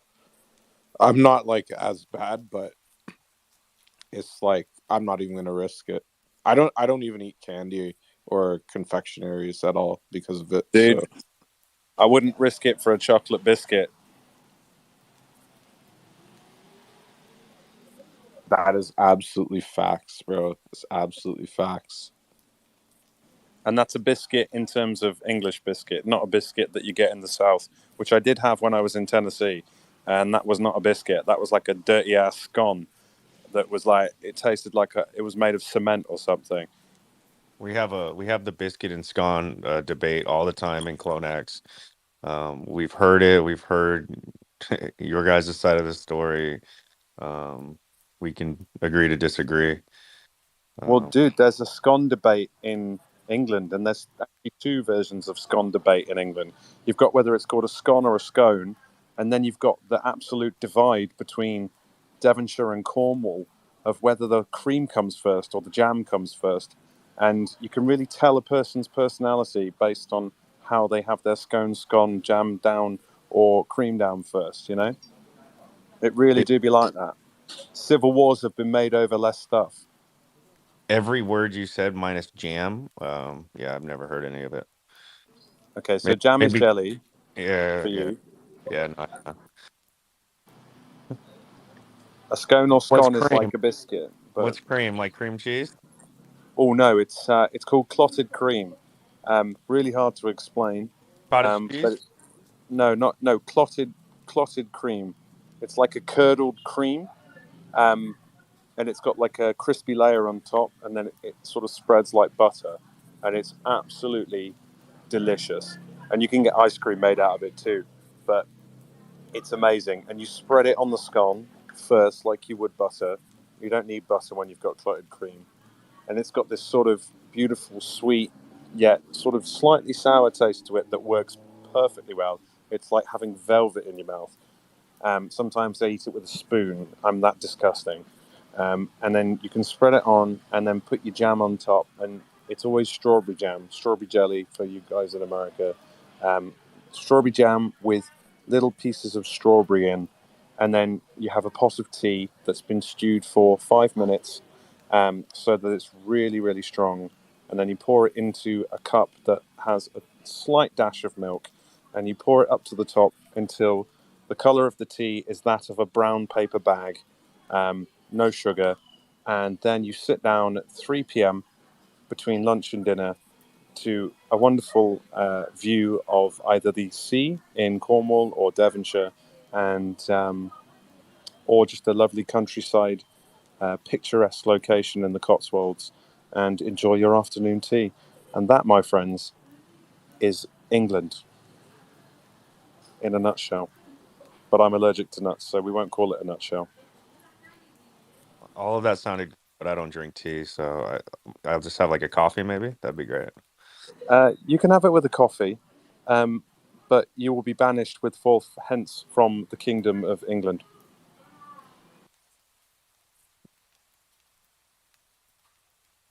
Yeah, I drink everything without milk. I don't like that stuff. That's for baby cows. I'm Okay, opposed. so you won't like the cream either then? Oh no, definitely not. I don't consume any dairy at all. I'm opposed to it. I think even as a child, my mom always complains that I always wanted apple juice instead of milk. So it's You probably have why I'm apple so juice in weird. cereal? Tea I don't belongs eat in the cereal, bro. I do not eat that stuff. I'm not eating that. Do you have you? I can't pronounce some of the stuff that's in cereal. I don't eat anything I can't pronounce. Riboflavin. Nope, not doing I it. think what's riboflavin. Look, Bobby, tea belongs in the harbor, man, and I'm not going to argue that. I mean, it does look like the Thames. The Thames is a dirty ass river, and a cup of tea does look like a dirty ass river. So I'll give you that. Yo, D Money, you don't have to put up your hand, bro. It's not a leap space. You won't. You,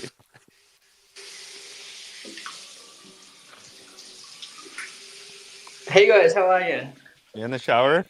Yeah, I am. I'm totally naked. I'm in the shower. I'm rubbing my six pack right now with some soap. I just wanted to come up and just say, it seems like a real chill space. I know it's like late at the night or early in the morning in the US. It's 6 p.m. where I live, and you're talking about food, and I want to talk about food with you guys. And then, Bobby, I think you said you're from the UK. I'm in Australia. I live in Australia, but I spent 6 months living in the UK for a little bit once. Well, specifically, it was in Scotland, in Edinburgh. And what gets me is so I had Asian food there, as in both Indian and Chinese, Japanese food, various types of Asian cuisine.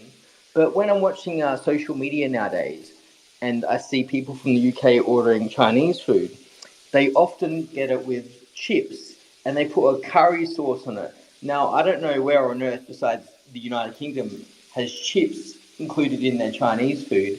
And the curry sauce, what's that like? Is that because I'm imagining like an Indian style curry sauce, but it's on chips and it's meant to be Chinese food, so I'm a little bit confused. If anyone could enlighten me a little bit further on that, I'd be very grateful. I would take that up with the Chinese people that run these Chinese restaurants and takeaways in England, because yes, they do Chinese curry with chips, but It doesn't I mean, sound too bad. it honestly, mate, there's enough MSG in it that it's fucking tasty as fuck anyway. So, um, but D-Money, I am coming over to Australia soon. When my Bali visa runs out in a month or two, might head over to I don't know where to go, either Perth or Gold Coast or north of Sydney. Maybe come to Bondi, see a few people I've met whilst I've been here in Bali. I mean, where do you recommend?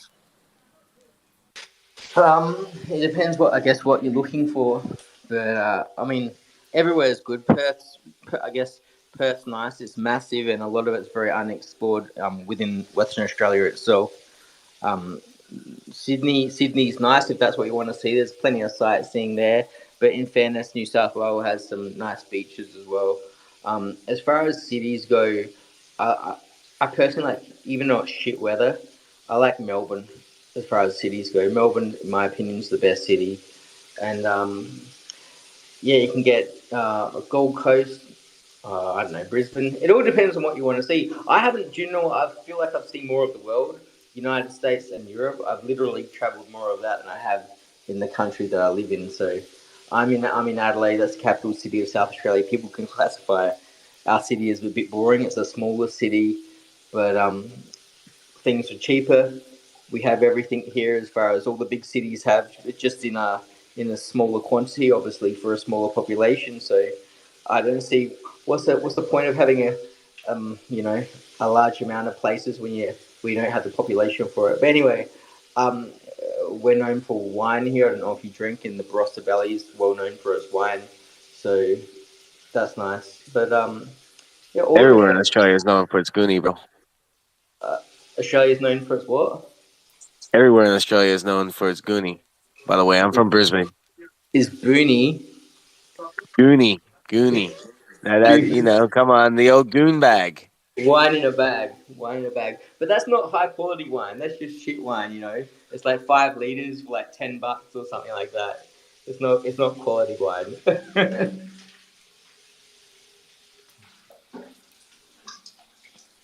Oh, come on! You haven't been to a party until you've been to a party on Goonie with all your mates. I feel like, yeah, I have, but in all honesty, I guess I sound a bit younger than I am. I'm 41, so I used to drink goon when I was like 20, but I don't drink goon anymore. And to be honest with We you, all done it, mate. We've all done it. So that's why I brought it up. I knew you would have done it. like 20 years ago, I drank goon once or twice. To be honest with you, you guys Called were it. talking earlier on about how you don't eat this and you don't eat that, and some people think it's a bit pedantic, but I don't have that kind of self control. Maybe one day I will, but I just think it's good that you guys have that much self control. I find it hard not to have a beer every day. I just had 2 tonight, and I'm a bit ashamed of myself because I'm trying not to drink. And then there's the weed situation as well, and that doesn't help. But you know, I'm trying to be good, but I'm not. Well, I'm not trying at all, really. Let's be honest. I'm not trying at all. But I want to. I want to try. One day I might have the motivation to try. Bro, it's okay, bro. Have your beer. As long as you just maintain a good active lifestyle for you to have and enjoy that beer, bro, you good to go, man. All good. Bro, D-Money, come to Bali and we can do a shoey. Do you know what? I will do a shoey in Bali. And I'm actually thinking, as I said, I'm 41. I want to retire, as in stop physically going to a day job by the time I'm 50. So within 9 years, if all goes well. And I've been looking for a little bit of, I guess, places to buy a nice place. And I was looking at Bali, Thailand, obviously another one. I haven't If you asked need out. some help, D-Money, I have NFT Bali. We can help you with trying to find land and building and all that shit. So Did you guys see that house that was that Carlos showed? He said he bought from his D gods. He I think it's in Bali or it's in Indonesia. It looks amazing, and I think he paid like $1 million US for it. bro, you can at the moment they're doing land for 15 million per area. An area is like 10 meters by 10 meters, I do believe, and that's down here in Uluwatu in the Bukit, which is like an upcoming area. There's so much like building happening here right now. Some people playing like 15 to 20 million per 10 by 10 plot of land. And to give you an indicator of that, that's 15 million is about 1,500 pounds, I think. No, In football terms, please. So like 1 ETH? Yeah, Yes. about 1 ETH. Yes. But then you get you do like a 25-year lease. So you never really own the land, you leasehold it, and then you can build on Yeah. it. But yeah, in Canggu, which is like an hour and a half away, which is now like a heavily built up area, it's 70 million per area of land. So that's the idea. People have bought 2 years ago for 8 mil per area, and now they can sell their land for 20 mil per area here. So they've made a profit, but they also built on it. So they've also covered all of the money back by renting out the properties that they built on it, because you can charge like $2,000 a month for people to stay. You know, it's ridiculous. Everyone thinks that Bali's cheap. It's like, no, no, because there's a lot of people here with properties that they've made really nice villas, and then they can just charge what they want, and there's someone who will pay it. And if, there's always a Russian who will pay more. I've heard some great stories about people who've built their villa, and then they get a knock on the door, and it's a Russian buyer saying, "I want to buy this property of you," and they're like, "No, I don't want to sell it." And he's like, "Oh, I give you $1 million cash," and then buys it off him straight away. And then he's like, "Okay, now get out of my house." After he buys it. So I was just wondering, how on earth did they get $1 million cash into Bali? Secondly, how did you get $1 million in cash out of Bali? Asking for a friend. But yeah, there's a lot of opportunity here. Do you mind if you want to come and build here or buy land here? You just gotta write down your seed phrase and then fly with your seed. There's also a lot of opportunity in the Salton Sea, California.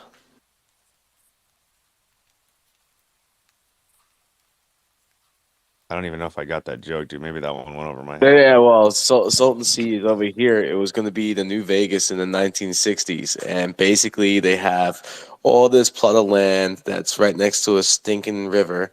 Well, it's almost like a little sea because it's huge. And there's no law or anything surrounding this little town. It's here in California. And the land's cheap. You can go in and buy it and that. And if you had enough money to restore it and build something there, you could build the new Vegas right there. All you have to do is clean up that water. We could do that in I'm in California. Where's that at?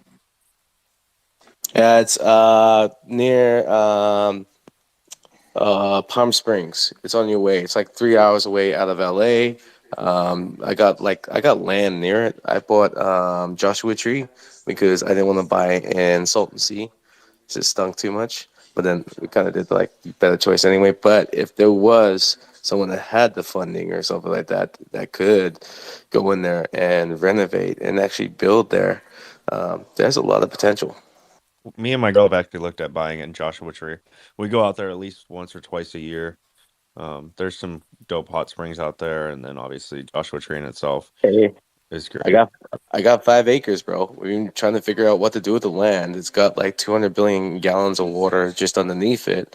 But yeah, festivals and all this other little stuff we can do with it. But yeah, still trying to figure it out.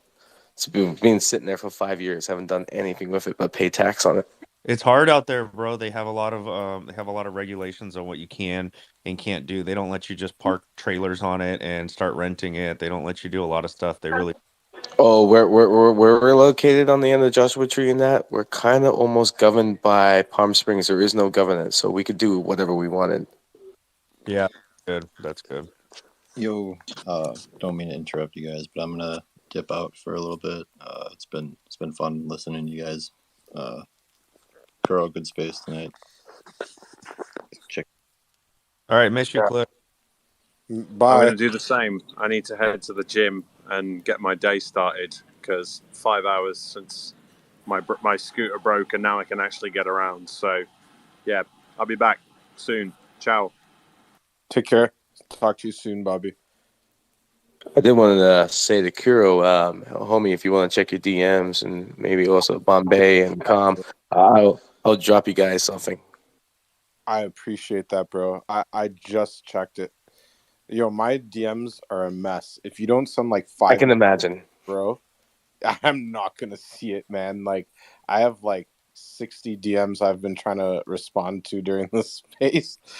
Like, oh man, it's brutal. I'm just gonna start giving people my iMessage at this point because I'm so confused with this Twitter thing. Like, it does this weird thing on mine where it like shifts stuff around. If you have a blue check mark, it comes to the top. If you don't, it's like fucking everywhere. Crypto Von Doom, you just got to get in where you fit in, baby. Just jump on in. Jump in. Just jump in. Yeah, bro. We don't do hands. We know hands. Yes, that's what I like to hear. Oh, except for Rose. Rose has priority over everybody. That's another name. Nah, just kidding. Rose is my homegirl, but yeah. Anyways. Hey, Kuro, I appreciate you in the spaces. I see you supporting me a lot, and we're just having fun. We can get rid of the hands if y'all want, but I guess it's really up to y'all. Well, if I owned Twitter, there would be no hands. No one would be able to tell anyone that they can't speak. But I am very radical in my thinking, so that's why in Leap Space I just do the hand thing because I get it. But I don't know what it is. It's like everyone I like chill with, we're like all like not trying to talk over each other. And like you seen earlier, like the derailment is like wild in Twitter Spaces. It's like people will read the title and then act like they never read it, and like, you know, I got to be like, did you watch the video yet? And like that just like it sends people stirring, like they're just like, what do you mean, what video? And I'm like, what do you mean what video? Did you watch the video? And they're like, oh, I'll just make my own. I'm like, you definitely didn't watch the video, because I can't make that. So I don't know how you're going to if you haven't even watched it yet. Hey, shout out Wait, Kira. which video we're talking about? It's Because at. huh? I just put it at the top. I actually deleted one post. Sorry, Bobby, but you're gone. And now my boy Vega's back at the top. It's Hell, a Unreal Engine 5 video that one of the community members named Igor did with a collab with Metashima. You know, he's got Metashima in there. He's got Kreia in there. He's got Junior's music in there. So it's a big collab video, and it's his first Unreal 5 creation, and it's actually fucking insane, bro. So take a look. So what basically Kiro, I got to give him a shout like as a host, and he was able to keep this on topic like for the majority of the night, and he kept anybody who tried to derail it, he would just go nope, nope, nope, nope. Check out the video at the top. We'll come back to you. Raise your hand. It was fucking beautiful. Yeah, I felt so weird telling people to raise their hand, because I'm like the chaotic person that's always like, what, we're putting up our hands now? Like even in Leap Space, sometimes I'll just start talking, because I'm just like, yo, man, like I'm not putting up my hand today. Fuck this. You know what I feel about hands, bro?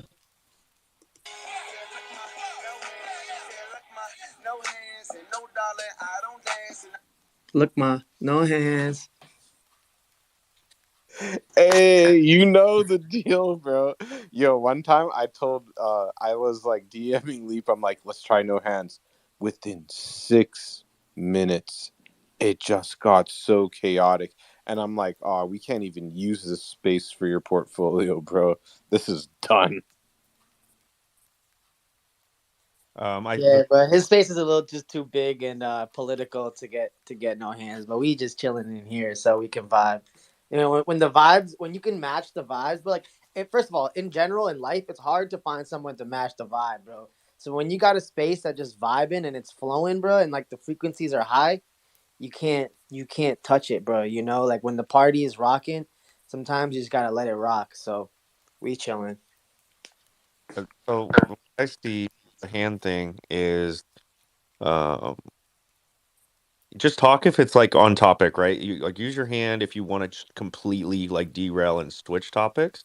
And then like when the current topic's done, then like, yeah, let's shoot to the hands, right? And I think that's fine. But if it's on one topic, you just kind of gotta get in there, right? But on those big spaces that get chaotic where everybody is literally in that space to basically engagement farm themselves, they're not trying to get on that stage to engagement farm themselves, they will talk over each other and it does get chaotic.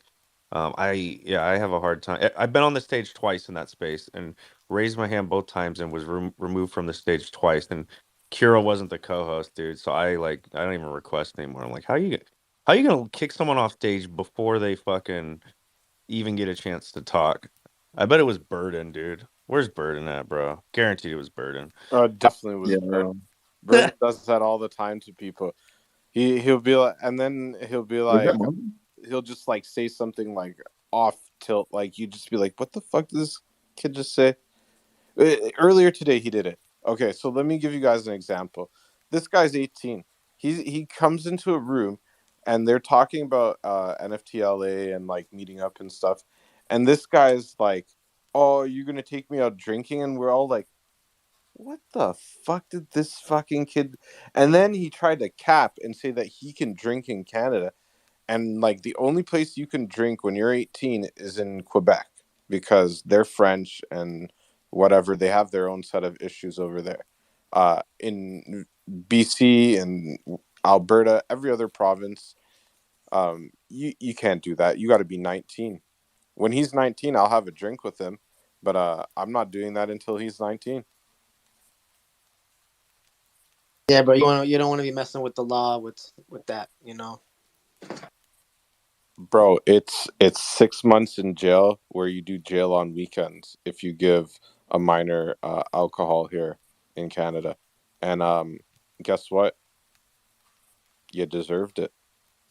Yeah, they don't play with that whole drinking and underage and even drinking and driving, bro. So I respect it. What's 6 months on the weekend?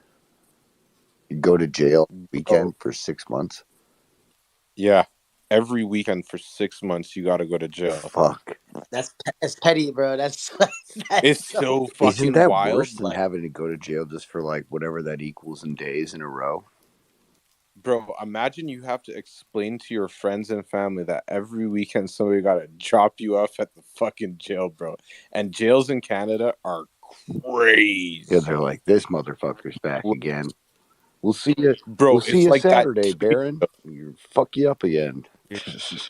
Oh, bro, no. You got to be there Friday before 6. So that's 21 weekends of jail instead of 42 days straight. What would you rather do? 42 days.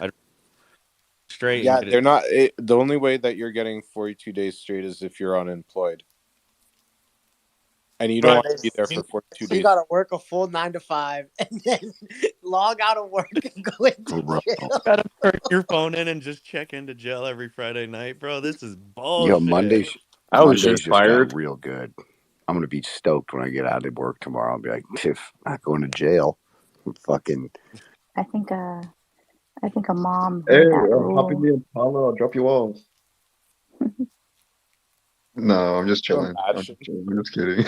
It happened to one of my friends, but it was for like a drinking and driving charge that he didn't appear at court for, and it was 2 years of that. That is fucking crazy. They don't never heard of that. Bro, this guy has jail tattoos now. He is like, yo, this guy's an investment banker too, okay?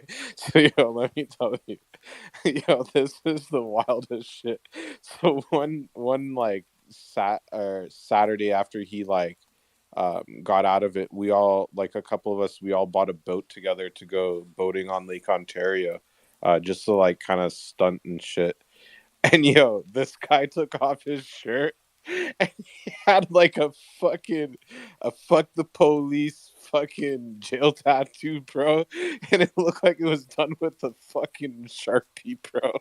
I was like, yo, doc, do you see why we tell you not to drink? Like, even myself, like recently, me and a couple of friends that we do business together, we decided to quit drinking.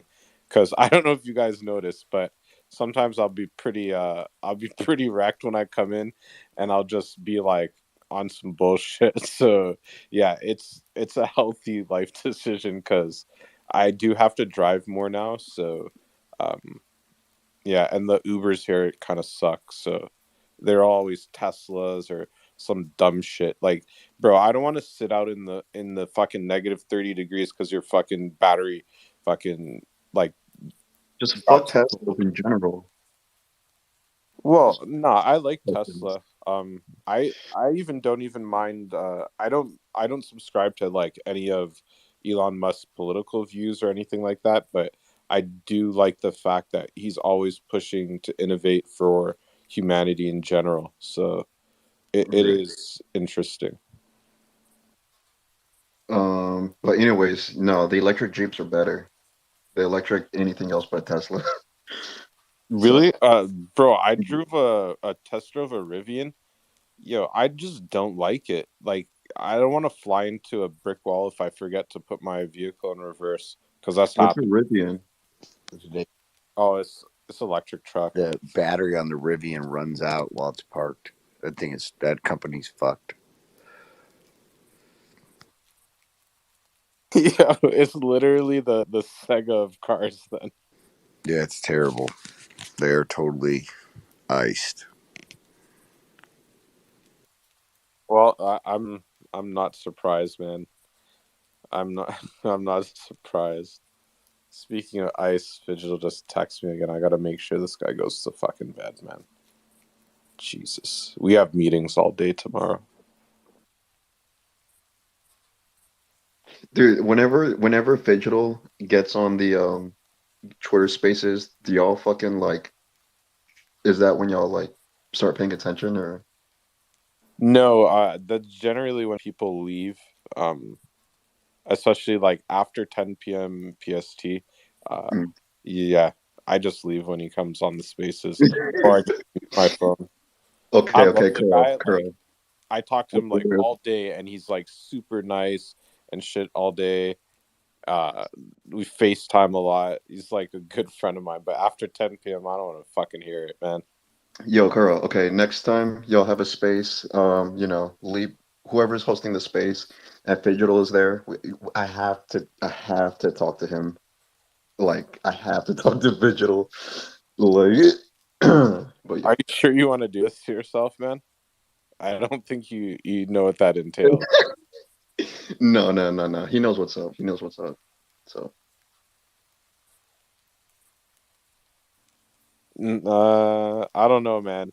He was supposed to be like coming in here this evening, and he was supposed to give like a little primer on IP rights and stuff for the clone community, and just abstract like what can and can't be done. This guy just fudded us, man. right. There's fucking 60 clones in here, and you're gonna fud us. Like, bro, don't make us all report your account, bro. Like, chill out. I can't wait to talk to, Fidgetal, I've been talking to him about playing chess, and I could tell he's trying to learn as quickly as he can because I'm okay. But yeah, I just thought you were Cyber Prince. that's a good one. I should change my name, huh? To Cyber Prince. I don't know. Crypto Von Doom's pretty cool. No, I like your name, but Cyber Prince is pretty good. That is Prince. I'll think about it.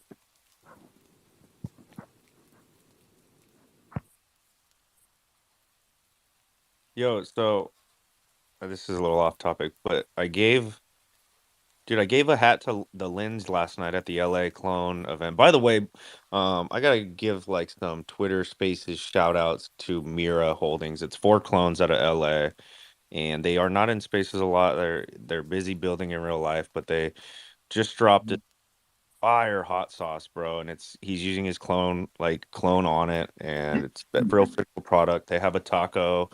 Um, they have a taco like company as well that they had at the event too, and they're just building some cool shit in real life. And Oh, they had an event for us last night, dude, and we all went and supported. And the DJ was playing Junior music. Like it was a cool event. But I gave mm. Lynn, I gave the Lens one of the bad take hats, and he's saying that like at some point someone stole it from him. Like, but Actually, what had me thinking a little bit was I see my little brother's name, Benjamin, in it's right there, but it's just part of the family. Dude, how many people are here in LA, man? Like in that project? Because like seriously, it's been hard to find out a lot of LA people. dude, there's a lot of CloneX. Follow the CloneX LA page, bro. I They're guess I have to, bro. I have like a whole pot shop and everything out here where I'll fucking like let you guys come smoke out of.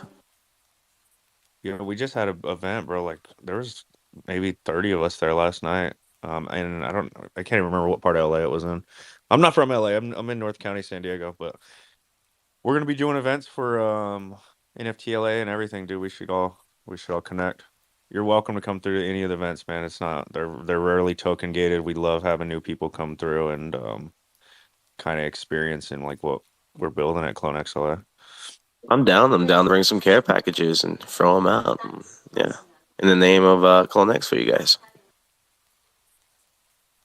That's dope, bro. There's actually another business that like is being built too. It's called Melt, and it's like right on the verge. It's like mushroom chocolates, because California is starting to legalize that in the same way that you know marijuana went. It's kind of like was gray, and then now it's fully legal.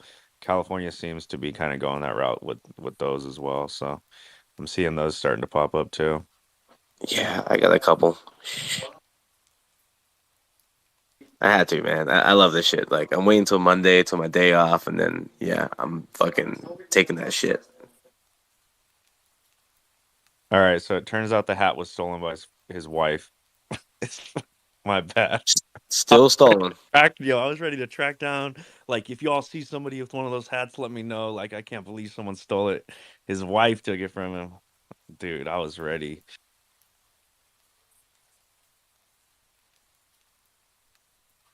Mona, you're missing your cue. Damn. Oh well.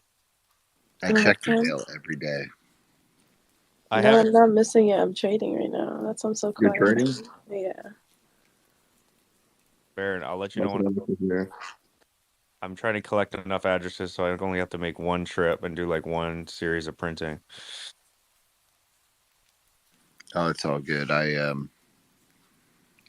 literally I had a Miami CloneXT that I told Mayo I'd mail him. He's in New Zealand.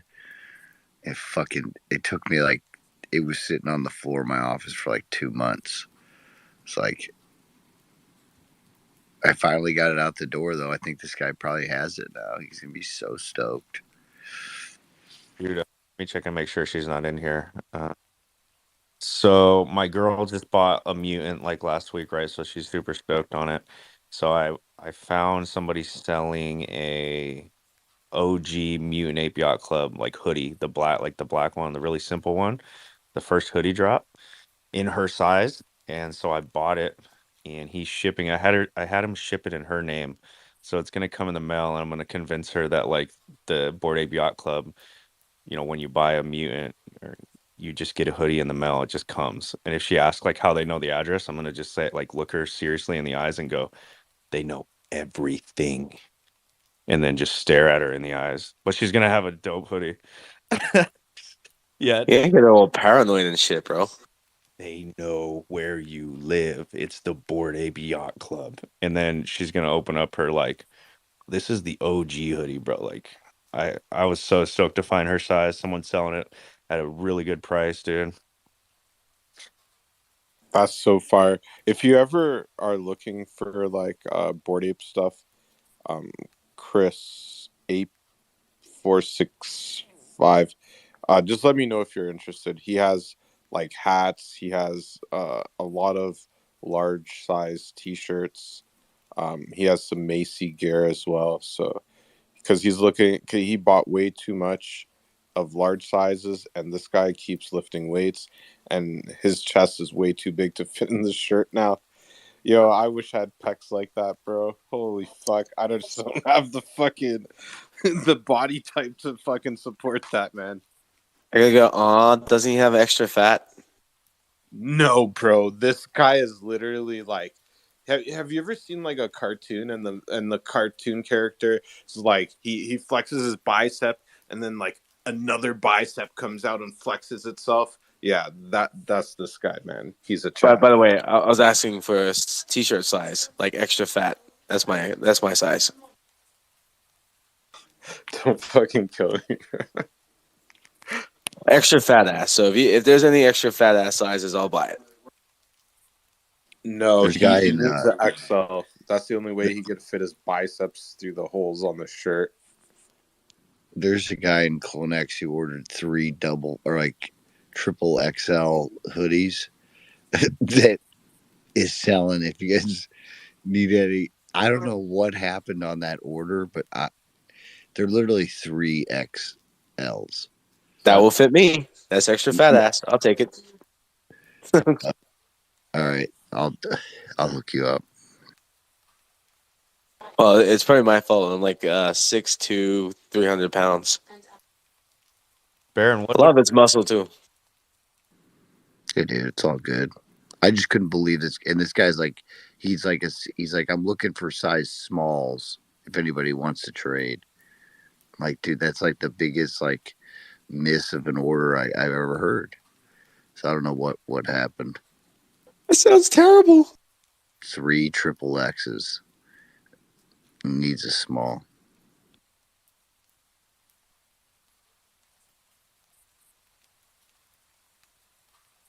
Wow, it's so rare to find someone that actually printed XXX, and yet they got XXX and it went to the wrong people. God, you had one job. That's it.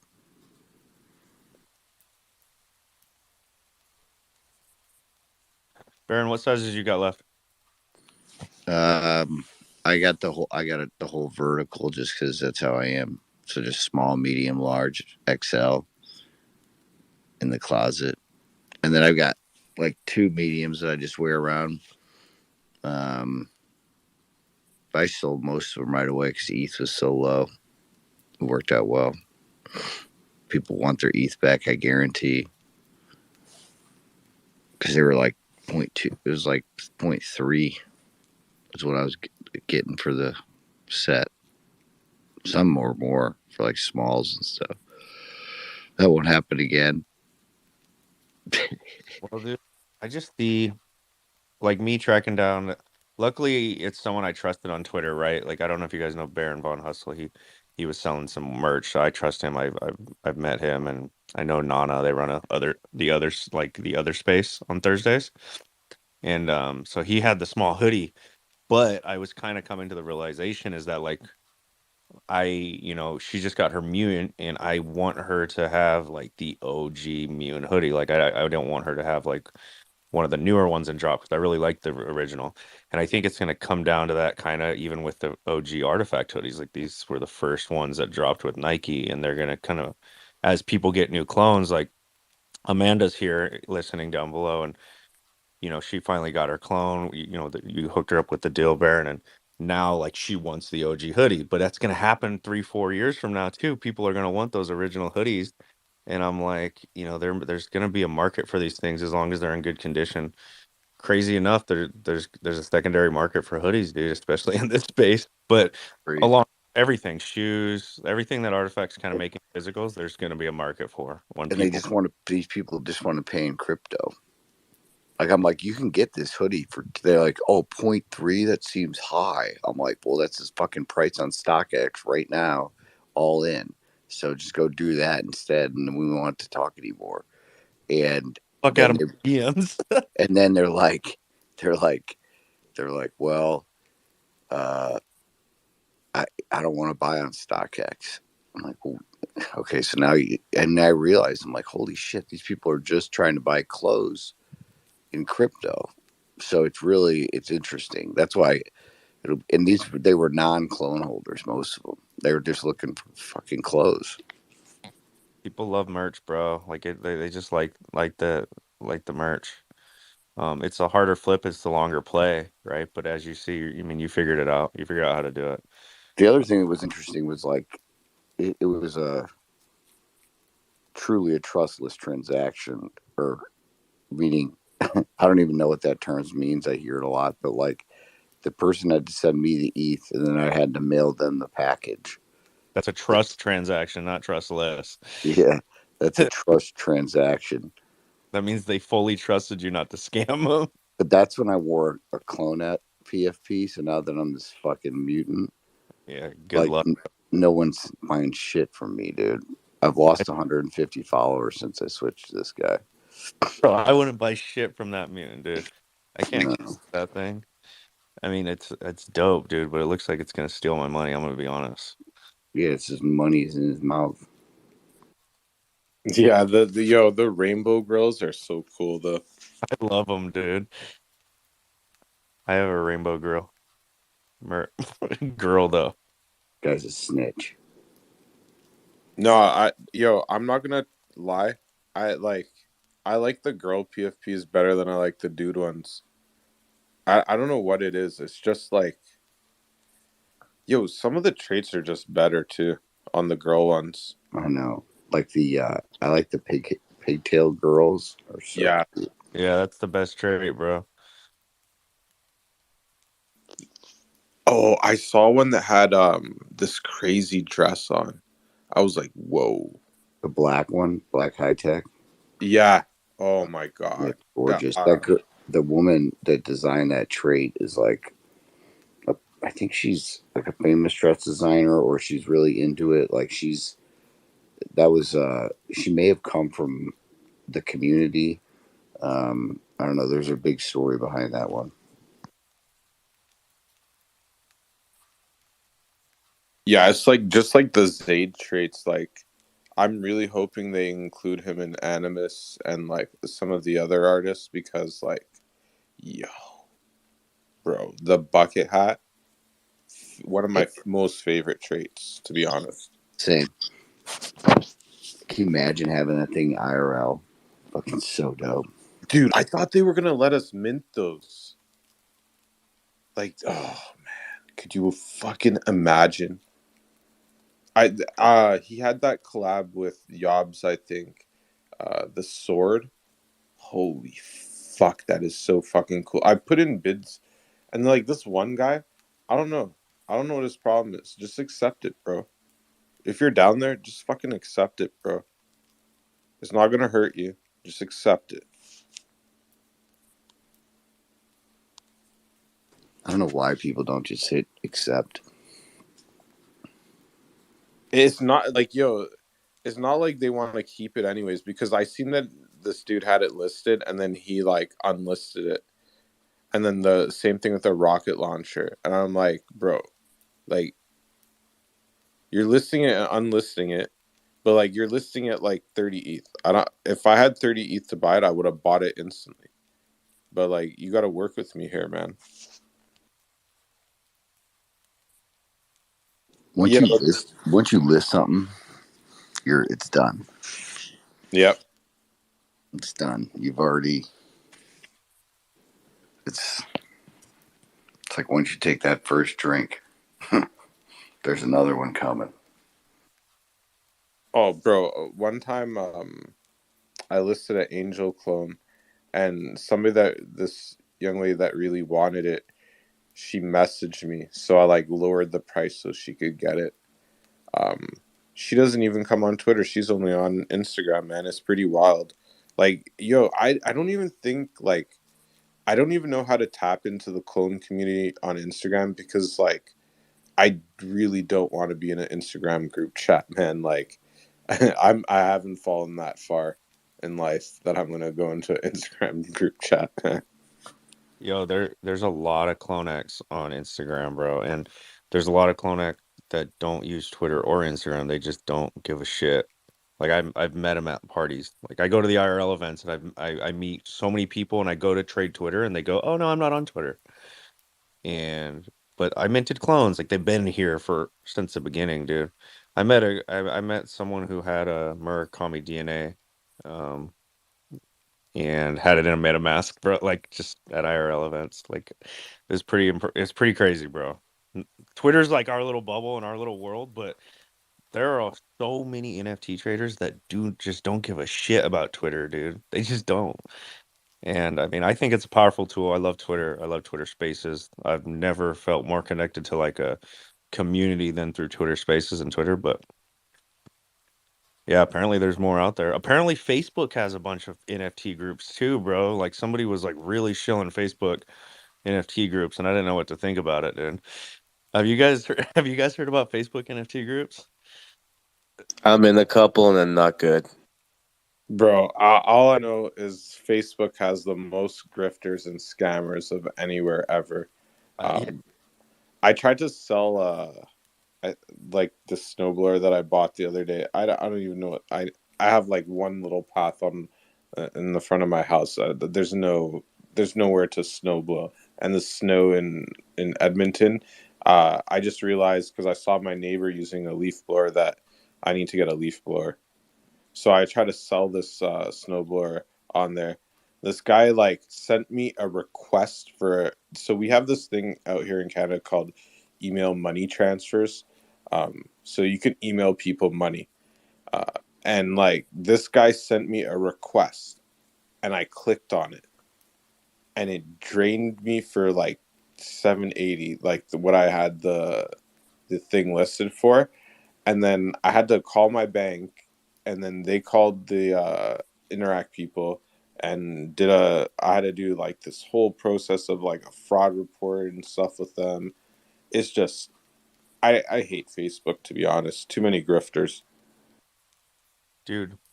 So the thing I've learned about Facebook is anything that happens on Twitter, I've given it about 2.5 days, then it'll hit Facebook. Like I'm in some crypto groups on Facebook. I'm not in any NFTs, but like I'm in like Wall Street Bets and some other crypto groups, or like these other crypto groups. And anything that happens here crypto wise is about 2.5 days later it'll get posted in Twitter, dude. Or on Facebook. It's so fucking slow, dude. Like it's not up to date, up to minute date, you know. And anything with like NFTs, I've learned Facebook, they just hate it, dude. Like a Bored Ape would sell for like 500,000, and then 2 days later they'll report it on the Facebook group, and it would just be the biggest FUD storm I've ever seen in my life. Yeah, those boomers are slow over there, man. Oh, they're brutal. Even like one time I was on there, and I made like a Facebook account when Facebook first came on, and like I was on there the other day after the whole snowblower incident, and I like clicked another tab, and Facebook fucking dating. Why don't people just want to meet people in real life? Like let's go back to Web 2 with dating. Dating in Web 3 is not, from what I've seen on the timeline, it is not a good fucking idea. It is possibly the worst fucking idea I've ever seen. When you date in Web3, do you see each other? I have no idea. All I know is I've seen like PFP people like break up on the Twitter timeline. It is just fucking messy. like I like even my ex that stabbed me, I'm still friends with her. I'm not like I won't see her in person, but like I do answer her texts and her calls and stuff. If she needs some advice on her plants and stuff. So I don't have any exes that I'm not on good terms with. So yeah, I would just I don't even know how you'd stay good terms on Twitter. You just have to like block each other. I don't know. Kuro, I just realized that you always say like my girlfriend that like stabbed me. Like I thought you meant like stabbed you in the back, but like you're talking like she physically did that, huh? Yeah, with a paring knife. Oh my god. Oh my god, we're both being stabbed, bro. We share that brotherhood. Except for I got stabbed in the face, arms, and chest. Oh no! I got stabbed in the shoulder and I deserved it. That's why I always make that joke, because I feel no ways about it because I deserved it. Yeah, it always sounded like you didn't really make a big deal of it. So I was like, oh shit, it's like he's using the term. No, she cried and shit, and like, bro, like she, I don't know, like yo, it's bro, like that, like a movie bro, where the I guy don't ends even up with a want to talk dart. about the gifts I got. It's not her fault that you walked into the knife. That's right. I was crouched over. I had repossessed the car that I had gotten her, so and there was like some other bullshit that I did. I sent some crazy shit to a group chat. Yeah, but some Toronto shit. Straight up Toronto man shit. I'm in fucking Edmonton, but I'm waste still a you Toronto shit. man. I had to leave Toronto because so I'm the guy that pushed his date into the pool at what's that place called? Fuck me. The something or the other on the rooftop. I'm the guy that they tell that story about. Yeah. I just didn't trust her because she was wearing too much makeup, so I pushed her in the pool. That's why I say, like, sometimes shit happens to me and I deserve it. Like, I'm not even gonna lie. I be out of pocket most of the time. That's just like so random. Bro. Lavelle. So you got too much makeup on. Lavelle. In the pool you go. Bro, that's why I had to quit drinking this week.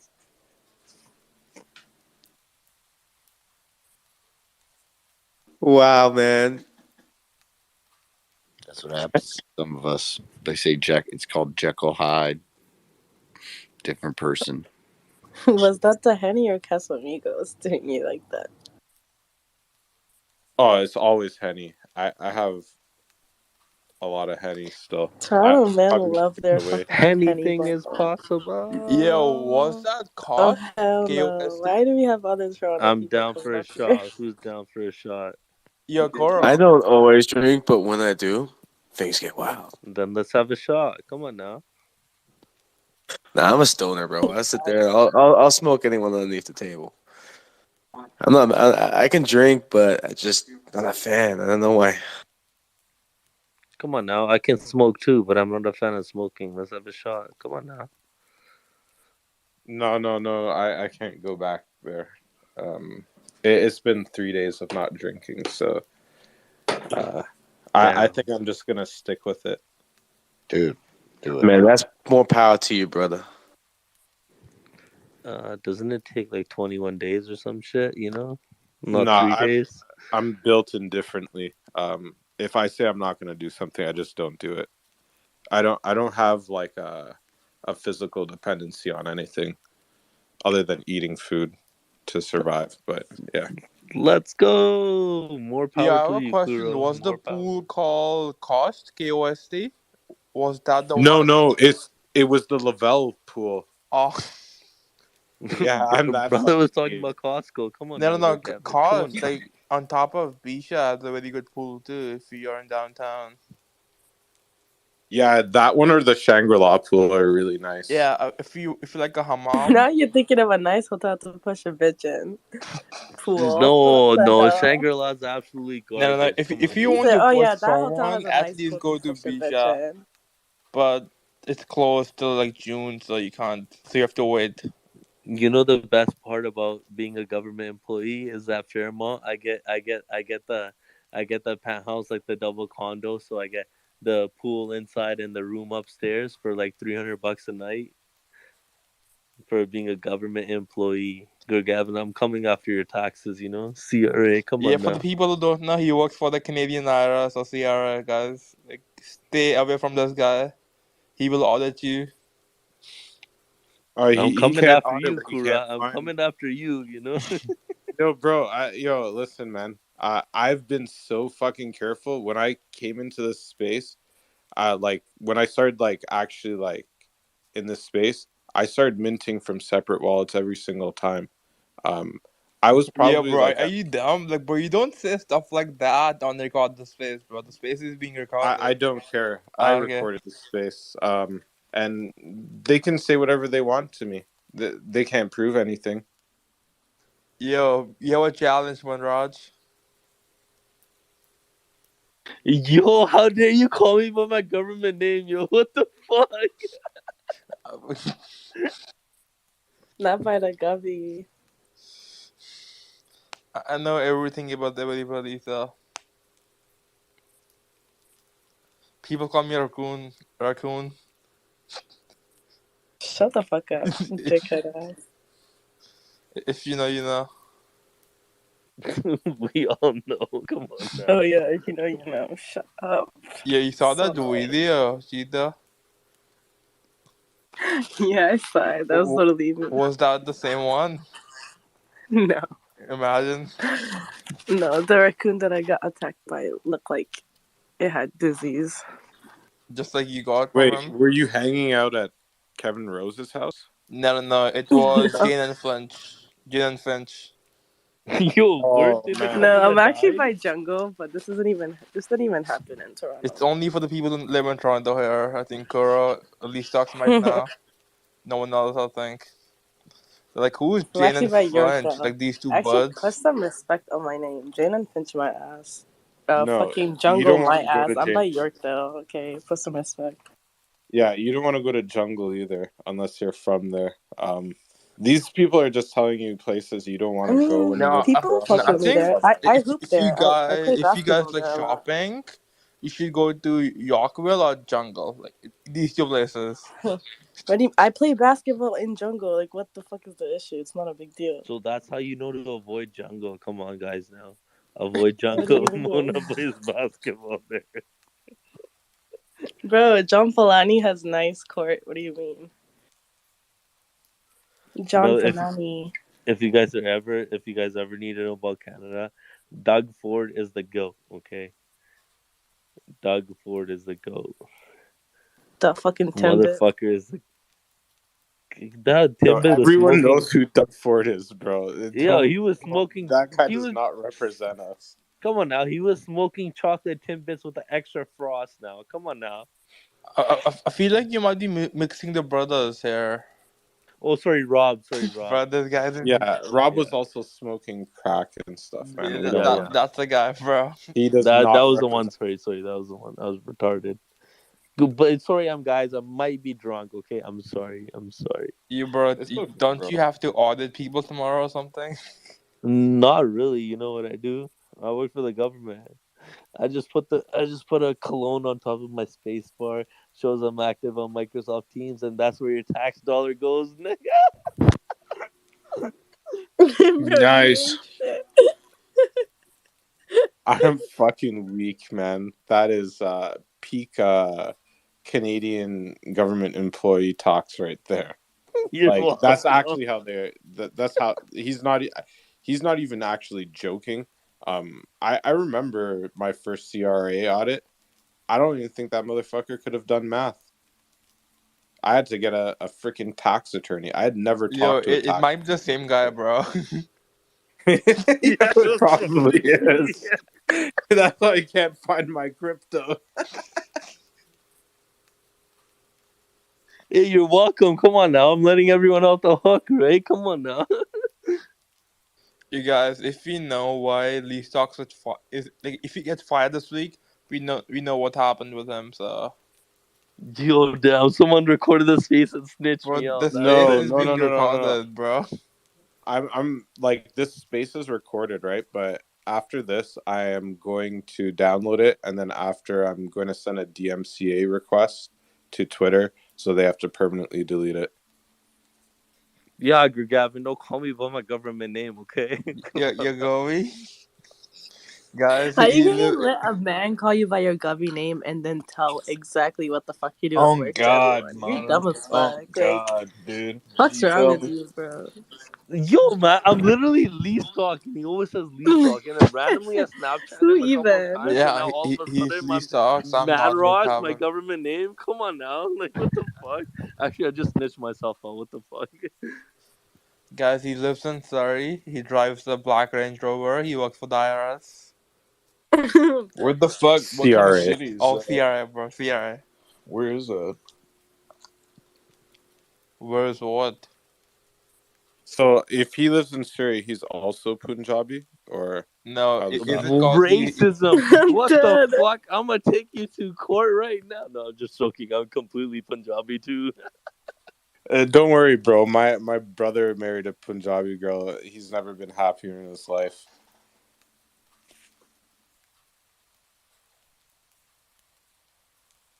Yo, this space is live streamed on YouTube. It is recorded on YouTube. So good fucking luck, Kiro. Oh shit. It's okay. Hey, yo, I'm At okay least I with can that. give up the CR Life to become a full-time trader. You know. Fuck. Let's go. Sorry, mom. No, I Sorry, can dad. actually But just let's ask go. Prez to edit out. I gotta figure out what times to get edited out, and then like I'll just work with Prez to kind of I'll help him and I'll edit the video and he can re-upload it. Cause Yeah, you guys know you there can were a couple buy moments I want to NFTs forget. in the TFSA now. Pardon? You can buy an NFT now in the TFSA. You know, you can Yeah. buy DOSA with crypto too. You know. I don't know what that means. Can Any you of you guys explain like that? buying crypto on Cardano? Wait, you Oh, could okay. buy NFTs with a tax-free savings account now?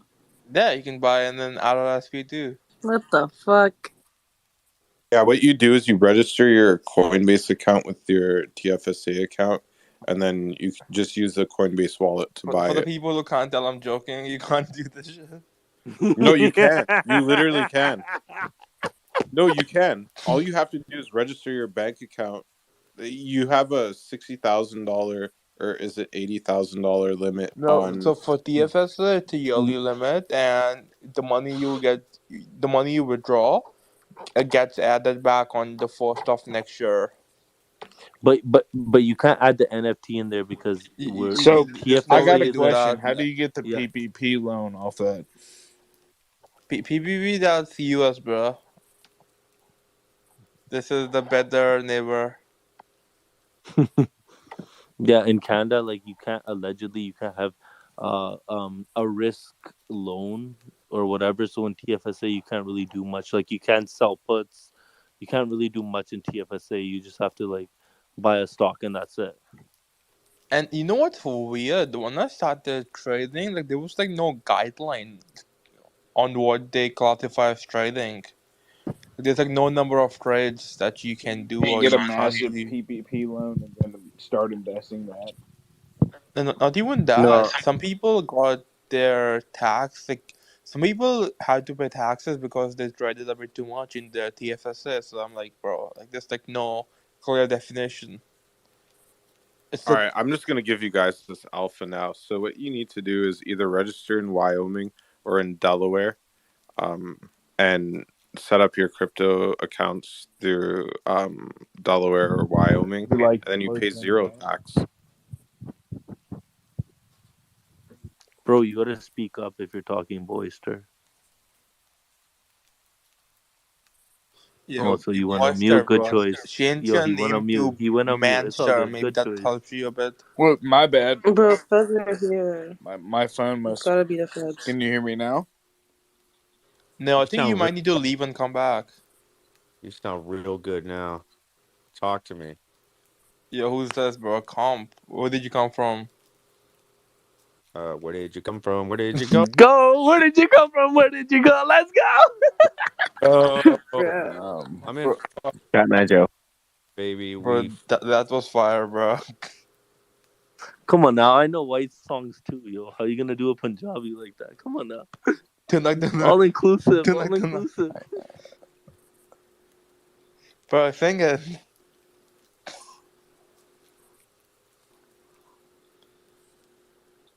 Yo, Rose, you're leaving as soon as we start saying Cut Night Joe. I mean, come on.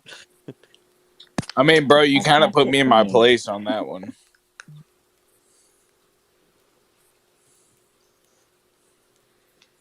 Yeah, I'm I mean, dead. how the fuck am I supposed to say anything after you sing that? You know what I'm saying? Like, there's nothing else I can say at this point.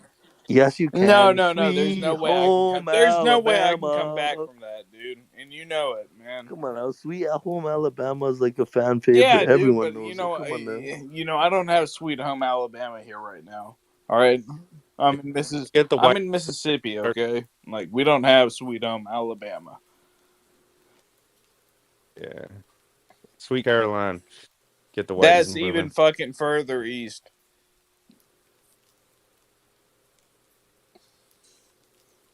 So I'm gonna go on mute. Cowboy Chameleon? Yo, I think that's the best. That's the best closer. I'm gonna go on mute.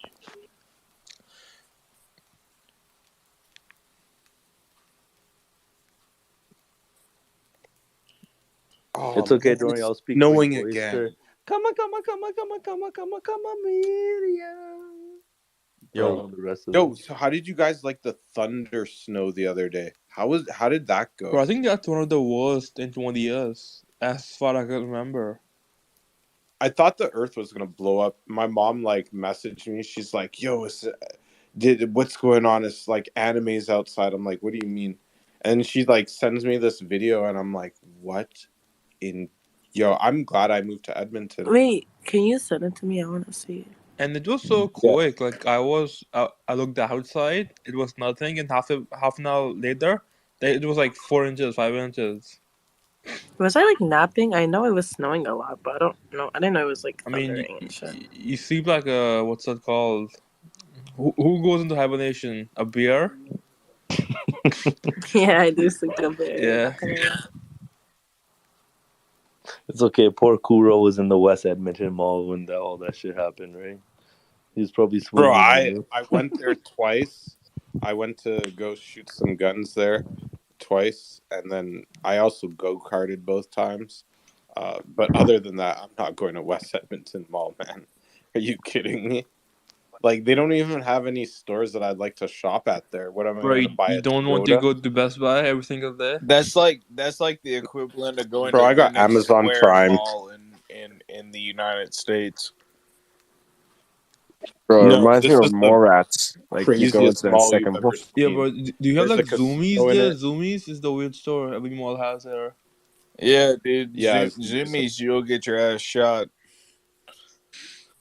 not here. What I don't understand is why they put a prestigious mall like Yorkdale in the hood. Like, makes no You sense feel to me? me. Wait, Yeah, what they were the just fuck? trying to It kick actually makes people. perfect They're sense. trying to kick people from the hood out. It's systematic. You could tell. Like, they're getting people out. Even in jungle, like, if you can tell, like, they're building like You new know, fucking you know what's going on. condos and Yeah, shit. you know what's going on. And we investing in them condos too at the same time. So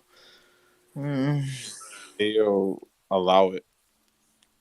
Come all on. I'm gonna say is this: 100 emoji.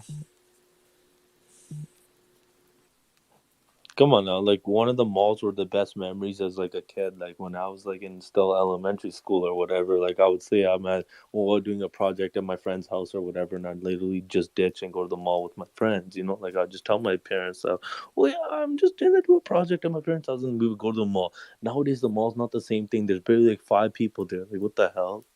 Like, I I don't mean, know, but maybe if you live in middle I of know it's a nowhere. brown life. What can I do? I didn't have a white life. Come on now. Bro, where do you live in Vancouver though? I'm not sure. Good Gavin, you're the one that goes to the Toronto games all the time. Come on now. Bro, it's Come on always now. lagged. Mr. Front Row, if you're really brown, you get the upper decks because you could buy season tickets instead of one game on the ground floor. Come on now. No, Brown life. no, it's more fun on the floor. No, he'd rather get hit with the ball. Anybody else agree with that? I think Toronto is pretty comparable to Dallas. Now, Brother Dallas, Toronto, get the fuck What? out of here, yo. Yeah. What the bro, fuck? that's the worst comparison I've ever heard from Yo, someone. you're comparing Gavin to Stock Talk Weekly now. Come on now. Not. Put I some didn't say respect on Fort. Gavin's name. Come No, on I now. didn't say Fort Worth. I said Dallas. No. Okay, so Toronto is like New York, Vancouver is like LA, Alberta is like Texas. I feel like BC Facts. is like That's LA. fucking So, hilarious, It dude. I'm is. from It is. Texas, or and all my California. friends from Texas that live in Canada all live in Alberta. So There that's you pretty. go, That's bro. like you hit it There spot on. you go. Yeah. So All my I don't Texans have a live in dog in the Texas. fight. So I'm gonna go back. I mean, Toronto is like the financial capital. New York is the capital. They're in the same time zone. Both of them are crowded. Both of them are cramped. When Okay, but Gavin, why are you acting like you're from Toronto? You're from Brampton.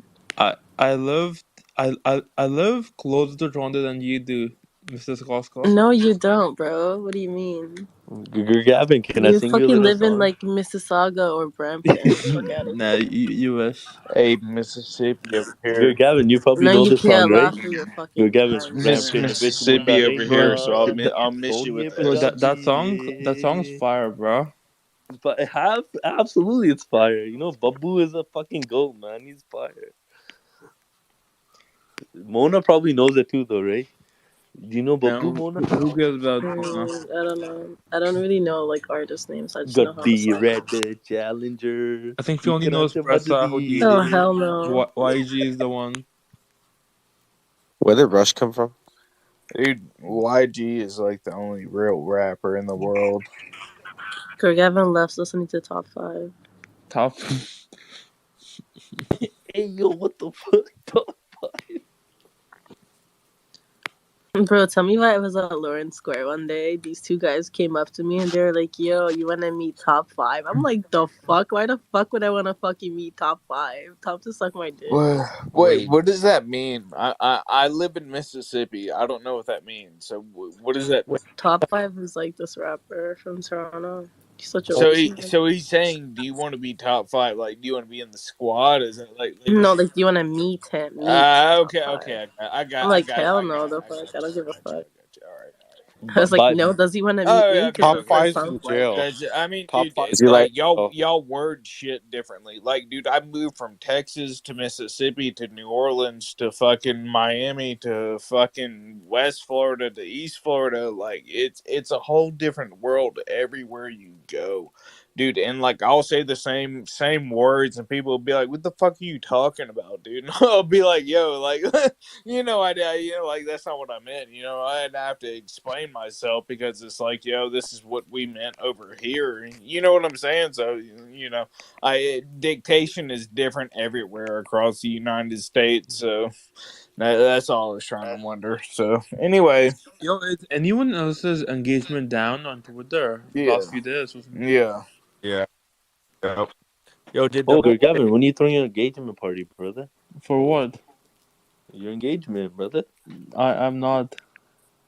Oh, I thought you were. Come on Hey, now. Gavin, when are you gonna engage with these nuts? Oh, Mona, chill before you engage with these nuts. Come on now, Bro, chill. you should have gone with that, bro. That line is much better. On mob.